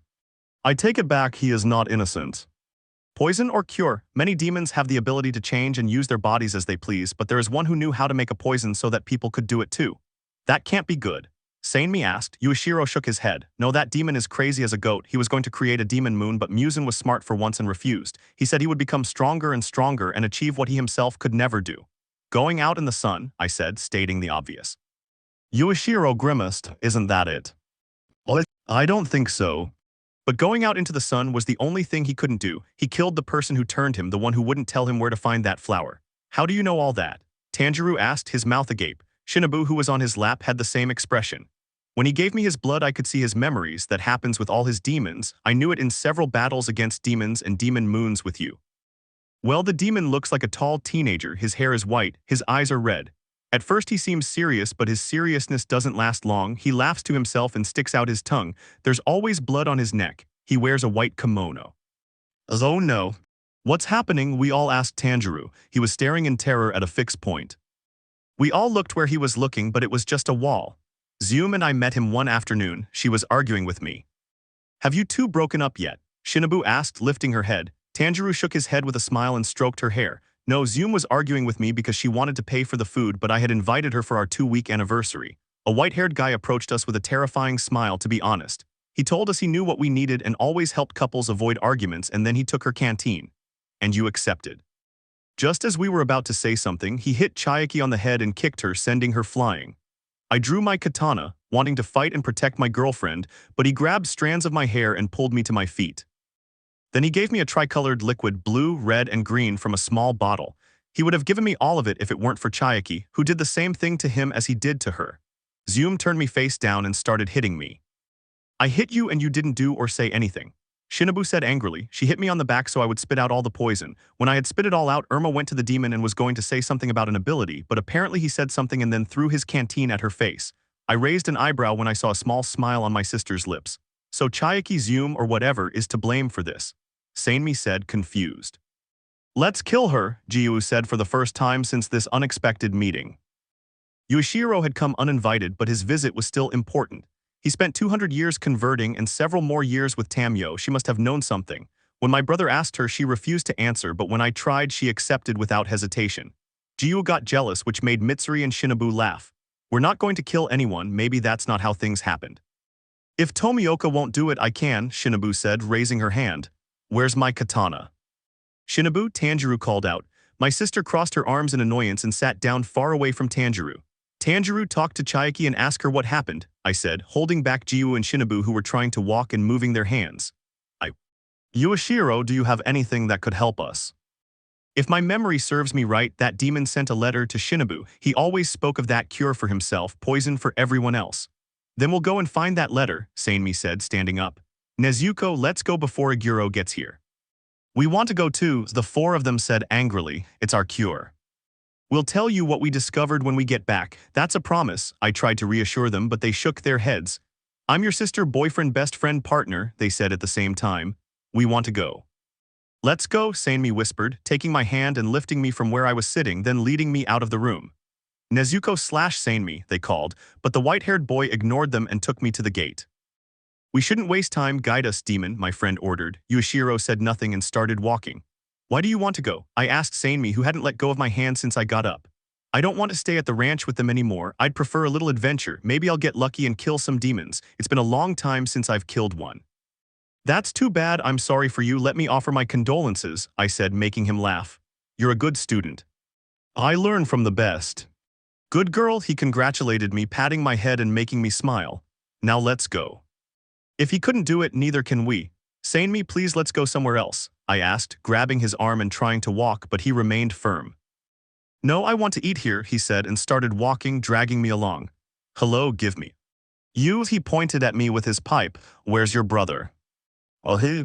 Do you know each other? Sanmi asked. I tried to speak, but I hid behind my friend when the man approached. Of course we know each other. Her brother threw away the plate of yama udon. Actually, I just drop it. I don't care about money. I already told your brother and you that, but I won't forgive people who despise my food. He didn't. Where is your bamboo? Why were you using it? I don't. Give me 2 bowls of yama udon. I'll pay you what your brother didn't pay, said Sanmi. Are you going to eat it or follow his brother's example? I asked him. My companion crossed his arms and huffed. I'll never be like that idiot, and if I'm going to eat him. Okay, I smiled and went to my food cart. Sanmi shook his head and took my hand. Why did your brother drop the plate? I asked when we were seated and the man gave us the udon. You see, when he started eating, he smelled the same person who killed my mother and brothers. So this is where she met Muzan, he said, stating the obvious. Yes, I said and started eating just like Sanmi. A few seconds later, we started a competition to see who could eat the fastest, and we continued like that until we couldn't eat anymore. That's what I like to hear. Tell your brother to follow your boyfriend's example. We're not dating. Sanmi Yuichiro has arrived. Here you go, he handed him the money and started walking towards Yuichiro. Where were you supposed to be, demon? Let's go. He's not answering me and he's trying to boss me around. This demon is deserving of a beating, he said angrily. I smiled and put a hand on his shoulder. Don't worry. Let's go, I murmured, and we started walking until we reached the same alley. He disappeared. Yuichiro shouted in surprise as he managed to pass through the wall. He has the ability to make footprints in places disappear or be hidden. Behind the wall is a Sanmi. I shouted as he ran towards the wall, but he couldn't get through like Yuichiro. I ran to my friend, knelt down, and gently cupped his face in my lap. Sanmi, answer me. What? It took so long, he murmured, touching his forehead. I'll kill that demon, he muttered, but Yuichiro came out and looked at us. And they say they're not a couple. I asked, arms crossed. Shut up, you bastard, Sanmi ordered, slowly getting up and sitting down. Without me noticing, Sanmi had taken my hand for support. We're not dating. Oh, come. You don't order me around, demon, he said, glaring at him. Yuichiro shook his head and went back through the wall. I got up, as did Sanmi, and we walked on. The house was just like that time, Yuichiro explained as we both looked at the large hole. Which time? Muzan sent 2 demons to annihilate us, but that doesn't matter anymore. Let's start searching. If there's nothing here about how to return Giyu, Shinobu, Muakairo, and Mitsuri to normal. Yes, let's do it, Yuichiro said, agreeing. I denied it and we started walking. We went into the house and went up the stairs. Here it is, I said and opened the door. All right, let's begin, said the white-haired boy, and we started searching the room, moving furniture. Sanmi was throwing papers everywhere, which only made Yuichiro angry, but my friend didn't care and kept throwing things around. There must be something, I muttered angrily, a letter or a jar. I found it, Yuichiro exclaimed excitedly. I'd forgotten it was in this drawer, he said. Sanmi stopped throwing things around, approached him, snatched the paper, and headbutted him. Fool, you should have told us an hour ago. Now let's see what it says, starting to read in a low voice. But what's wrong? I asked, approaching him. To sum it up, the demon extended an invitation to join him, along with the craziest and strangest ingredients I've ever seen. First, water, asphodylus fistulosos, and the same plant but white spider lilies and blue spider lilies. Wait, the blue spider lily is what Muzan was looking for. Because I think to go out in the sun. But he couldn't find it, that's why he wanted to devour you. Oh yeah. Fine, then it's settled, let's forget about this cure. Your boyfriend will still be a boy who touches Muakairo's chest whenever you're not around, and he's right there with him. So sorry, my dear demon, but Giyu is cheating on you with Muakairo, who will have to be called Muakaira, and Shinanu and Mitsuri will be little, but maybe they won't die. Why do you say that? I asked, snatching the paper from him, and Giyu is just a child, he doesn't know what he's doing. I don't mean to bring you down, but your boyfriend kissed Muakiro, so he's hardly a kid anymore because he touched Muakiro's breasts again afterward and your best friend didn't do a thing. What? Yes, your boyfriend is cheating on you. I feel sorry for you. I'm going to break up with him. If Kibitsuji couldn't find that flower, neither will we. Let's count how many years that wretch lived. Tamio had to endure 200 years to convert Yuashiro, and let's not forget the demon we defeated, Muakiro and the Stone Pillar. That demon was the first moon demon, who, when he was human, was one of the first demon slayers because he was born in the Sengoku era, he replied, anger in his voice and eyes. If that piece of trash couldn't do it, neither can we. You said it were different from that trash and you have no idea how glad I am that it's dead. Be reasonable, what was that sound? I didn't hear anything, Yuashiro said. I'm not crazy, I know I heard something, he said, going to a window and pulling back the curtain. Damn it, we have to go, he ordered, taking my hand. Wait a moment, I said, and picked up some scrolls. Leave them alone. He exclaimed, pulling me along again. We left the room and went downstairs. Damn it, is there another door we can use to get out? I asked Yuashiro. Yes, the kitchen. Sanemi, just tell me what's going on. I exclaimed, annoyed. 3 demons are downstairs and they're going to come in through the hole, and from this moment on I'm telling you they're not coming to say hello or help, okay? I told you, he said, and dragged me back to the kitchen. The door was open but it slammed shut. Damn sons. I knew they'd try to escape through this door, said a male voice. Show yourself, or are you a chicken? I ordered. The demon began to laugh. A few seconds later the 3 demons appeared. The boss was right. What patron are you talking about? I asked, confused. Muzan is dead, I said. The 3 demons started laughing. So you're the huntress but also a demon. We won't kill you, don't worry, not you, but those 2 we will, he said, pointing at them. If you want to kill them, you'll have to kill me too. You're not the first ones to try to kidnap me. He prefers you alive, but if you'd like. Don't stray from me and don't do anything stupid, Sanemi whispered. Let's begin. We are pillars, I can't be angry with him. Yuashiro, Yuashiro. I called out in terror. One of the demons I was fighting, Yuashiro, lost his concentration for a second, and at that moment the demon knocked off his head with a single blow. I, who was fighting alongside Sanemi, had to leave him, and I kicked the demon that tried to stab him, picked up Yuashiro's body and went into the house. Okay, everything's fine, he's a demon and the one who took his head was one too, so he'll come back. But he's been like this for several minutes now and I left Sanemi alone, but he saw me just like he saw Yuashiro. Yuashiro, regenerate. I spoke loudly. That's an order. My eyes widened in surprise when it began to regenerate little by little. Mrs. Tamio, I told you it would be bad to bring that hunter. Yuashiro. I can hide places and people, but my skill isn't perfect. I know, but you're doing so well, your skill is amazing, I said, still looking at him. When I saw his eyes, they were watery with tears. Do you really believe that? Of course, Yuashiro, you are a righteous and amazing demon, but I am not Tamio, I only have his abilities. As I know. So why did you call me? I will not forgive those who steal our time together. I will not forgive them, he said, his face transforming into a demon's. Let's go back, I ordered. Yuashiro nodded and ran towards the demon.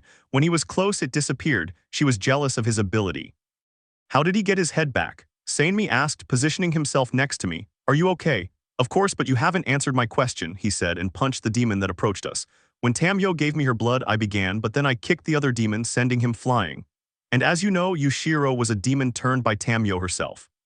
What? So what? He asked and punched him in the nose without looking at him. He still has Tamio's blood in his body, and I kicked the demon again and drew my katana. I also have his blood. So you ordered it to regenerate, he asked, and cut off the head of the demon that approached him again. Exactly, I smiled and cut off the demon's head in the same way. While we were talking, demons were approaching. We hit them, but we still kept talking as if nothing was happening. So you have that demon's ability? I asked, slashing the demon in half as it charged at us, trying to bite and kill us, but he forgot one thing. Sanemi and I are pillars, and we've had hundreds of missions with demons worse than him, and we made a good team. Oh yeah. Good, he finished, grabbing my waist, lifting me up and turning me around. Now, he exclaimed, throwing me towards the remaining demons. Ice breath, 7th form, ice storm. I thought, slicing the demons in half, including their necks. I did a vertical spin and landed on the ground with a smile on my lips. I stood up and looked at Sanemi, who was smiling too. Are you okay? Yuashiro asked. Yes, we have to leave before more come. Let me help you, he asked, extending his hand. I took his hand and stood up. At least we had gained something, but who was this boss they were talking about? I think we should go our separate ways, I said as I brushed the dirt off my clothes. What did you say? I know you know what I said, we have to do it. These demons are only the first. More will come looking for you. But you? I'll stay in the dungeon until nightfall. I'm not like you who can shrink away and not have any trouble. But Yuichiro smiled and put a hand on my shoulder. I'll be fine, now go if you need me. I want you to come to the ranch when night falls. I know you can take care of yourself, but I don't want to leave you, not now or later. You win. See you later, Yuichiro. I said goodbye and hugged him before turning around and going to where Sanemi was wiping the blood off his katana. He put it away and looked at me. Come on. I follow you. Giyu Tomioka, I called angrily when I saw him with Muakiro. Sanemi was right. As an adult he never did anything like that, but now that he was a child he did it without a second thought. Separated, of course, we weren't going to be together when I grew up again, although I knew it would be difficult. Sanemi's words came back to my mind. If that trash couldn't do it, neither could we. Nezuko, Shinobu called. I turned around and shook my head when I saw her in Tanjiro's arms. When he saw me he put her down and was about to hug me, but Shinobu ran before him and hugged my legs. I smiled and picked her up. Her smile widened and she hugged me. She only shows her genuine smile to a few, and I was in that circle even before I saved her that time. After that, our bond grew stronger and we were like true sisters. Shinobu was always very kind to me and sometimes tender, but now that I was a child she had become even more tender and affectionate towards me. She saw me as her older sister. Did you find the cure? She asked curiously. Yes, but I don't think we'll be able to do it, I replied, watching Sanemi playing with Mitsuri and Muakiro. Sanemi looked like a bad boy, but he was actually very good, especially with children. Because, to make it you need several flowers and other things. There's a flower over there, I point behind my shoulder. Not that flower but others whose names I've never heard before, I countered, showing her the paper. Oh. So you couldn't, my brother asked, now carrying Giyu. When he saw me, he stretched out his arms. Shinobu stuck her tongue out at him and hugged me even tighter. But I replied, making a super cute pout that made me forget my annoyance. She's my sister. She's my girlfriend. Under other circumstances, I would have smiled lovingly and might even have sighed. But to hear it from Giyu now that he's a 5-year-old and I'm 18. It sounds bad, you know that sounded bad, right? Shinobu said, making a face, but it's the truth. She said, pouting, you're a 5-year-old boy. You too. But I'm her younger sister. If I say it, it doesn't sound bad, but you were my sister's boyfriend when you were 24 until you were 25, Shinobu said, and hugged me again, this time around the neck. Giyu's eyes welled up with tears and he began to cry.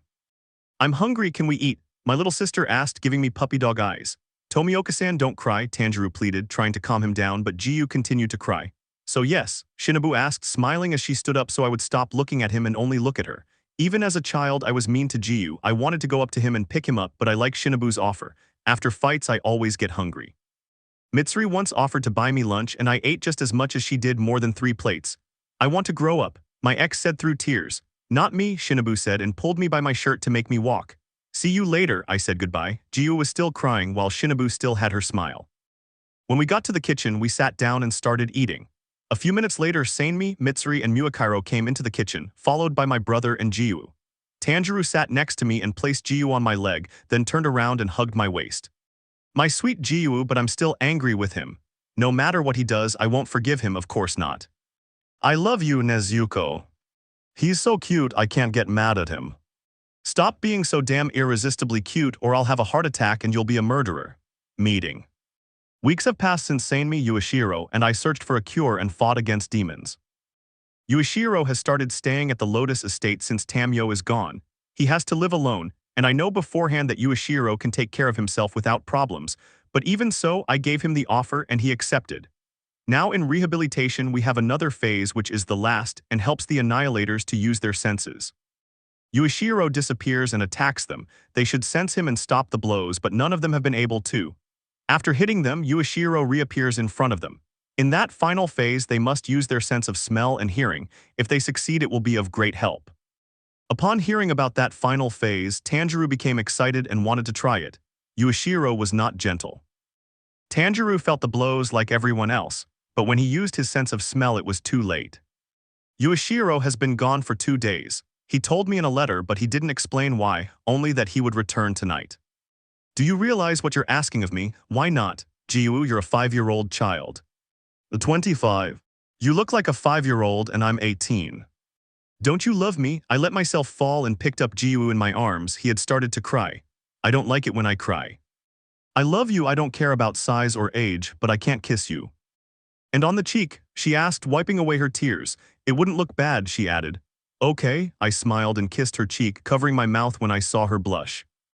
He was so sweet. The other, Okay, wait, you're not going to steal a kiss, are you? I asked, obviously. Giyu lowered his head and looked away. I knew it, I said, stroking his hair. Giyu raised his head and hugged me. Go on.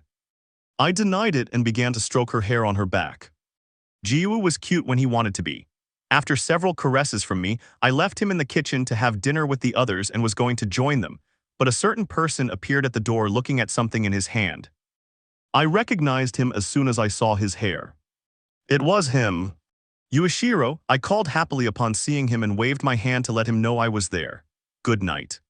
Why did you leave for 2 days? I asked. I know you can take care of yourself, but you still had me worried. What? I went to get something. She asked me to give it to you if anything happened. What do you mean? I asked curiously, looking at the small package. Mrs. Tamyo didn't tell me.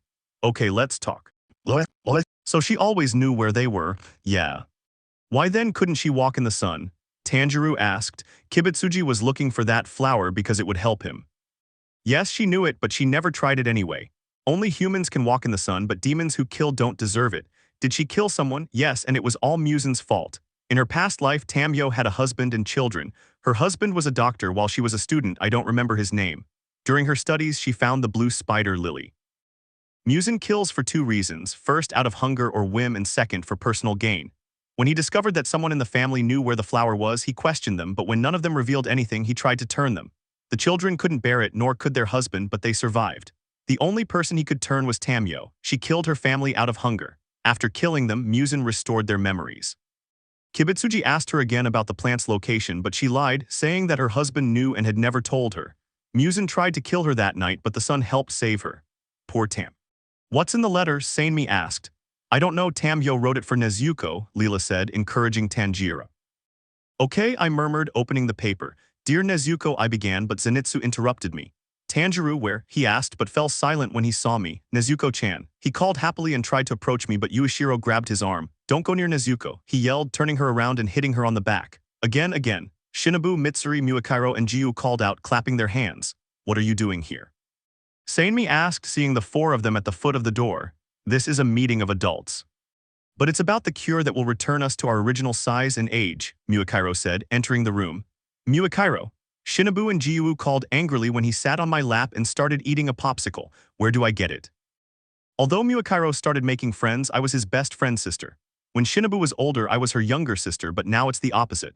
Giyu wanted me as his girlfriend and the girl who finally made him smile and show his feelings, even though he's cheating on me now. Muakairo finished the lollipop and picked up the letter, beginning to read it silently. When he finished, he started pulling at my shirt. What's happening? I asked, confused. Muakairo didn't answer and pulled harder. Could you? But he silenced me by bringing the letter closer to his eyes. It can't be. What's wrong? Tanjiro asked. The demon wrote what's needed for the cure and how to make it. He answered for me, showing the other paper where the cure was written.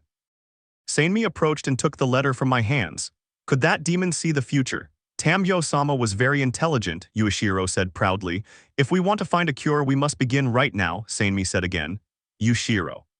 Yes, Nezuko. When I have what I need, I can give you a cure that will allow you to walk in the sun. Really? He asked excitedly. I nodded and took the letter from Sanemi. When are you leaving? Tanjiro asked, placing Shinobu on his lap. You're going to make your girlfriend jealous, Sanemi said playfully. What girlfriend? He asked, surprised. I slapped myself in the face and shook my head. Are you stupid or forgetful? Muakairo asked. Have you already forgotten about a certain demon slayer with autumn leaf abilities? What about? I was about to ask, but he remained silent. Oh no, Chayaki, he exclaimed, setting Shinobu down on the floor. I promised her I'd be with her yesterday for her birthday, he said quickly. I have to apologize, she might break up with me. He continued, now worried and afraid. I have to go, goodbye. He waved goodbye and ran off. Don't get jealous, Kachu, he'll be back tonight maybe, Sanemi teased. Shinobu glared at him and walked over to me. I don't care what he does or doesn't do, I prefer to be alone than in bad company. My brother is the worst boyfriend ever. I shook my head disapprovingly. Muakairo frowned and touched where I had unknowingly placed the ribbons. He then picked up a mirror in the room and looked at himself. I like. You're a pretty girl, Giyu said for the first time. I made fists when I heard him and hugged Shinobu. I didn't hate Muakairo, he was a very pretty girl and wasn't to blame for anything. Giyu was the one at fault. You'll see when you're older. Have they found the cure yet? Iguro asked, appearing in the doorway like a shadow. I have the means to do it, yes, but it will be a long journey, I replied, rereading the paper. Iguro approached and took it without asking. Men. I'll go with you, Iguro said, looking at me annoyed. He still thought it was my fault Mitsuri grew so small. It was a shame he didn't come to the first meeting. He would have understood it wasn't me. Me too. If they're alone, one of them will explode and die at the other's hands, Sanemi said, looking at Aguro. Aguro rolled his eyes and walked over to Mitsuri. I'd better not say anything, defend. 5 days have passed since Aguro, Sanemi, and I embarked on a mission to find a cure to return our friends to normal. The first flowers we found were the blue and red spider lilies. They were both growing together, so we didn't have to walk far. Now we were going in search of the others. You? I asked when I saw him in front of us. When he saw me, he made a face of disgust and looked me up and down, as well as Sanemi and Aguro. Don't forget that I'm superior to you, Kamado. You're ill-mannered, just like everything else about you. The beauties of my village, let me laugh, you're the complete opposite. I've tried telling many people, but they've all become fools. Your hair is certainly normal, but your violet eyes are so different and abnormal. Now they're pink. I knew everything about you was abnormal. You're quite the exhibitionist, Kamado Nezuko. Many times you went to the village naked, wearing only that old pink kimono, and your usual excuse was that you'd rather your brothers eat than wear new clothes. But now you not only wear a kimono but that short uniform too. You're even more ridiculous than I thought. I could go on saying more about you, but I won't continue talking about a girl like you. What was the name of that baby you said was your brother? Judging by you, maybe he was your son, even though you never married and never will. But from what I see, you have 2 by your side. Are you desperate? Have you already used them? I asked, lowering my head so he wouldn't see my tears. That man always made my life miserable from the age of 10 until I was 12.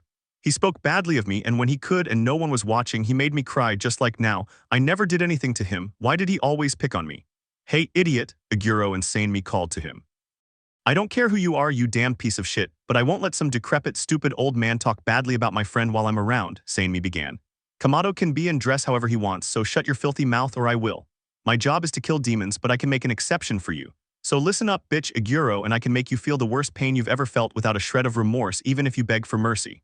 We'll do it with pleasure. They say you only die once. People are never satisfied, and it's easy to talk badly about others. If she's fat, she's pregnant. If she's thin, she's anorexic. If she has friends, she's a bitch. If she doesn't, she's antisocial. If she drinks, she's an alcoholic. If she doesn't, she's boring, Aguro said again, drawing his katana. I can cut your throat and you'll understand if your mind can even grasp it. I won't feel any pain or remorse. I know what you've done to my friend. You haven't left her alone since she was 10 and you've treated her horribly. Once you yanked her hair hard and undid her hairstyle to tell her off just as I imagined, she said angrily. You'd better leave and run like the bitch you are or stay so we can enjoy watching you suffer. She pointed her katana at him. The man looked at me, then at Sanemi and Aguro with his snake around his neck. The snake was looking at him with its mouth open, showing its fangs. I hate you, Kamado, I whispered before running away from us. Aguro and Sanemi sighed and sheathed their katanas before turning around and looking at me. Are you okay? Sanemi asked, placing a hand on my shoulder, as did Aguro. The 2 boys who tried to kill me defended me. That man always spoke ill of me and hurt me, I whispered softly. After a while, I thought I was like he said. Don't listen to that bastard, Aguro said. I lifted my head as I felt his snake brush against my cheek. He's a bastard just like that bastard who talked shit about Mitsuri once. You're different from how I talk. Let's eat, we're all 3 hungry, right? Sanemi smiled at me. I smiled back and nodded, starting to walk alongside them. If Tomioka had been here, he would have already killed that idiot, Aguro said, stroking his snake. How did you make that tomb smile? My friend asked. No woman had ever approached him, much less made him smile, cry, or show any emotion. The only girl he'd been close to on missions was Kachu, but neither of them felt anything for the other, they just tolerated each other. That's why nobody likes you and everyone hates you, Tomioka-san, I mimicked, making them laugh. You know, she once gave him a chocolate that had a sleeping poison in it. My brother told me about it. He said she was very kind, but Zenitsu said Shinobu was dangerous and scared him, I murmured, remembering that moment. Sanemi covered his mouth and Aguro his face. That water pillar is an idiot, he had to know I had something, she'd never give him chocolate, Aguro muttered. Actually, at first he didn't accept it, but after my brother and Zenitsu said so many good things about it, and when they were about to eat it, Giyu grabbed it and ate it in one bite. Normal for people, Aguro said as we entered. Yeah. Well, I think you've caught Mitsuri's hunger, Sanemi teased when he wanted to eat a 3rd plate. I'll pay. Thank you, Aguro, I smiled at him, frowning as I saw his cheeks turn a pale, almost invisible pink. Had she blushed? We already have the blue and red lily flowers, we just need the Sanemi began, looking at the flowers we had picked. Espoldis, I don't remember, I said while eating with a smile. I was happy not because I saw that man who made my life impossible, but because of what happened. I never imagined they would defend me, and certainly not in that way. Aguro seemed to dislike me, just like my brother, and it seems he always will, but he defended me and would have made that man suffer for what he said about me. Even though I cried, I was very happy. At night we sleep in one room but always at a distance, each of us on a different futon. Rosa demons. Achoo, are you sure you're okay? I asked worriedly when I saw Sanmi sneeze. Of course I am, Achoo. He sneezed harder, unable to finish his complaint. Bad, Iguro finished for him. Are you allergic to flowers or do you have a cold? Of course I'm not allergic to flowers, he said, annoyed, and I don't have a cold, he tried to say, but I put a tissue over his nose. Thanks. Stay away from the meadow, we'll go, Iguro said, gesturing for me to walk beside him. How many do you think we should take? We have to make the cure for 4 people, I'd say a dozen or a little more. Well, I think a little more would be better. We don't know how to make the cure yet, so the first attempt might go wrong. You're right, she said, and we continued walking through the meadow to the flowers. They're not pretty, but they'll do. Why don't you take a flower to Mitsuri? She's sure to fall in love. Pink. Well, everyone seems to like that flower, I don't know why, but a flower she's never seen before will give her a big surprise and she'll never forget it. I don't know if I can completely trust you. I am a woman's. Good point, he said and bent down as I did. Why don't we just pull it out? He asked as I put my hands in the soil, pulling it out by the root. If we do that, they'll die on the way home and we need them in bloom. Another point in our favor, he said, and did the same as me, and so we continued until we had enough and we started walking. Iguro, I called. My partner turned around and looked at me. Why are your hands clasped behind your back? For you, I smiled and gave her a black flower, the only one I saw in this meadow. This flower was among the colorful ones and the sun didn't touch it, the other flowers covered it, even the flowers were mean to each other. For me, yes, I saw this flower while we were walking, it's the only one in this meadow of colorful flowers. I made a face. Iguro picked the flower and looked at me, his eyes had begun to sparkle. Other flowers were blocking the sun from it, and I know it'll be safe with you. Thank you. I smiled and gripped the basket a little tighter, starting to walk. Iguro hadn't taken his eyes off the flower. When we got back to Sanmi, he was still sneezing. Don't bring those things near me, he warned me. It must be a plant that made you sneeze. You didn't sneeze with the blue spider lily. Try this one, I said, holding out the Aspaldus flowers. Sanmi looked annoyed but came closer and put his nose to them. No, I'm not doing it. Let's go. I can't stand being here anymore, she said, putting the handkerchief back to her nose.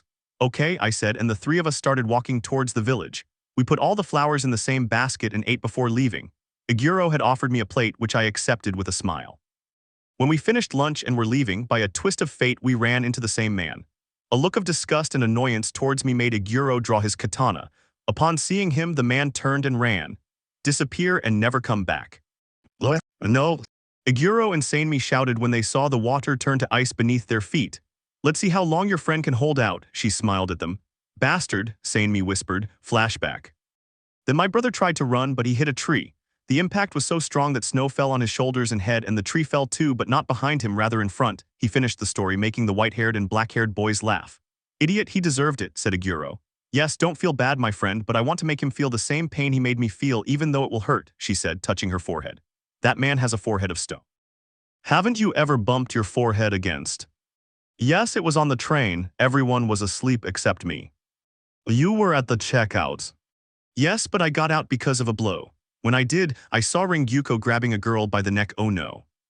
What's happening? I appreciate you protecting me yesterday, but now I'll protect you. I'll try, I murmured, drawing my katana. Ice-breathing 6th-form polar rose. My tactic declared, throwing them into the forest.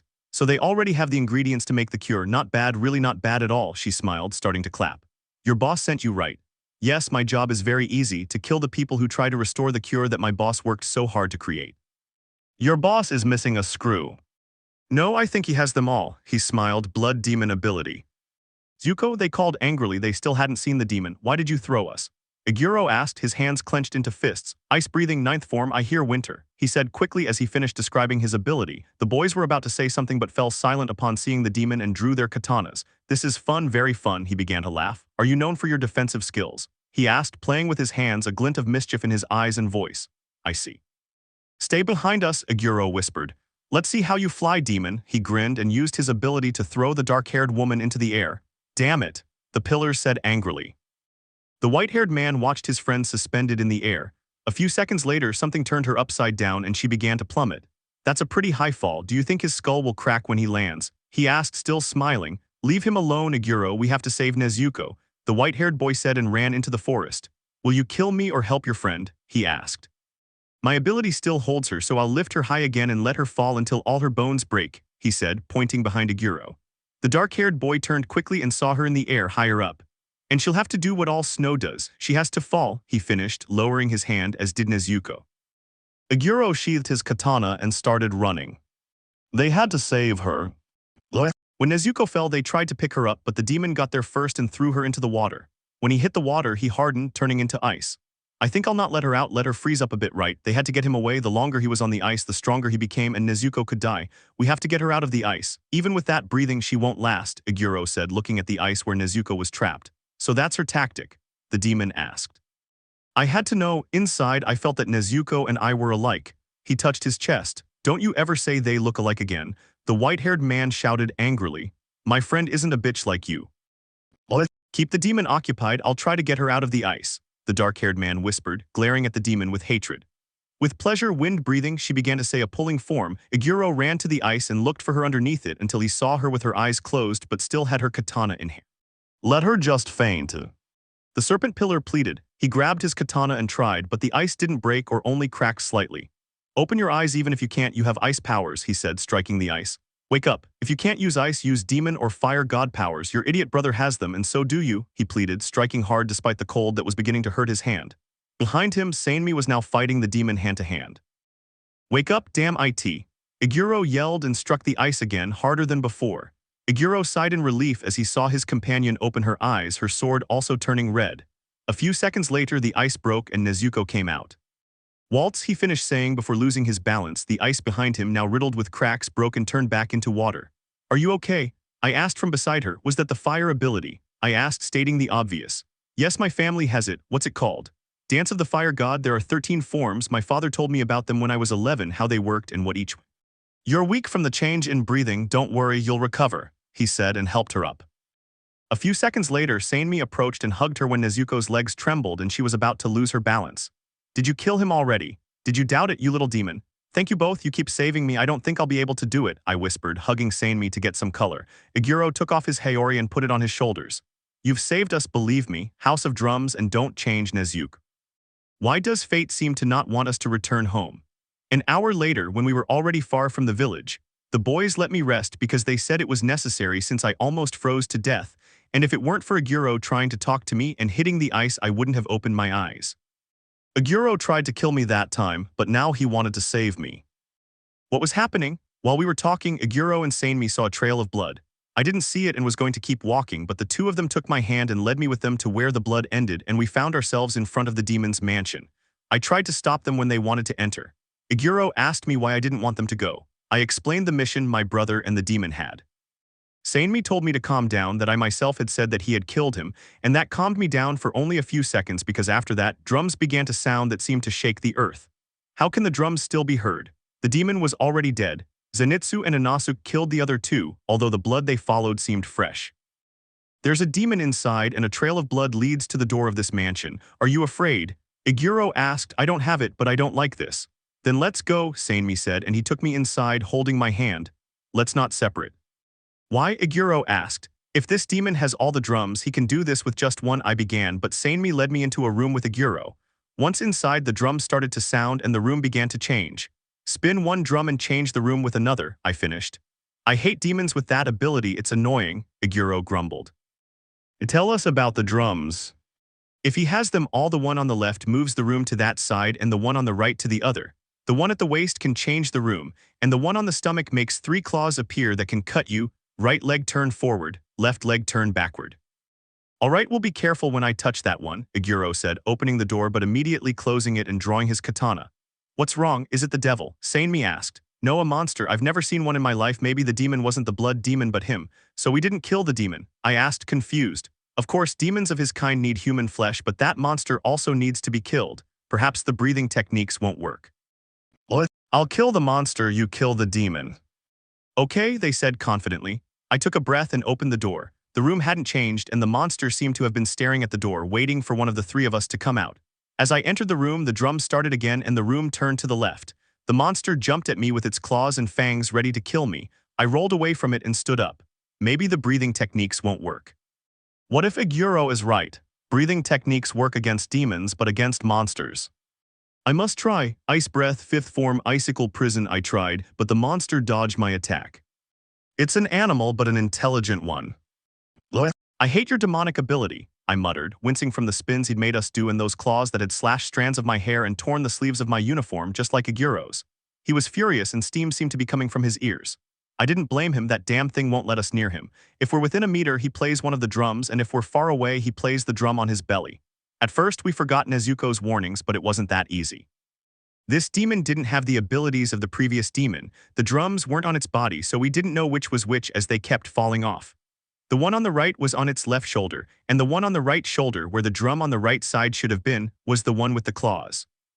Girls, if I kept going around in circles like that, I'd throw up my breakfast and lunch. This isn't your true ability, Giyu said when he managed to get up from the floor with effort. Oh, of course, I'll be the strongest of all. You can lie to yourself, but not to us, you damned demon. My friend's brother defeated the demon of those drums. He was a former demonic moon of Muzan and cut off his head. The demon gritted his teeth and struck the drum on the left. We both jumped as the claws tried to cut us. The demon glared at us with hatred and began to play like a madman. When he was about to play again, the one with the claws couldn't and was pushed towards us, but he hit the ground. I smiled when I saw Nezuko. In her left hand, she held the lifeless monster. No, the demon whispered upon seeing Nezuko. How could you kill him? Breathing and transformation techniques don't work against monsters, only against demons. That's right, none of my 10 ice abilities could defeat him, even when combined with the fire gods. So how could you? I got irritated and transformed into a demon, as did my sword. When I pointed to the dead animal, ran towards me, I closed my eyes and raised my katana. When I felt something smear my face, I opened my eyes. The monster was dead. Are there more like him? I won't answer you, he said angrily and tried to get up, but Giyu put his elbow on his back. Answer him or it will be in your head, he warned her. Nezuko approached and knelt down. I don't have my older brother's mindset. I don't feel sorry for demons like you because I know you and I was turned by Muzan himself. Are you a moon? No, because he couldn't find me. Do you know why he made me a demon and why I had so much strength even though I was a child? He gave you too much blood because he was angry and wanted to kill you. No, he denied, moving his finger. He gave me a lot of blood because I was the second person who managed to knock him down. Really? Giyu and I asked, and Nezuko nodded. I brought Muzan down when he went to my brother, and even though I was badly hurt, I got up thanks to the rage I felt because he killed my loved ones right in front of me, she said, her face shifting into a demonic form. He killed what I loved most in the world. He had no mercy for my younger siblings and killed them one by one. I knocked him down, he smiled, and in the blink of an eye he had me by the neck. He spoke to me and then pressed 2 fingers against the side of my forehead, she pointed at him. His blood was poison to me. I was only 12 years old, so no. I hate demons and I hate myself too. She never told me that. I approached Nezuko from behind and hugged her, calming her down a little. She wanted to jump on the demon and hit him. This wasn't Nezuko, the one I met at headquarters and spent time with, my friend who smiles even though she's completely broken inside. Don't change, Nezuko. Answer me, are there more of them? How do you kill them? Bitch. Giyu groaned, moved his neck and put his hand on his head, making him moan. Okay, I'll tell you everything I know, I promise. I'll tell you everything. In the same way. Hinabu, Muakiro, Mitsuri, and Tomioka returned to their former selves, but with some secondary events. Yuichiro helped me make the cure because he had seen Tamyo do something similar many times. The 4 of them took the medicine without hesitation. After swallowing the liquid, they made a face of disgust and fainted. We all took them to a room so they could rest and we would see the results in the morning. Everything returned to normal. Giyu tried to lie to me, saying the kiss wasn't real, and I touched him for laughs, but when he told me he wouldn't look me in the eyes. I broke up with him because of jealousy and the lie, but I don't hate Muakiro. He's my best friend and we've been through things together. I don't want a man by my side who cheats on me and doesn't have the guts to tell me to my face. Of course not. Nezuko, please, Giyu called from behind me. I bit my lip and walked faster. Nezuko, he called again and grabbed my arm. What's wrong, Tomioka? He was just a child. A boy who cheated on me by touching Muakiro's chest every time they were alone, and you kissed him, I don't want to know how many times. It only happened once, please forgive me, you know I would never do that. Have I ever done that to you? No. I've never been with anyone else when I was with you, even when we were just acquaintances. Okay, I'll think about it. Do you still love me? Well, yeah. Then let's go back, please. I miss being with you. To be honest, I kissed Muakiro more than once, maybe twice or maybe. What did you say? I yelled angrily. Giyu took a step back and wanted to lower his head, but he kept it raised. You said I didn't have the guts to tell you the truth, I'm telling you. Give me one good reason not to slap you, Giyu Tomioka. Why do you love me? Fine, I'll do the same as you, I said angrily. Giyu tried to take my hand again, but I wouldn't let him and I went over to Muakiro, but someone grabbed me from behind. Are you going to kiss the person your boyfriend already kissed? Sanemi asked. I know you're not stupid, Nezuko, Giyuu said, arms crossed. Wait, are you three friends? Shinobu asked, pointing at us. We looked at each other and nodded. I'm so happy, Giyuu, Mitsuri exclaimed, hugging him. I'm so proud that you finally have friends, she said, making him smile. But unbeknownst to her, he showed no emotion in his eyes, only in his mouth. In the short time I'd spent with him, I knew it. Giyuu gave me a gentle nudge and extended his hand. Sanemi gave it to me and passed it back to me just as I had passed it to Giyuu. Mitsuri covered her mouth when she saw the flower Giyuu was holding in his hand. For me? Yes, it's a different flower, but it has its own charm and it reminded me of you. I stammered without looking at her, remembering what I said when I gave her the flower for Mitsuri. Sometimes girls like flowers, but others are allergic. I just hope she isn't one of them. Never before has a man or woman given me a flower, and not a rose like they always give. This flower is. Do you like it? I asked. Mitsuri didn't answer, she just started crying tears of joy and nodded. Tomioka Sanemi called, holding me in his arms. Let her go. Look closely at how Tomioka does it. It'll only happen once, like you said, or maybe not, he teased and grabbed my waist. What are you doing? He asked, annoyed. Let go of my girlfriend, take your hands off her. Clothes, she's not naked, buy yourself some glasses. He gestured to me from head to toe. Now watch how you're supposed to kiss a girl, how to drive her wild and make her sigh. Don't feel bad, you kissed and touched Muakairo's chest when he was a girl. Don't feel bad. What? He'll kill you, he yelled and tried to draw his katana, but Giyuu pushed him away and put his elbow in his back. Free pass, he said, looking at Tomioka, who was grimacing. You deserve it for being an idiot and cheating on her. Sanemi, get away from my sister. Shinobu ordered, but he pulled me close, grabbed my cheeks and... Giyu tried to shout, his eyes seemed to pop out of their sockets and his mouth was slightly open. I covered my face and ran out of the room, but I still heard Sanemi's voice and his laughter. Look, Tomioka-san, you shouldn't cheat on such a pretty girl, especially with her best friend. Goodbye, that's all. Giyuu, thanks for your help, want to eat my treat. Do you think Sanemi's kiss was real? What do you think? I really kissed her. B kisses her cheek. C did nothing and just acted. Hi everyone, how are you? This post isn't like the last one where I said I was abandoning the story. Every chapter I write is always with you in mind, but also with myself, so if you read my story, vote and comment, I appreciate it. Those little things cheer me up and make me happy. Now let's get to the point. The note is to tell you that I already wrote the ending of the story a long time ago, and I'm perfecting it to be as sad as possible so you'll cry a little.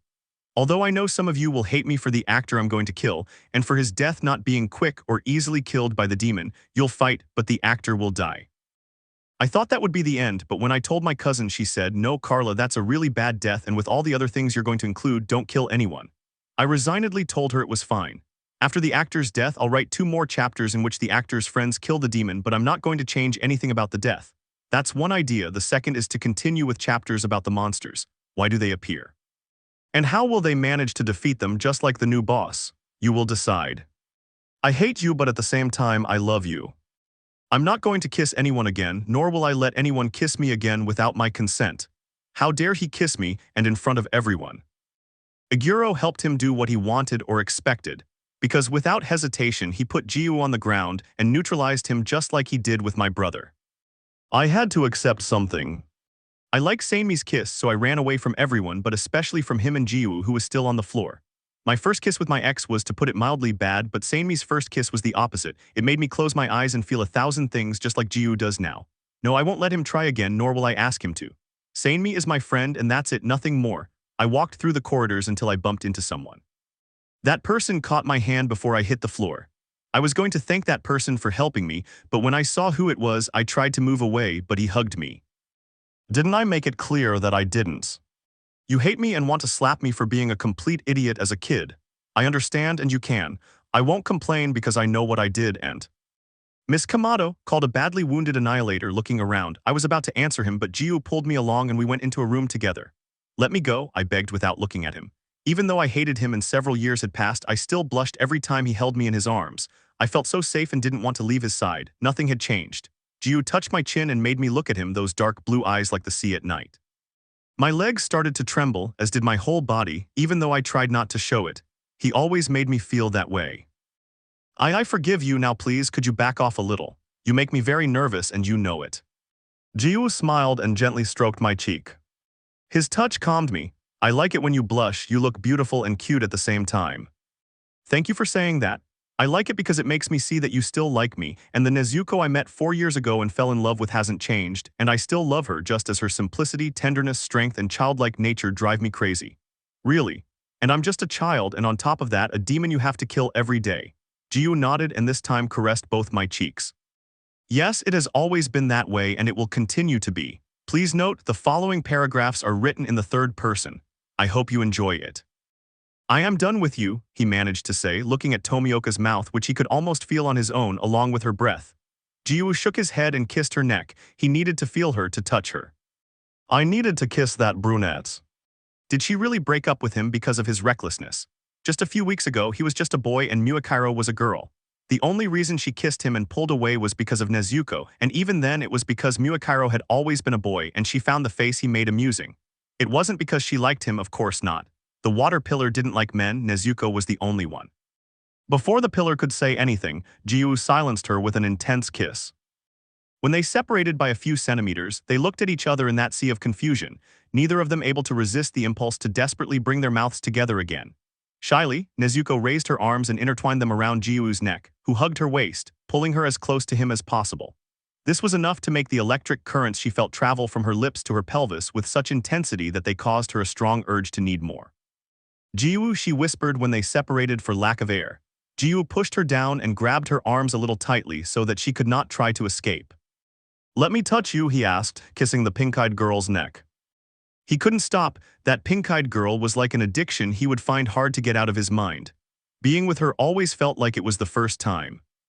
Her bright pink eyes, her white, virginal skin always led him to this. He needed to touch her to brush against her skin. He always knew that if he touched her, he wouldn't be able to stop. Yes, she replied. The blue-eyed man didn't wait for another word and kissed her with need. Nezuko was surprised to find herself wanting more, much more than just the closeness of their bodies. The dark-haired girl lifted one of her legs to Tomioka's hip, desiring with a force she had never felt before for him to possess her again, as he had done so many times before. A kiss was no longer enough. She needed more than caresses and kisses. She needed him like never before. Giyu ran one of his hands down Nezuko's back and gently stroked her leg, pulling her tightly towards him. Nothing else could be heard in the room but their ragged breathing. He insistently pushed his pelvis towards the brunette, seeking more warmth. Nezuko moaned as Giyu kissed her neck again, her lips parting slightly as she gasped for breath. Giyu stopped kissing her neck and kissed her again, taking advantage of the fact that the dark-haired girl had opened her mouth to whisper something. He kissed her, his tongue slipping into her mouth.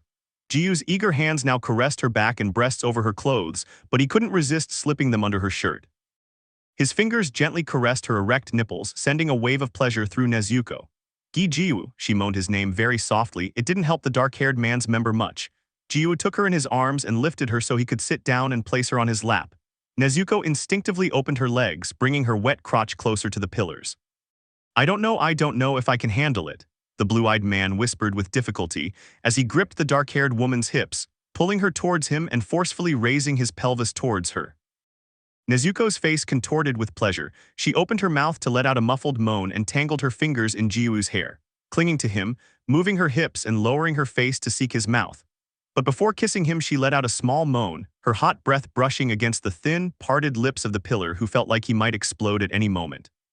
Don't talk, I don't want to think, just do it, I whispered, my voice barely a whisper.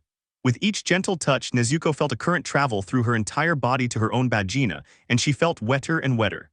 Soon Giyu had begun to move up and down, their bodies colliding as if he were penetrating her through her clothes.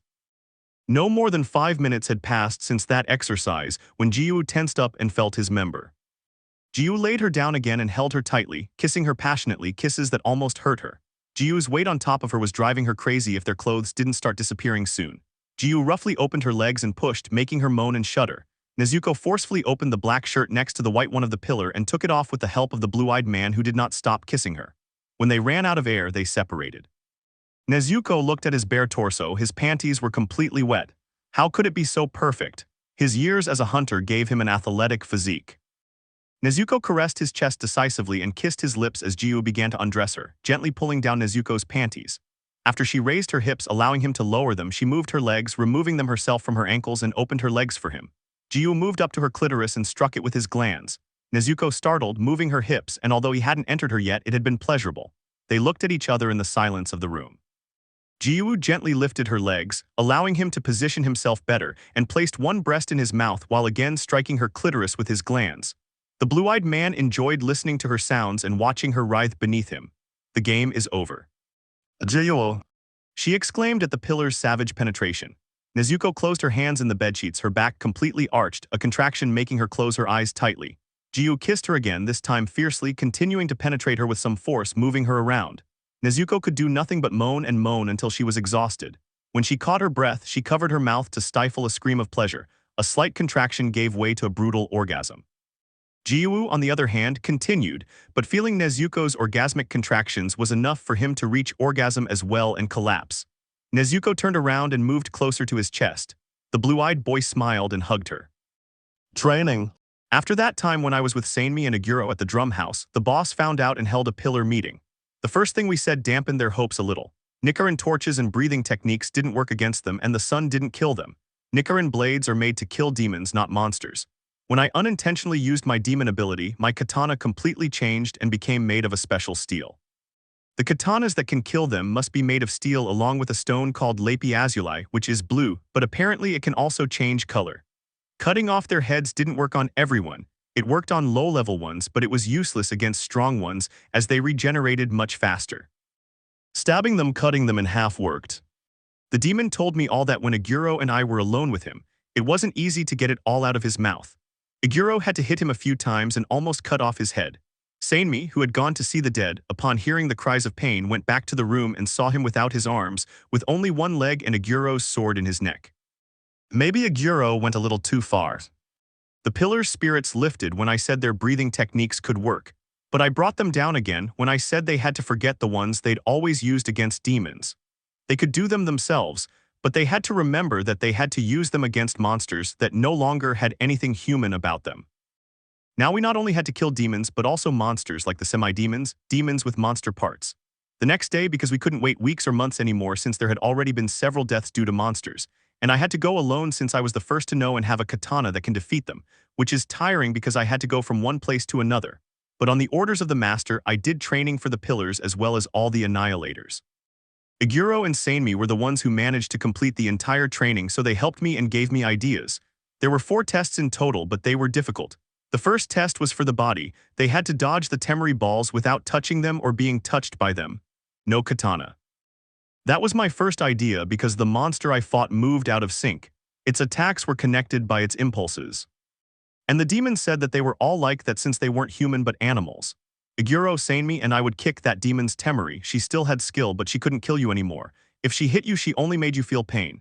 The pillars were the first to come to that test and they had to pass it. The rock pillar Muakairo and Giyu couldn't. Shinobu and Mitsuri, on the other hand, were the ones who passed the test after my friends because they were fast. Shinobu didn't let the temeri touch them, thanks to the third phase of the Butterfly Estate's rehabilitation, similar to a game of tag. Mitsuri dodged them as if she were dancing ballet. Aguro stayed with those who couldn't, while I took the 2 of them to the second test and Sanemi went with the annihilators. I shouldn't have left them with Aguro. When I saw my partner and younger friend again, they were badly hurt. Muakairo had a bandage on his forehead and head. Giyu looked like a mummy. They were both sore and upset. I had to do something to make it up to them, so I made Giyu salmon daikon and Muakairo mochi.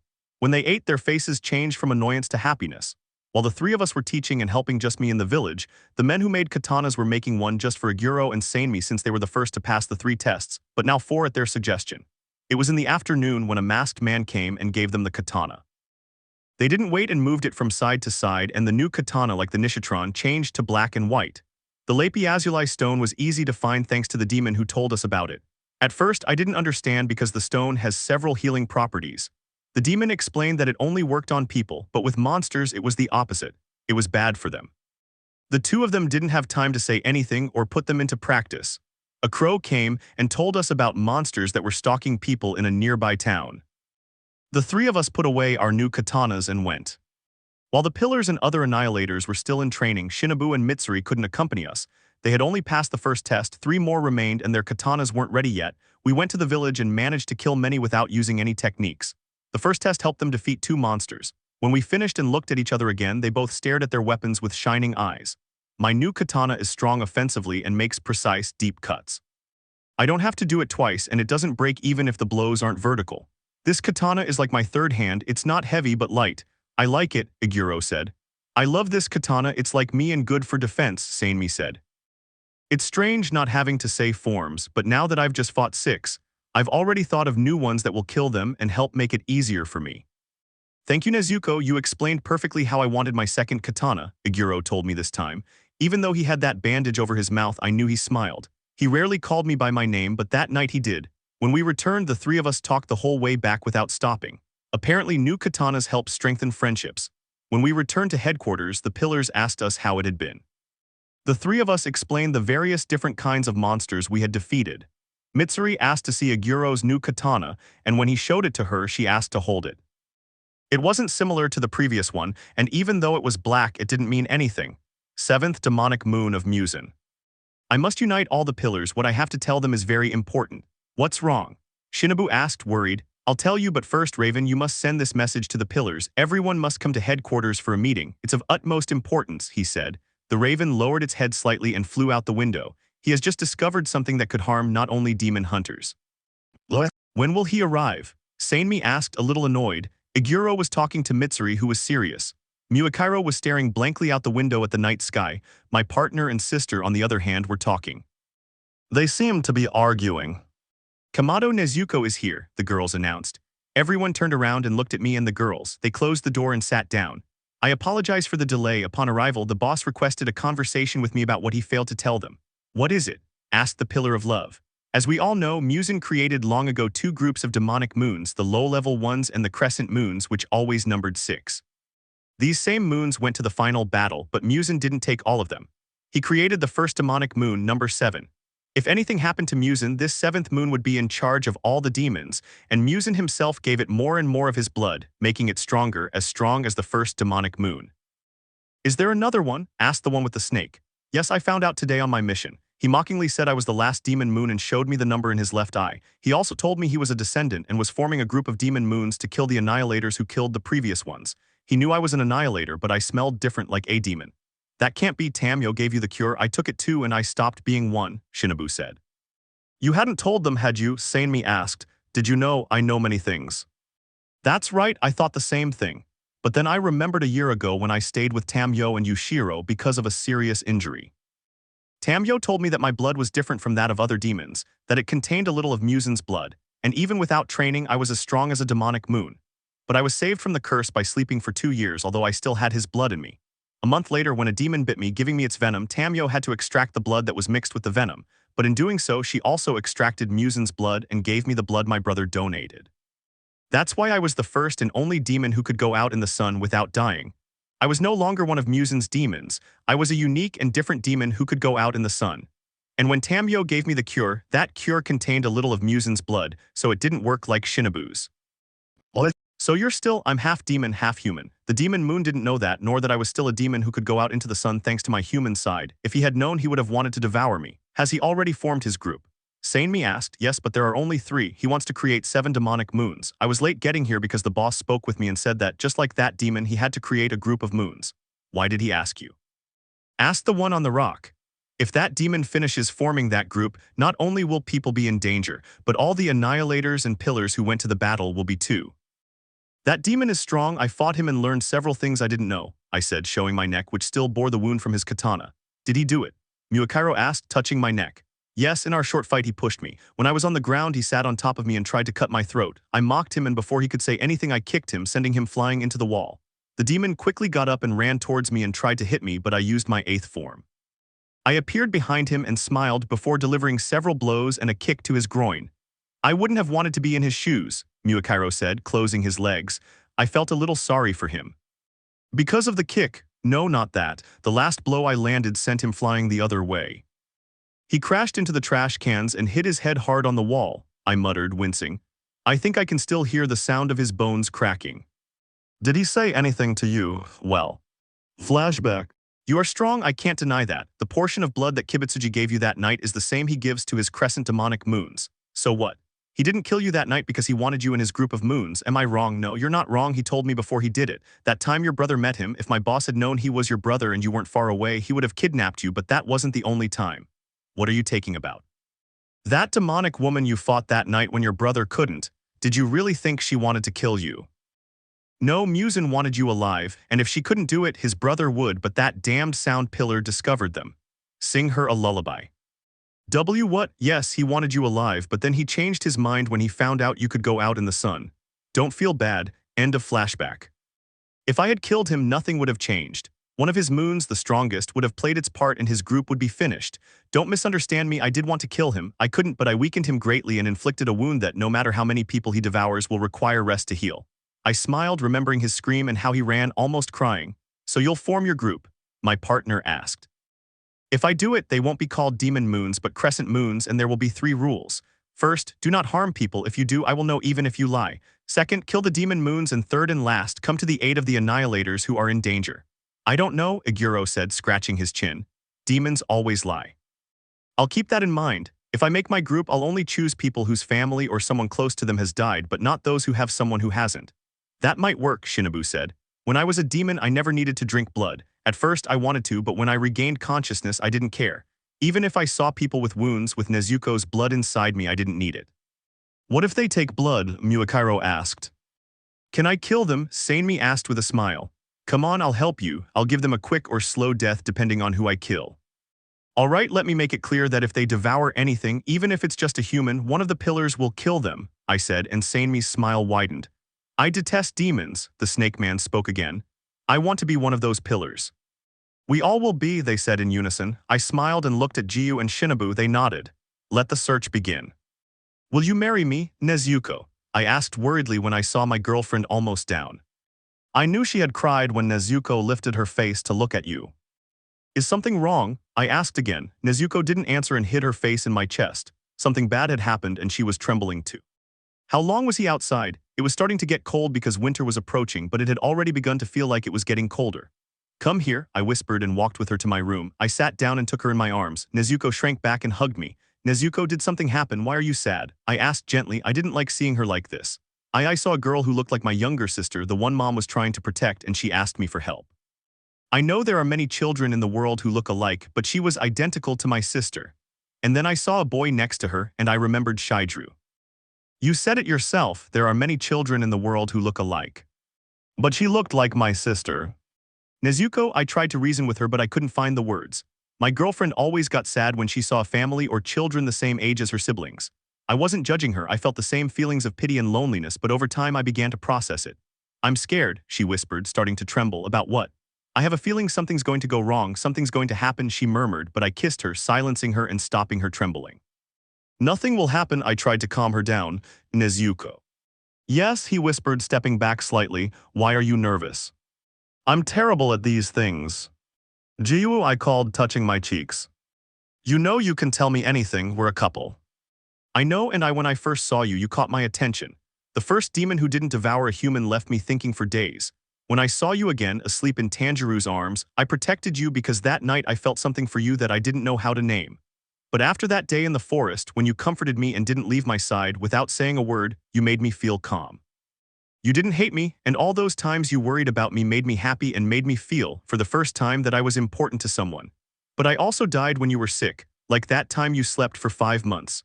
I started to love you from that night. You worried because I hadn't eaten and I was cold. All these years we've spent together, you've made me smile and become that boy I used to be. I love you, Nezuko Kamado. Will you marry me? I asked. Yes, I want to marry you, Giyu. She replied excitedly. I took her hand and placed the ring on it. Nezuko looked at her hand and kissed me. I smiled in the middle of the kiss and replied. It hadn't gone as badly as I thought, feeling of loneliness. Everyone at Lotus Estate was happy and excited, awaiting spring, Nezuko's favorite season, because of the flowers, and now the important event that would unite her with the person she loved and still loves most. Tamio would surely be happy for her. In the short time he spent with Nezuko, he began to love her like the daughter he lost because of her. But I still believe that wasn't the case. It's all Muzan Kibutsuji's fault, but he's dead, and I'm glad that happened and that he was defeated once and for all.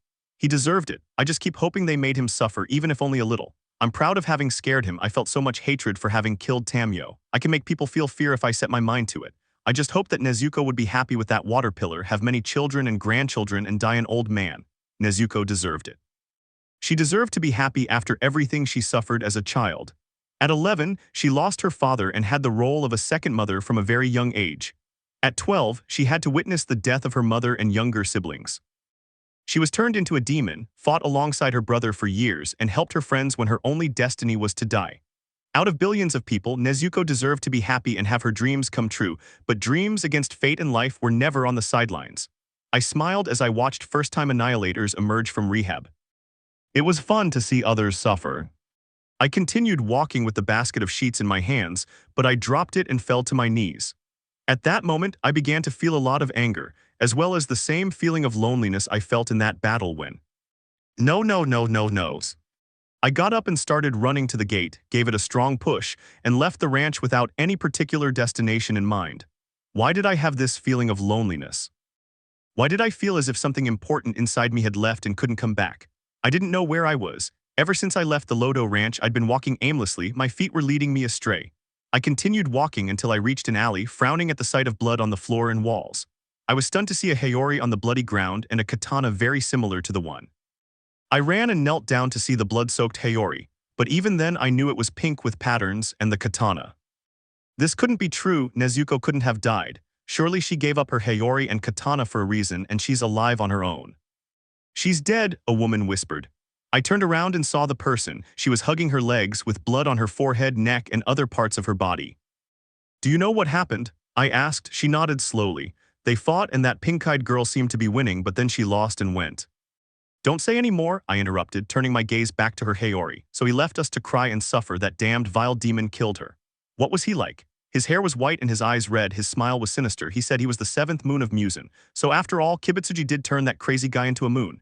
Muzan's last demon moon remained alive and his mandate was clear. Kill the only demon who can go out in the sun, Nezuko Kamado. Crow, tell all the pillars the news, I whispered, gripping my Hayori tighter. Tell them that the ice and blood pillar Nezuko is dead. That Nezuko encountered the 7th demon moon and fought but lost and was devoured. That's why I felt this emotion that makes me cry. Nezuko Kamado, the young woman with a gentle smile and eyes that reflected innocence and happiness even though she suffered, had died at the hands of that demon. Tamio and now Nezuko had left my side. She was this feeling of loneliness. How did it happen? Upon arriving at the Lodo farm, the place seemed dull. Everyone was working, staring at the ground, saying nothing even when they bumped into each other. Since Nezuko died, all the places she had ever been went dark. Will he be with his family? Many memories began to surface in my mind. We had experienced so much together and now she was gone. When I received the news, all I could do was cry. I happily hummed a lullaby that my sister taught me the last time I visited our home, a smile spreading across my lips as I remembered the first and second village parties we attended. I wanted to go to another celebration with my sister. Knock knock, Mountain Bunny, why are you? I sang with my eyes closed until AI touched my arm. Hi AI, I'm sorry, but I know you're going with Nezuko. That's not what I wanted to talk about. Oh, do you need me to help you with something? Yes, oh, it's a crow, he said, pointing at the sky. I looked up and saw one of the crows flying through the blue sky, but it came down until it was above our heads and started flying in circles. Is this a new mission? I don't think I'll go. I want to be with my sister. She said she had something important to tell me and she was so happy when she said it. I can't be stupid to know that Tomioka is to blame. Only that grave makes her smile like that. Ka dead, the ice and blood pillar Nezuko Kamado is dead. The pillar encountered Muzan's 7th demon moon and fought but was defeated and devoured, said the crow circling above our heads. Shinobu, she said, startled when I lost my balance. AI lifted me off the ground and hugged me. No, not again, my other sister. I covered my face so AI wouldn't see my tears or my crying. My younger sister is dead and a demon devoured her. Why is this happening to me? Why does everyone I love die? Why her? I was sad but also angry, and that anger I had stopped feeling returned to me. I will kill that demon, even if I must die too, it was a promise. I saw a girl on the roof. She was walking with her hands outstretched. But what was he doing on the roof? I ran and jumped just as the girl was about to fall and caught her hand. You shouldn't walk on the ceiling. Are you the mosquito pillar? The girl asked. I nodded. I didn't recognize you. I thought the pillar wore a butterfly-wing Hayori. Well, that's what I was told, she said, looking at Nezuko's Hayori. Since then, I've started wearing it and I don't even take it off to sleep. You're right, this Hayori isn't mine, it belongs to my other sister, Nezuko Kamado. Who is it? I asked. She was a pillar, one of the strongest. What was it made of? Ice and blood. Sano, I remember now, all the annihilators know about her, but she died a month ago. Really? Yes, she smiled. Are you upset? She asked. I'm sorry for what I'm about to say, but your smile, so are you upset? No, I'm furious and at the same time sad and cursed. By losing the people I loved most. Years ago, I lost my parents, leaving my sister and me orphans. We became demon slayers, but years later, my beloved sister was killed by a demon, and from that moment on, I was filled with a great rage. Every time I saw people cry because of demons, the rage I felt grew stronger, but I smiled because my sister liked my smile. Then I met her. She was a demon, and our first time wasn't. I wanted to kill her, but I couldn't because of someone. The next day, she was taken to headquarters. A pillar stabbed her, took her to the shadows, stabbed her 3 more times, and opened the door of the box where she was always kept. All the pillars saw her trembling and staring fiercely at the pillar. Nezuko wanted the blood he spilled, but she tried to hold back. Then she had memories of her deceased family, the words of an old pillar. She told me about it. At that moment, Nezuko, still wanting the blood, used her willpower and looked away. A demon that doesn't drink blood. Yes, sometime later we became friends and I don't regret it. Her kindness and affection lifted a great weight off my shoulders and I truly smiled again. She saved me once when I was about to die. She made me a demon, but she never lost faith in me and stayed by my side. Before that, I saw her as just another sister, but when we were together, I began to love her and she became someone very important to me. How nice. When they made the cure, she gave it to me. I owe her my life and I promised to protect her, but I haven't been able to, I whispered, clenching my hands into fists as I remembered her words and the tender hug she gave me before leaving. When I come back, I'll bring you something you'll like. That doesn't matter. Of course it does, see you later. That anger I once felt has returned, but now it's much stronger and I'm beyond furious. I want to kill that piece of trash who dared to touch her and take her life. I want to make him suffer what I'm suffering, and I know I'm not the only one. Her partner and brother love him too. Since that day I haven't stopped looking for him. I finished and stood up. Goodbye, I said, waving goodbye and climbing down from the roof. Everyone bowed slightly when they saw me and went back to work. I missed her. Kachu Yuashiro called, pulling me out of my thoughts. What's happening? The Crescent Spy requests a meeting and wants all the pillars present. She says it's very important. The meeting will be held here at the hacienda. Okay, I'll wait, I said wearily and hugged myself. After the crow delivered the news, I went to the Lotus Estate. When I entered, I saw Yuashiro with Nezuko's Hayori, now bloodied, and the katana. A few minutes later, all the pillars came to the estate and saw me on the ground hugging my former kimono and sword. I didn't care about the blood. The only thing the demon left behind were these 2 things for those of us who loved her to suffer. When Giyu arrived, everyone stepped back, surprised to see him cry. We had never seen him cry or show any emotion, but we all understood and didn't judge him. That same day, Yuashiro said that Nezuko and Tomioka were going to get married. Now I understand why my sister was so happy. She was going to tell me she was getting married, and I was going to be the first person she told. Why is there a crescent moon meeting? Sanemi asked. It must be important, Mitsuri said and opened the door. Giyu and Tanjiro were sitting next to me waiting. Did you call us? Muakiro asked, but I shook my head. It was the spy crescent moon, I replied dismissively. My eyes no longer reflected anything, and when I came to her house, I didn't speak to anyone. I just went to her room and locked myself in. It must be important, Iguro said, sitting down next to Mitsuri. Suddenly, silhouettes appeared beneath the light from the window. When we all turned around, there were my sister's 6 crescent moons in front of us. In the end, she did create her own group. Their mandate was simple: kill demons and monsters as well as come to the aid of annihilators who were in trouble. The 6 young men were kneeling in front of us, but one stood up. It was the 3rd half-moon. Nezuko had ordered him to infiltrate the group of half-moons. The first thing he had to do was kill the 3rd half-moon and make the demon believe that he was the true 3rd demon moon. He was our spy. I apologize for the delay. First of all, I apologize for calling you, but what I have to tell you is very important. Speak, Giyu said for the first time. As you all know, our mistress was last night. There was a meeting of the moons and he was there. He looked triumphant and said that with the blood of Lady Kamado, he would not only make himself strong but them as well, and he began to give it to them. When he was about to give it to me, he felt pain. He staggered and fell to his knees. What? We all asked, surprised. Yes, he muttered something we all heard. How can you hurt me? I devoured you. After saying that, he stifled a groan and said, damn it, and hit his chest, but he fell on his back and writhed. What does it mean? Sanemi asked. It seems that even in death, my mistress continues to harm him from within, preventing him from using his full strength and abilities. A week after her death, he appeared before all the demonic moons, but he looked weak, almost ill. That demon cannot go out into the sun because Nezuko, even in death, prevents him from using even the slightest of his abilities or power. Nezuko weakened him, forcing him to sleep, but even then she hasn't stopped harming him. She managed to do so while alive, but even in death she continues to torment him. Why are you smiling, Kachu? Mitsuri asked. Even in death, my sister remains strong, and if she's doing this. He wants us to act, Tanjiro finished. Nezuko is weakening him just like she weakened the moons by having his blood right. Yes, they are all weak, and the only way to regain their strength is by taking Mrs. Kamado's blood, but she has mixed it with theirs so they can't do anything. I have to accept it that demon is strong even in death, Sanemi smiled. Do you know anything else? Giyu asked, tell me. I found out something that I don't think I want to reveal. You know about my sister's death, right? Tanjiro asked. The demon smiled nervously and looked away. Speak, Giyu ordered. I think you in particular shouldn't know how you're. You said it, the demon jumped back. Okay, I'll tell you, but don't blame me after you find out, she said, pointing at us and sitting down in front. Begin. Well, as you know, my lady had to go on a mission. When she finished killing 2 demons, she encountered the 7th moon. He was drinking a woman's blood. When Kamado ordered him to leave, the demon stood up and said, just the person I was waiting for. How are you, my sweet annihilator? Did he call her sweet? Yes, Nezuko replied. Don't call me that. You and I are nothing. I know you brought those 2 idiots here just to bring me here and you killed those annihilators. The demon smiled and said, you're smart for just a child. Nezuko became annoyed and muttered, and you're trash. That's my Nezuko, Sanemi smiled. I shook my head and looked at my katana. He had placed the blue lotus on his katana next to my butterfly.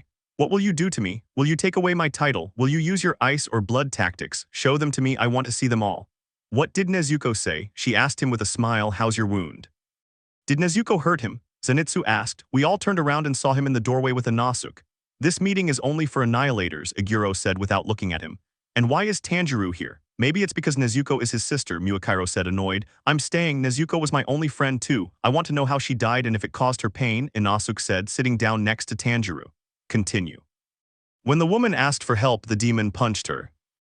Nezuko got angry and punched him back, breaking his ribs and making the demon spit blood, and she started to say, but was interrupted by Sanemi's laughter.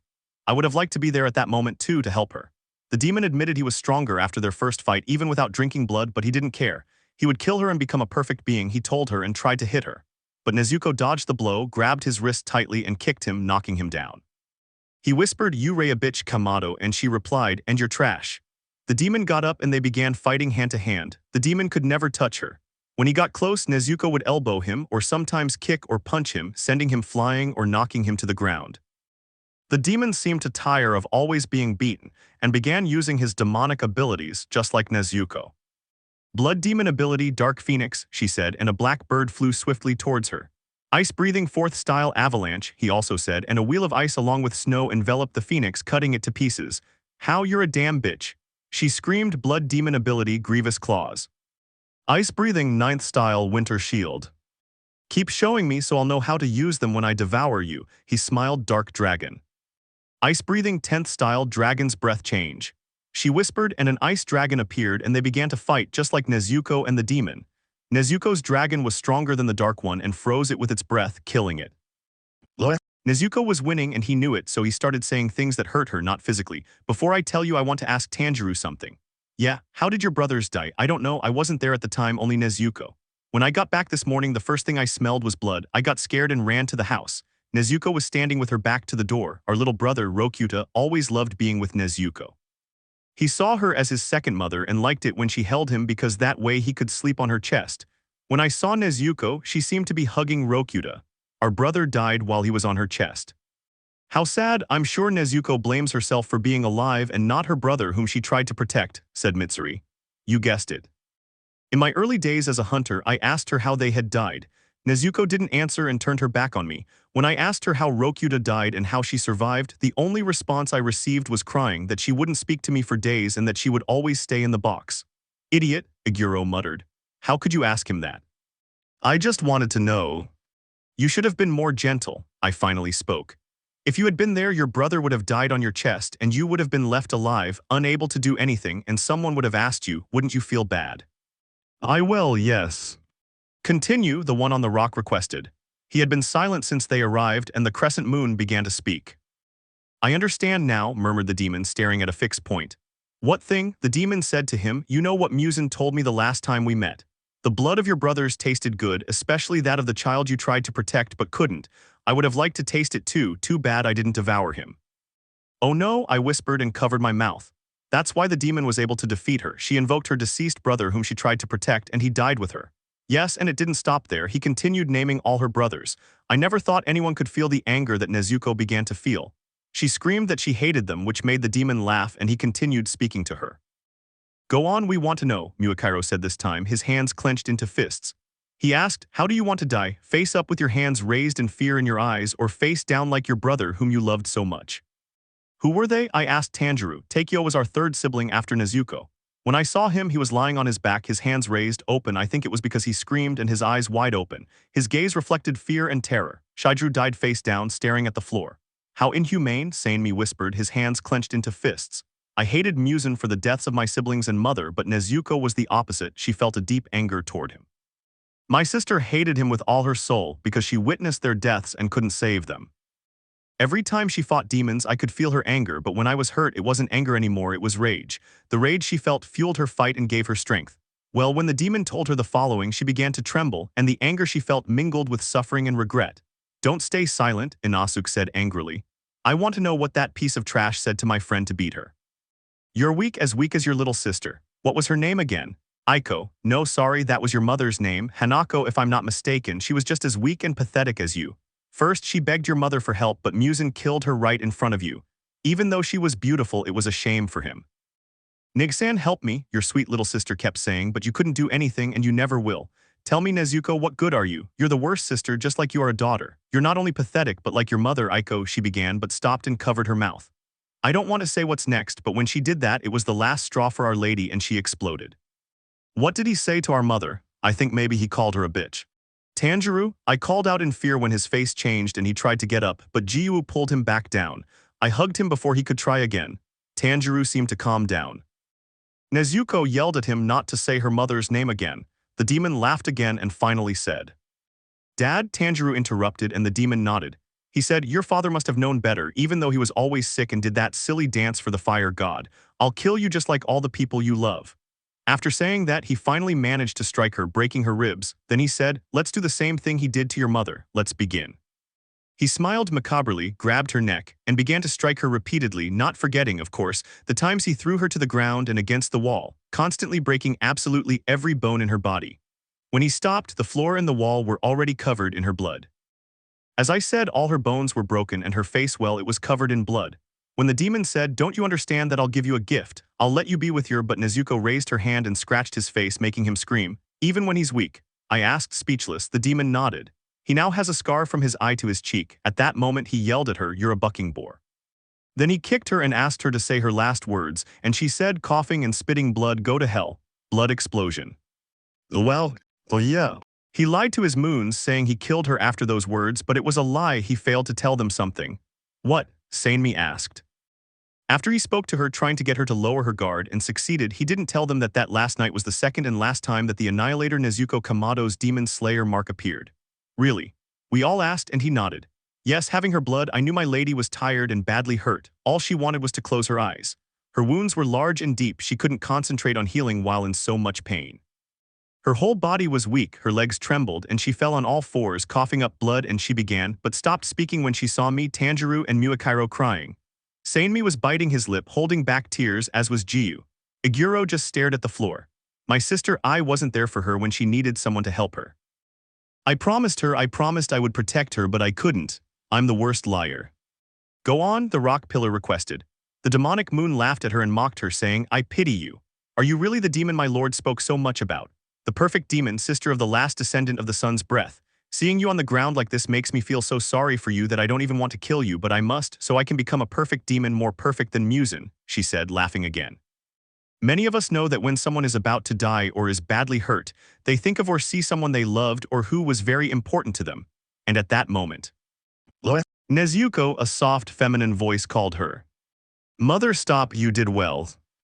Come with us, she said, smiling at him affectionately. I must. If you continue, he will kill and devour you. Please, your father and brothers miss you terribly. Hanako and Rokuta are eagerly awaiting your return, he pleaded again, and Nezuko began to cry. I miss them too, but I'll still die even if he doesn't devour me. I can't control my wounds and I'm losing a lot of blood. Nezuko. I miss them so much, but I can't, I have to fulfill my role. Then fight, said a male voice. Dad, I whispered. He smiled at me and placed a hand on my head. My little girls, you have a heart of gold, and I am very proud. Dad, she cried. Nezuko, you, like your brother, possess the solar breathing ability and can use it, but you and I both know that it only worked for Kibutsuji and he isn't Muzan. I know you know which one will help you. and even if you die tonight, you'll be able to help your friends." "What was his breath like?" Iguro asked. "Or rather, which ones?" My lady used her ice breathing and combined it with her blood demon ability. "What?" we all asked, speechless. Although I wasn't there at the time, I knew what happened. My lady rose from the ground, and when she raised her head, her pink eyes transformed into demonic ones. Her demon slayer mark appeared on her cheek like a snowflake, but also a mark similar to the one Tanjiro has on his forehead. Both were white but turned blood red. When she unsheathed her katana, a powerful icy blizzard swept through the area and ice appeared around her, but the ice was crimson red. Her katana changed completely. The blue lotus hilt was replaced by a crimson gem. The demon, seeing my lady and the sword, stopped laughing. Then my lady said, "Blood and ice breathing, first tactic, Northern Crimson Crown," and with just 4 blows she severed his arms and legs but also cut him in half and finally his neck. After that blow, his demonic eyes returned to normal. MS. Kamado used all her strength by combining an annihilator's tactic and a demon's ability, but she also said the name. I think it started with Mui. "My name?" he asked, confused. The demon nodded again. "Yes, I think the lady wanted to tell you something about the demon because she whispered, Muakairo, to defeat him you must use the," but before she could finish speaking she fell on her back, and that night the ice and blood pillar Nezuko Kamado died. Memories. "Remember me, today I have to leave my love, remember me. Please don't cry inside your heart. I will be near and alone I will sing, dreaming of returning." I made fists and bit my lips, suppressing my tears as I heard Nezuko's soft voice and felt her caresses in my hair. Was I born to be happy? "I'm sorry, Niasen, but I lied to you that time. Was I born to have to live with the loss of the people who became important in my life? My father, then my mother, you, the boss, and Nezuko, the person who cared for me and helped me when I was badly injured. The doctor said I had no other choice and that I was going to die. That day when I appeared all badly wounded, without a hand and with a long, large scar across my entire stomach that had healed from the year I'd been asleep, almost in a coma. But when I woke up that scar reopened. I don't know how I managed to get to the Lotus Ranch. I was too tired and felt that if I didn't die in that battle, I would die here. I had already gone to a good place to die. Nezuko wasn't going to appear in front of me. Maybe she wasn't there, or if she was inside and wouldn't see me. The light of hope that was born in my eyes disappeared. My only way out was death, but then she appeared so calm as if someone had called her.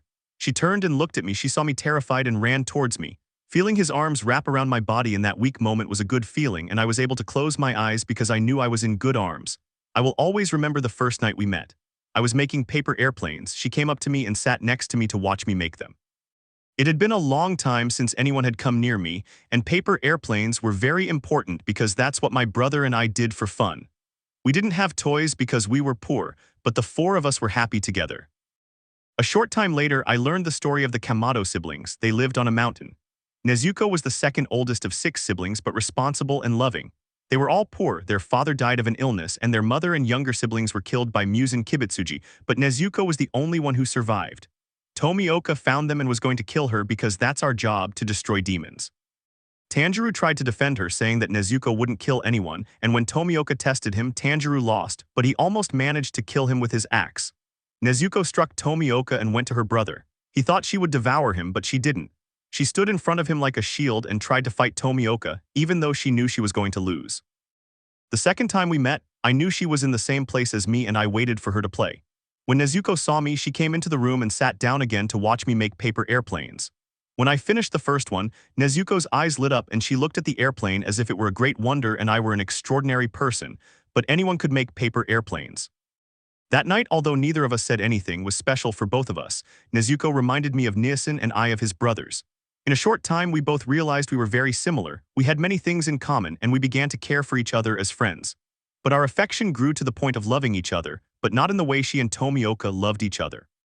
Although that thing was a tomb and had no feelings, with Nezuko it was the complete opposite. Nezuko and I loved each other, but like siblings. That time when I was in her arms, the pain wasn't as intense as it had been a few hours before. When the doctor said there was no other option, Nezuko refused to accept it, and when we were alone, Nezuko used her other demon ability, the one she had already used to save Inazuk and the Sound Pillar. If someone had seen us, they would have thought Nezuko was already killing me because of the fire all over my body, but that fire didn't hurt me like a normal one would have. I felt lighter and all the pain gradually went away. The scar also closed slowly, although there was still blood. When Nezuko stopped the fire, I felt much better, but I couldn't open my eyes and I fell asleep for a week. Even so, Nezuko continued to heal me, and at night and in the morning she would sing me that song and stroke my hair and face while she took care of me. I didn't want to open my eyes. If this was a dream, I didn't want to wake up. I wanted to keep feeling her by my side, my best friend. Muakairo, Nezuko called and took my hand. No. We need to talk, open your eyes. If you needed help that night, why didn't you call us? I would have helped you even if I had died too, I reproached him without opening my eyes. I was in too much pain, I couldn't think clearly. My parents helped me. Are you with them, with your family? Did you meet Nissen? I asked hopefully. No. I opened my eyes and stood up. Nezuko was standing in front of me just like the first time, but she didn't have the bamboo in her mouth. Since she died, I've started wearing her old black Hayori. Why not? I asked, surprised. When I died, I met my brother. But you came back. I died because I had. If you hadn't used that technique, would you have been able to escape? Maybe. If one of us had been. I would have died for the well-being of each one of you. Muakairo, I've come to talk to you because it's important. Did you want to tell me something before you died? Yes, I know how to defeat that 7th demon moon, but I wanted to warn you. Even if I weaken it, it has devoured another demon with abilities similar to the monster you, my brother. And I fought the second time we met in the village. If we try to cut it, another one will appear and so on. I asked, astonished. Nezuko shook her head. No, because I've weakened him, he can't do it as easily as that demon did back then. There will come a time when I stop weakening him. It will have a lot of strength. Not so much. If you use your techniques, you can hurt him, but even if you cut off his head, it won't work. Try using force, but he has already changed his body, and now no matter how many times you cut off his head, he won't die. Do you want me to copy the technique you used? No, if you want to beat him, you'll have to learn the winter dance, and Sanemi might learn one of my tactics, which is also air-based, but my tactic is ice-based. I don't want to drag him into this, so don't tell him. Nezuko. Oh yeah. When we kill him and you can be with your family, can you do something for me? Sure, what do you want? Revenge. Several days have passed since that meeting where we all learned how Nezuko died, and every time I remember her words, I feel a great anger. My sister had her whole life ahead of her, but that filthy demon snatched it away. She should have married, had many children with Tomioka, and become a grandmother, but it wasn't to be. The person who most deserved to be happy had to die, and that's how it happened. I will kill this demon, even if I die too. He was going to pay for what he did to my sister, and she wasn't the only one. Recently, the demon who was our spy told us that he was going to leave and abandon his 6 demon moons to save himself. Nezuko was still hurting him, and he didn't know how to stop her. What an idiot.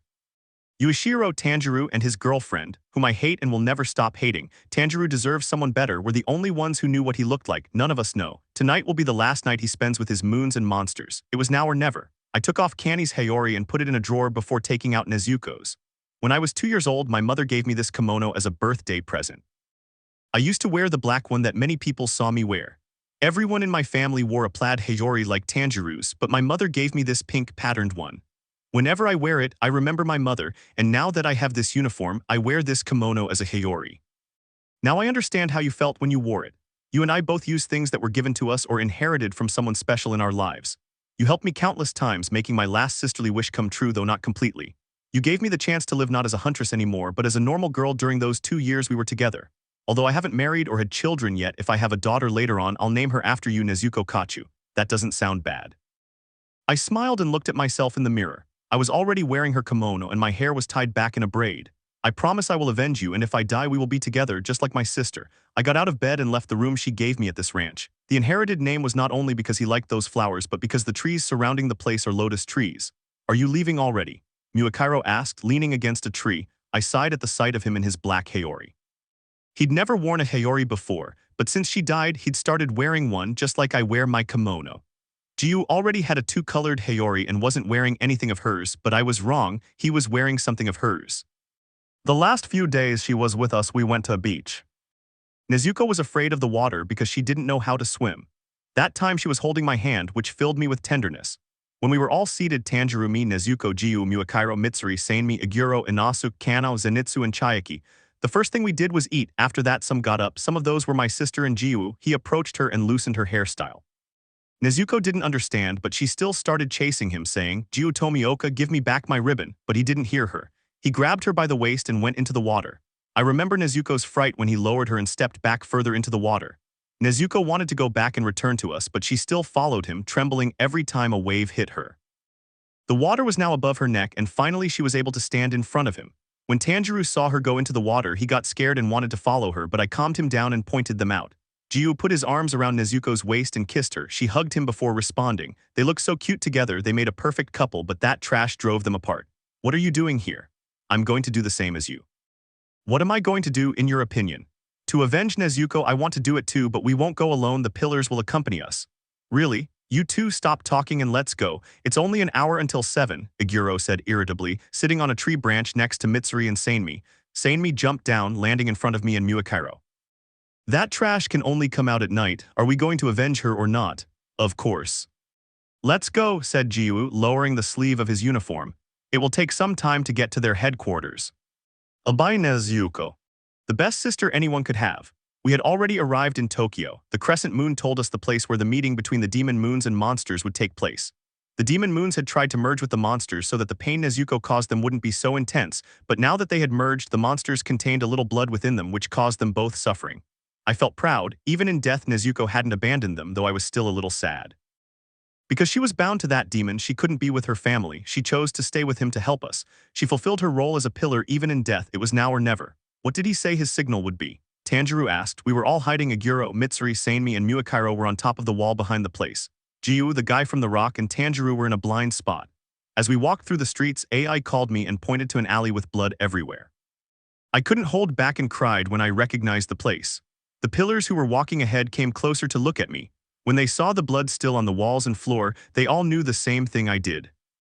That was the place where she fought against the demon and died. Giyu fell to his knees just like Tanjiro. I was sad but also furious. When I tried to lift Giyu, he struggled. He wanted to stay in that alley, but we couldn't, even though I wanted to stay too. The demon could. Kanny also died in an alley, but when she died she hadn't been devoured and I held her in my arms. But with Nezuko, all I held in my arms was her Hiyori covered in her blood and her katana. That same night I had a dream that was more of a memory. In my dream, I was back in the night with Kanny in her final moments, listening to her last words. She said she couldn't defeat the demon and wanted me to live a normal life, have children, and grow. But when I saw her body, it wasn't Kanny anymore, the one I held in my arms and cried over, knowing that she was going to die that day. But when I saw my sister, it wasn't Kanny anymore, it was Nezuko. Sister, sister, she cried inconsolably.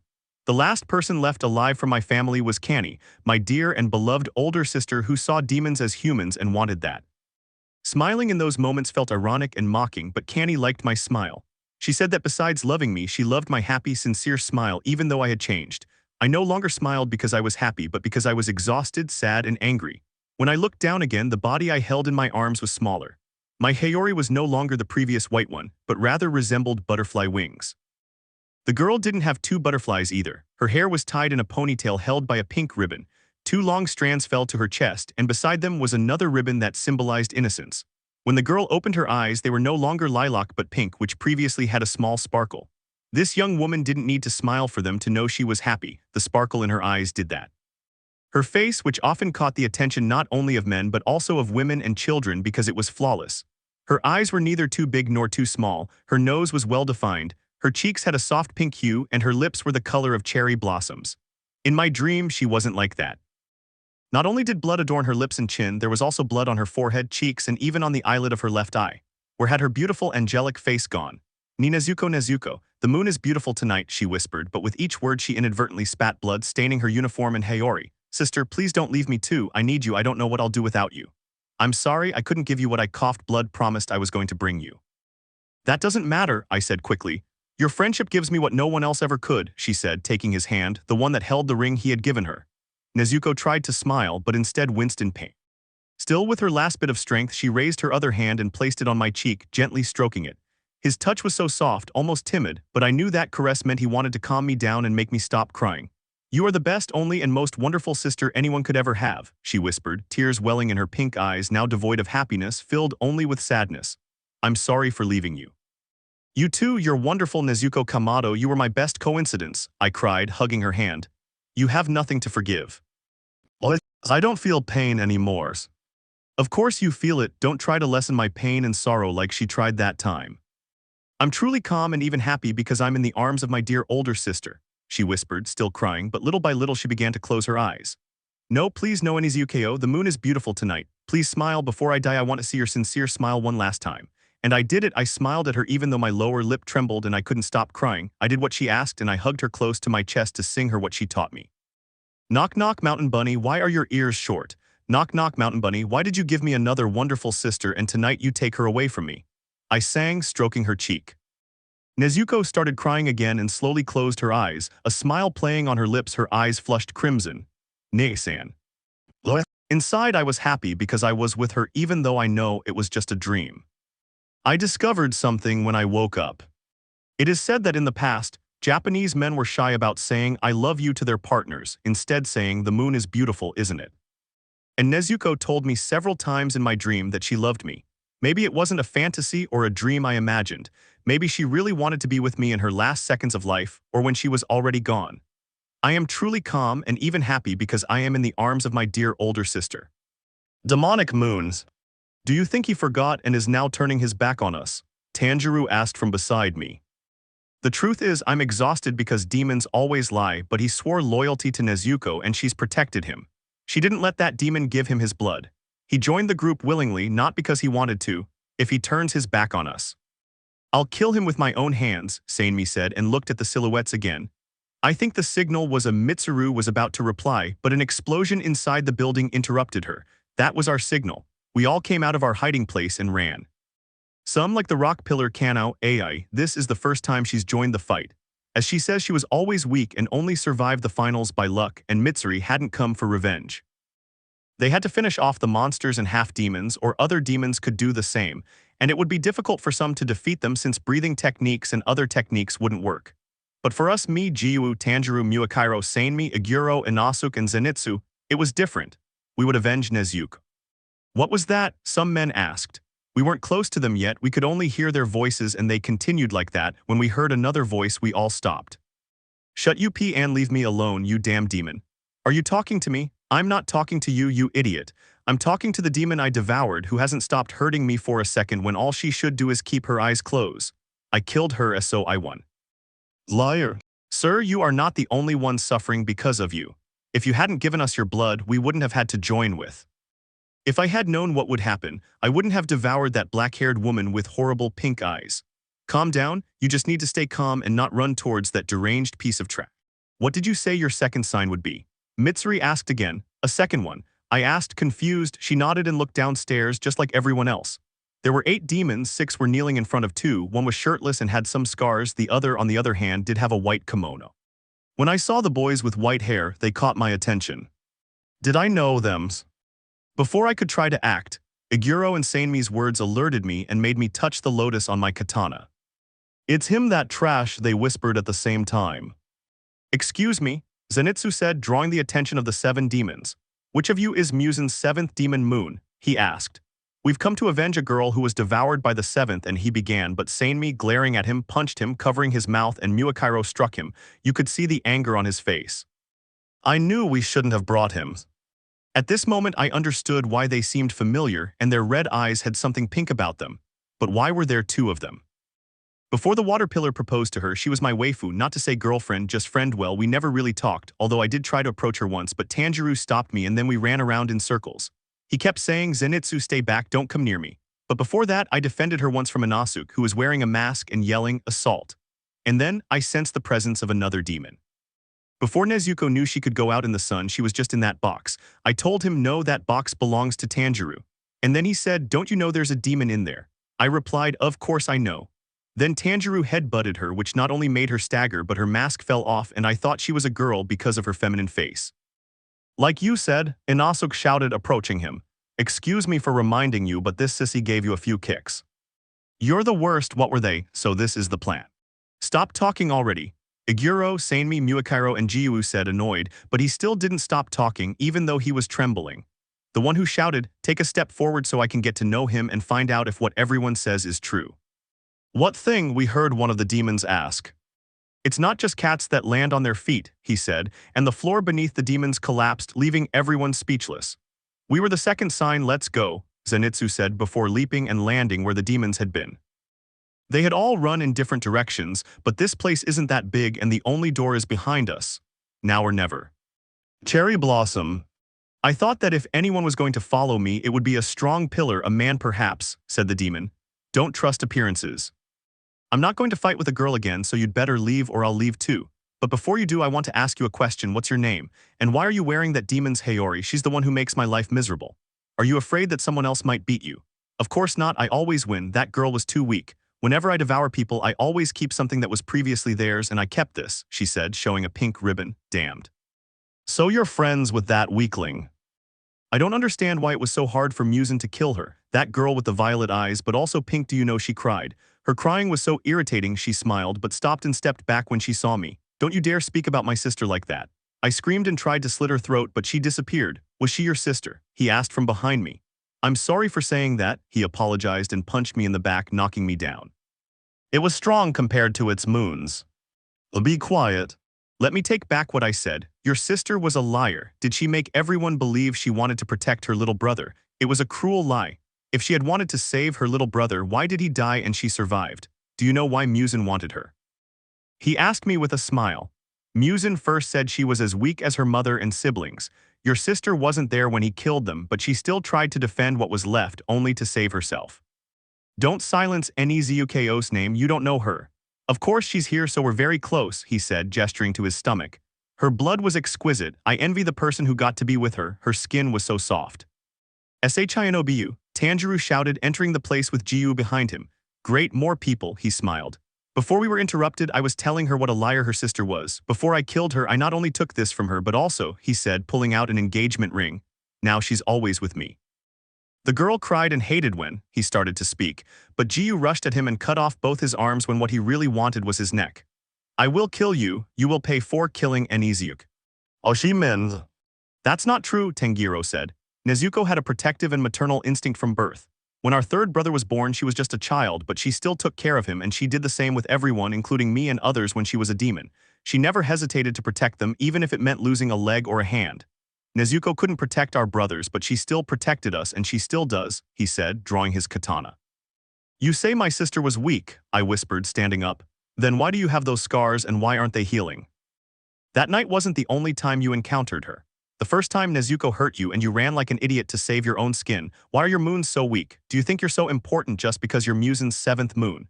I asked, amused. That man made you a moon not because you were strong. When you asked him over 100 years ago to join his group, he said no because you were crazy. Taiyage, that's not true. If so, you tried to join groups several times. You even tried to get Tamio to join you, but she refused. She's dead, but she always had someone else by her side who protected and helped her. Whose are you on? He asked angrily but stopped talking and made a fist. Yuichiro, that idiot, told them about the cure. What? Muzan only used you as a puppet, and now he must regret leaving an idiot like you in charge. Don't act tough, Nezuko hurt you. I know what happened. You are worse than that bitch I devoured. No, I smiled and shook hands with Tanjiro and Giyu. Let's do it for Nezuko, I whispered. Giyu made a fist and lowered his head for a moment. Will you be using techniques? I asked. Then let me begin. Women first, blood demon ability, third style, darkness, dragon charm. How dare you use my sister's ability? Tanjiro and I shouted and the demon started laughing. But I improved it, he said, pointing at us, which made the dragon come towards us more quickly.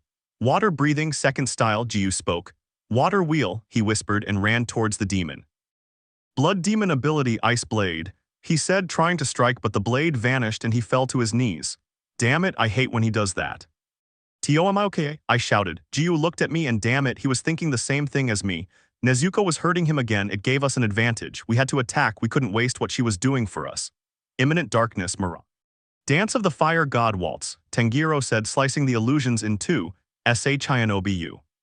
Insect breath, dragonfly dance, compound eye hexagon, I whispered and ran toward him. I struck the demon 6 times and injected various poison attacks into different areas of his body. The demon fell and glared at me angrily. You'll pay for touching me, he said, standing up unsteadily.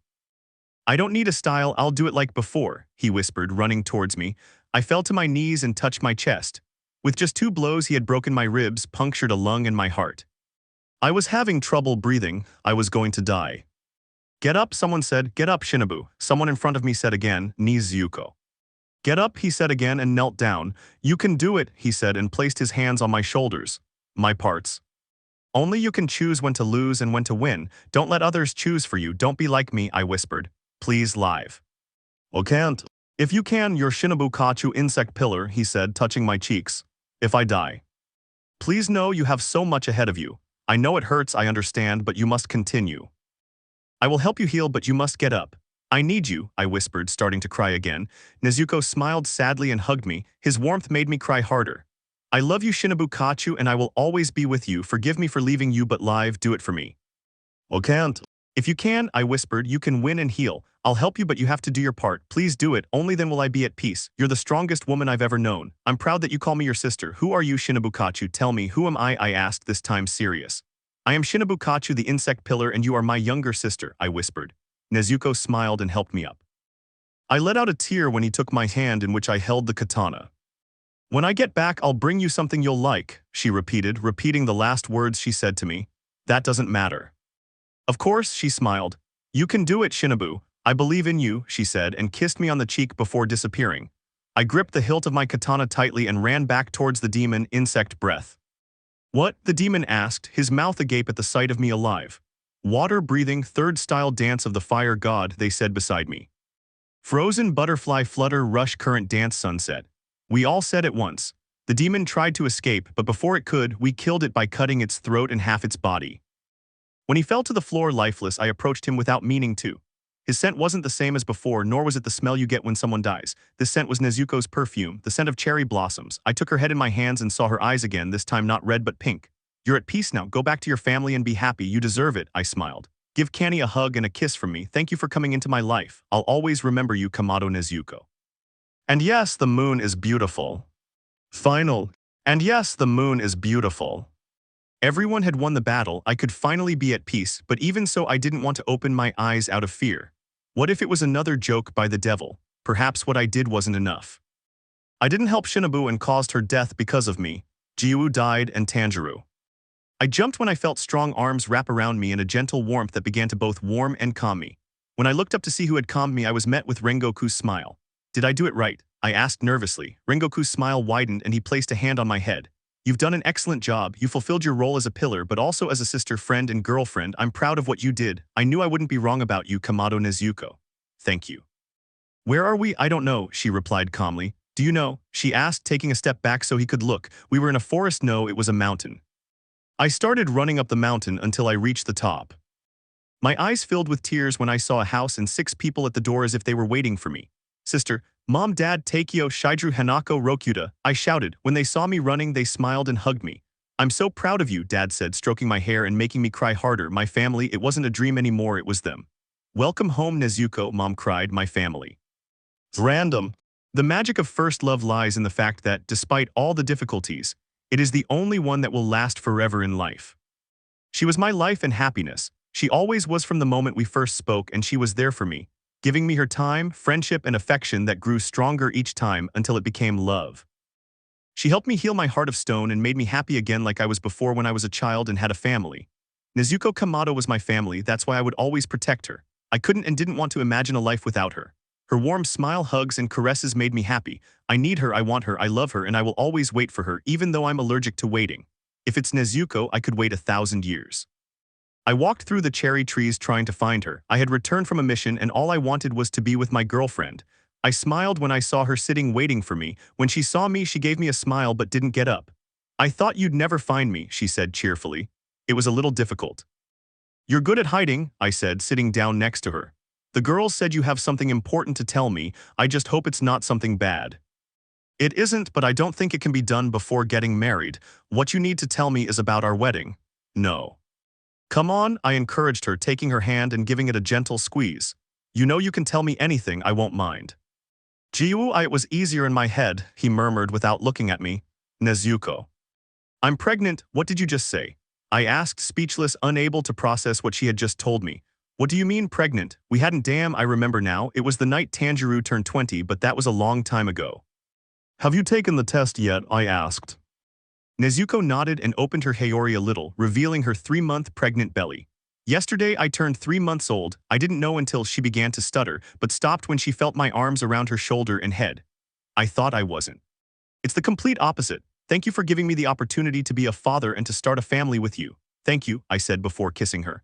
I would never tire of feeling those lips on mine, of feeling the warmth she gave me every time I hugged her and had her by my side. I would never tire of her. My hand slid down to her waist and slightly rounded belly. Nezuko raised her arms to my neck, pulling me closer and responding with the same eagerness. Happy, I traced my lower lip with my tongue, asking permission to deepen our kiss.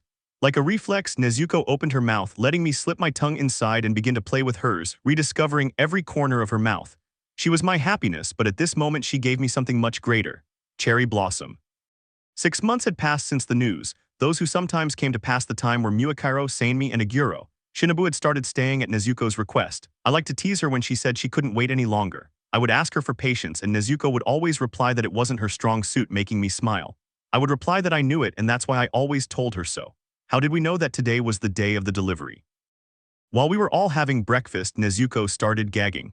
Shinobu approached when she started vomiting, and when she stopped, Sanemi was faster than me and left the kitchen. Tanjiro and Muakiro ran to the village for a doctor when Shinobu and the other girls came and took us outside. Completely defeated, I had to accept it. I let my back slide down the wall opposite the room. Tanjiro, Muakiro, and Sanemi lay down beside me, completely still, keeping me company. An hour had passed, but it felt like an eternity. Hearing her screams tortured us and terrified my soul every second. I never imagined it would be like this, so slow and agonizing. If I was having a hard time, how was she feeling? I shuddered at the sight and let my head fall into my knees. Time was passing far too slowly, much to my dismay. Perhaps fate was playing a cruel trick on me. When another scream came from the room, I clenched my hands tightly, trying to push the sound out of my mind. So far, I couldn't take it anymore. I got up from the floor angrily and pushed the door open, entering followed by the boys. We all looked at Nezuko on the bed. The girls were beside her, Shinobu holding her hand and wiping her forehead with a cloth. Her head lay on the pillow, her body glistening with sweat, tears streaming from her eyes. A new scream tore from her throat, snapping her back to reality. I rushed to her, knelt beside her, and took her hand. Nezuko's eyes were closed and she was breathing heavily. I don't want to be a woman, Muakiro whispered, looking disdainfully at his best friend. I can't, Giyu, I can't, she said with a sob. Of course you can, you've been through so much, I know you can do it. Again a scream escaped her lips, piercing the ears of everyone in the room, but still the baby was not born. It's too much for me, I whispered. You can do it, demon, Aguro encouraged her. I can see the head, the doctor announced, just a little longer, the girl said quickly. Nezuko closed her eyes tightly and stifled a scream. A few seconds later a cry was heard. I turned around quickly and saw the doctor. He was holding a child in his arms and cleaning him. When the doctor approached and gave it to me, I started to cry when I saw it. My son. I want to see him, Nezuko pleaded wearily. I stroked her face, calming her tears, and placed him in her arms. Everyone gathered around to see him and smiled. It's beautiful, the girls exclaimed, amazed. Is it a boy or a girl? Aguro asked, still staring curiously at the baby. Muakiro knelt down and gently took his little hand. When our son, who still had his eyes closed, kicked and made a fist, he wrapped his hand around Muakiro's index finger. He loves me, he loves me. He began, excited by what he had done. Nezuko smiled and gave him the baby. He sat beside her and began to rock him with a smile. Muakiro stared at him, mesmerized. It's a boy, he was born very healthy and strong, congratulations, the doctor replied before leaving, giving us some privacy. Giyu, Giyu, you have blue eyes. Nezuko exclaimed excitedly when she held our son in her arms again. What should we name it? I asked, lying down next to my girlfriend. Sabito, even though he won't have the same hair and eye color, something tells me he'll resemble him. I touched her cheeks and smiled before kissing her again. I have never before felt this happiness that I am feeling at this moment. A happy ending had been achieved, and now was the beginning of a lifetime together, ready to give everything for each other. Ready to be who they needed to be, just to ensure the happiness of their one true love. A hunter and a demon from different worlds and ages had found love at the most unexpected moment, and with the person they never thought they would fall in love with, but that's how love was. You can never know who you'll fall in love with or who will be your forever person, someone who will have more love to give each other every day, who will never lack anything, who will always be there for both of you. Forever. Let me know in the comments below if you guys want the next part. Also check out my other video that has been shown and left. Thank you for watching. If you enjoyed this video, please like and share this video. And have a fantastic day. Bye.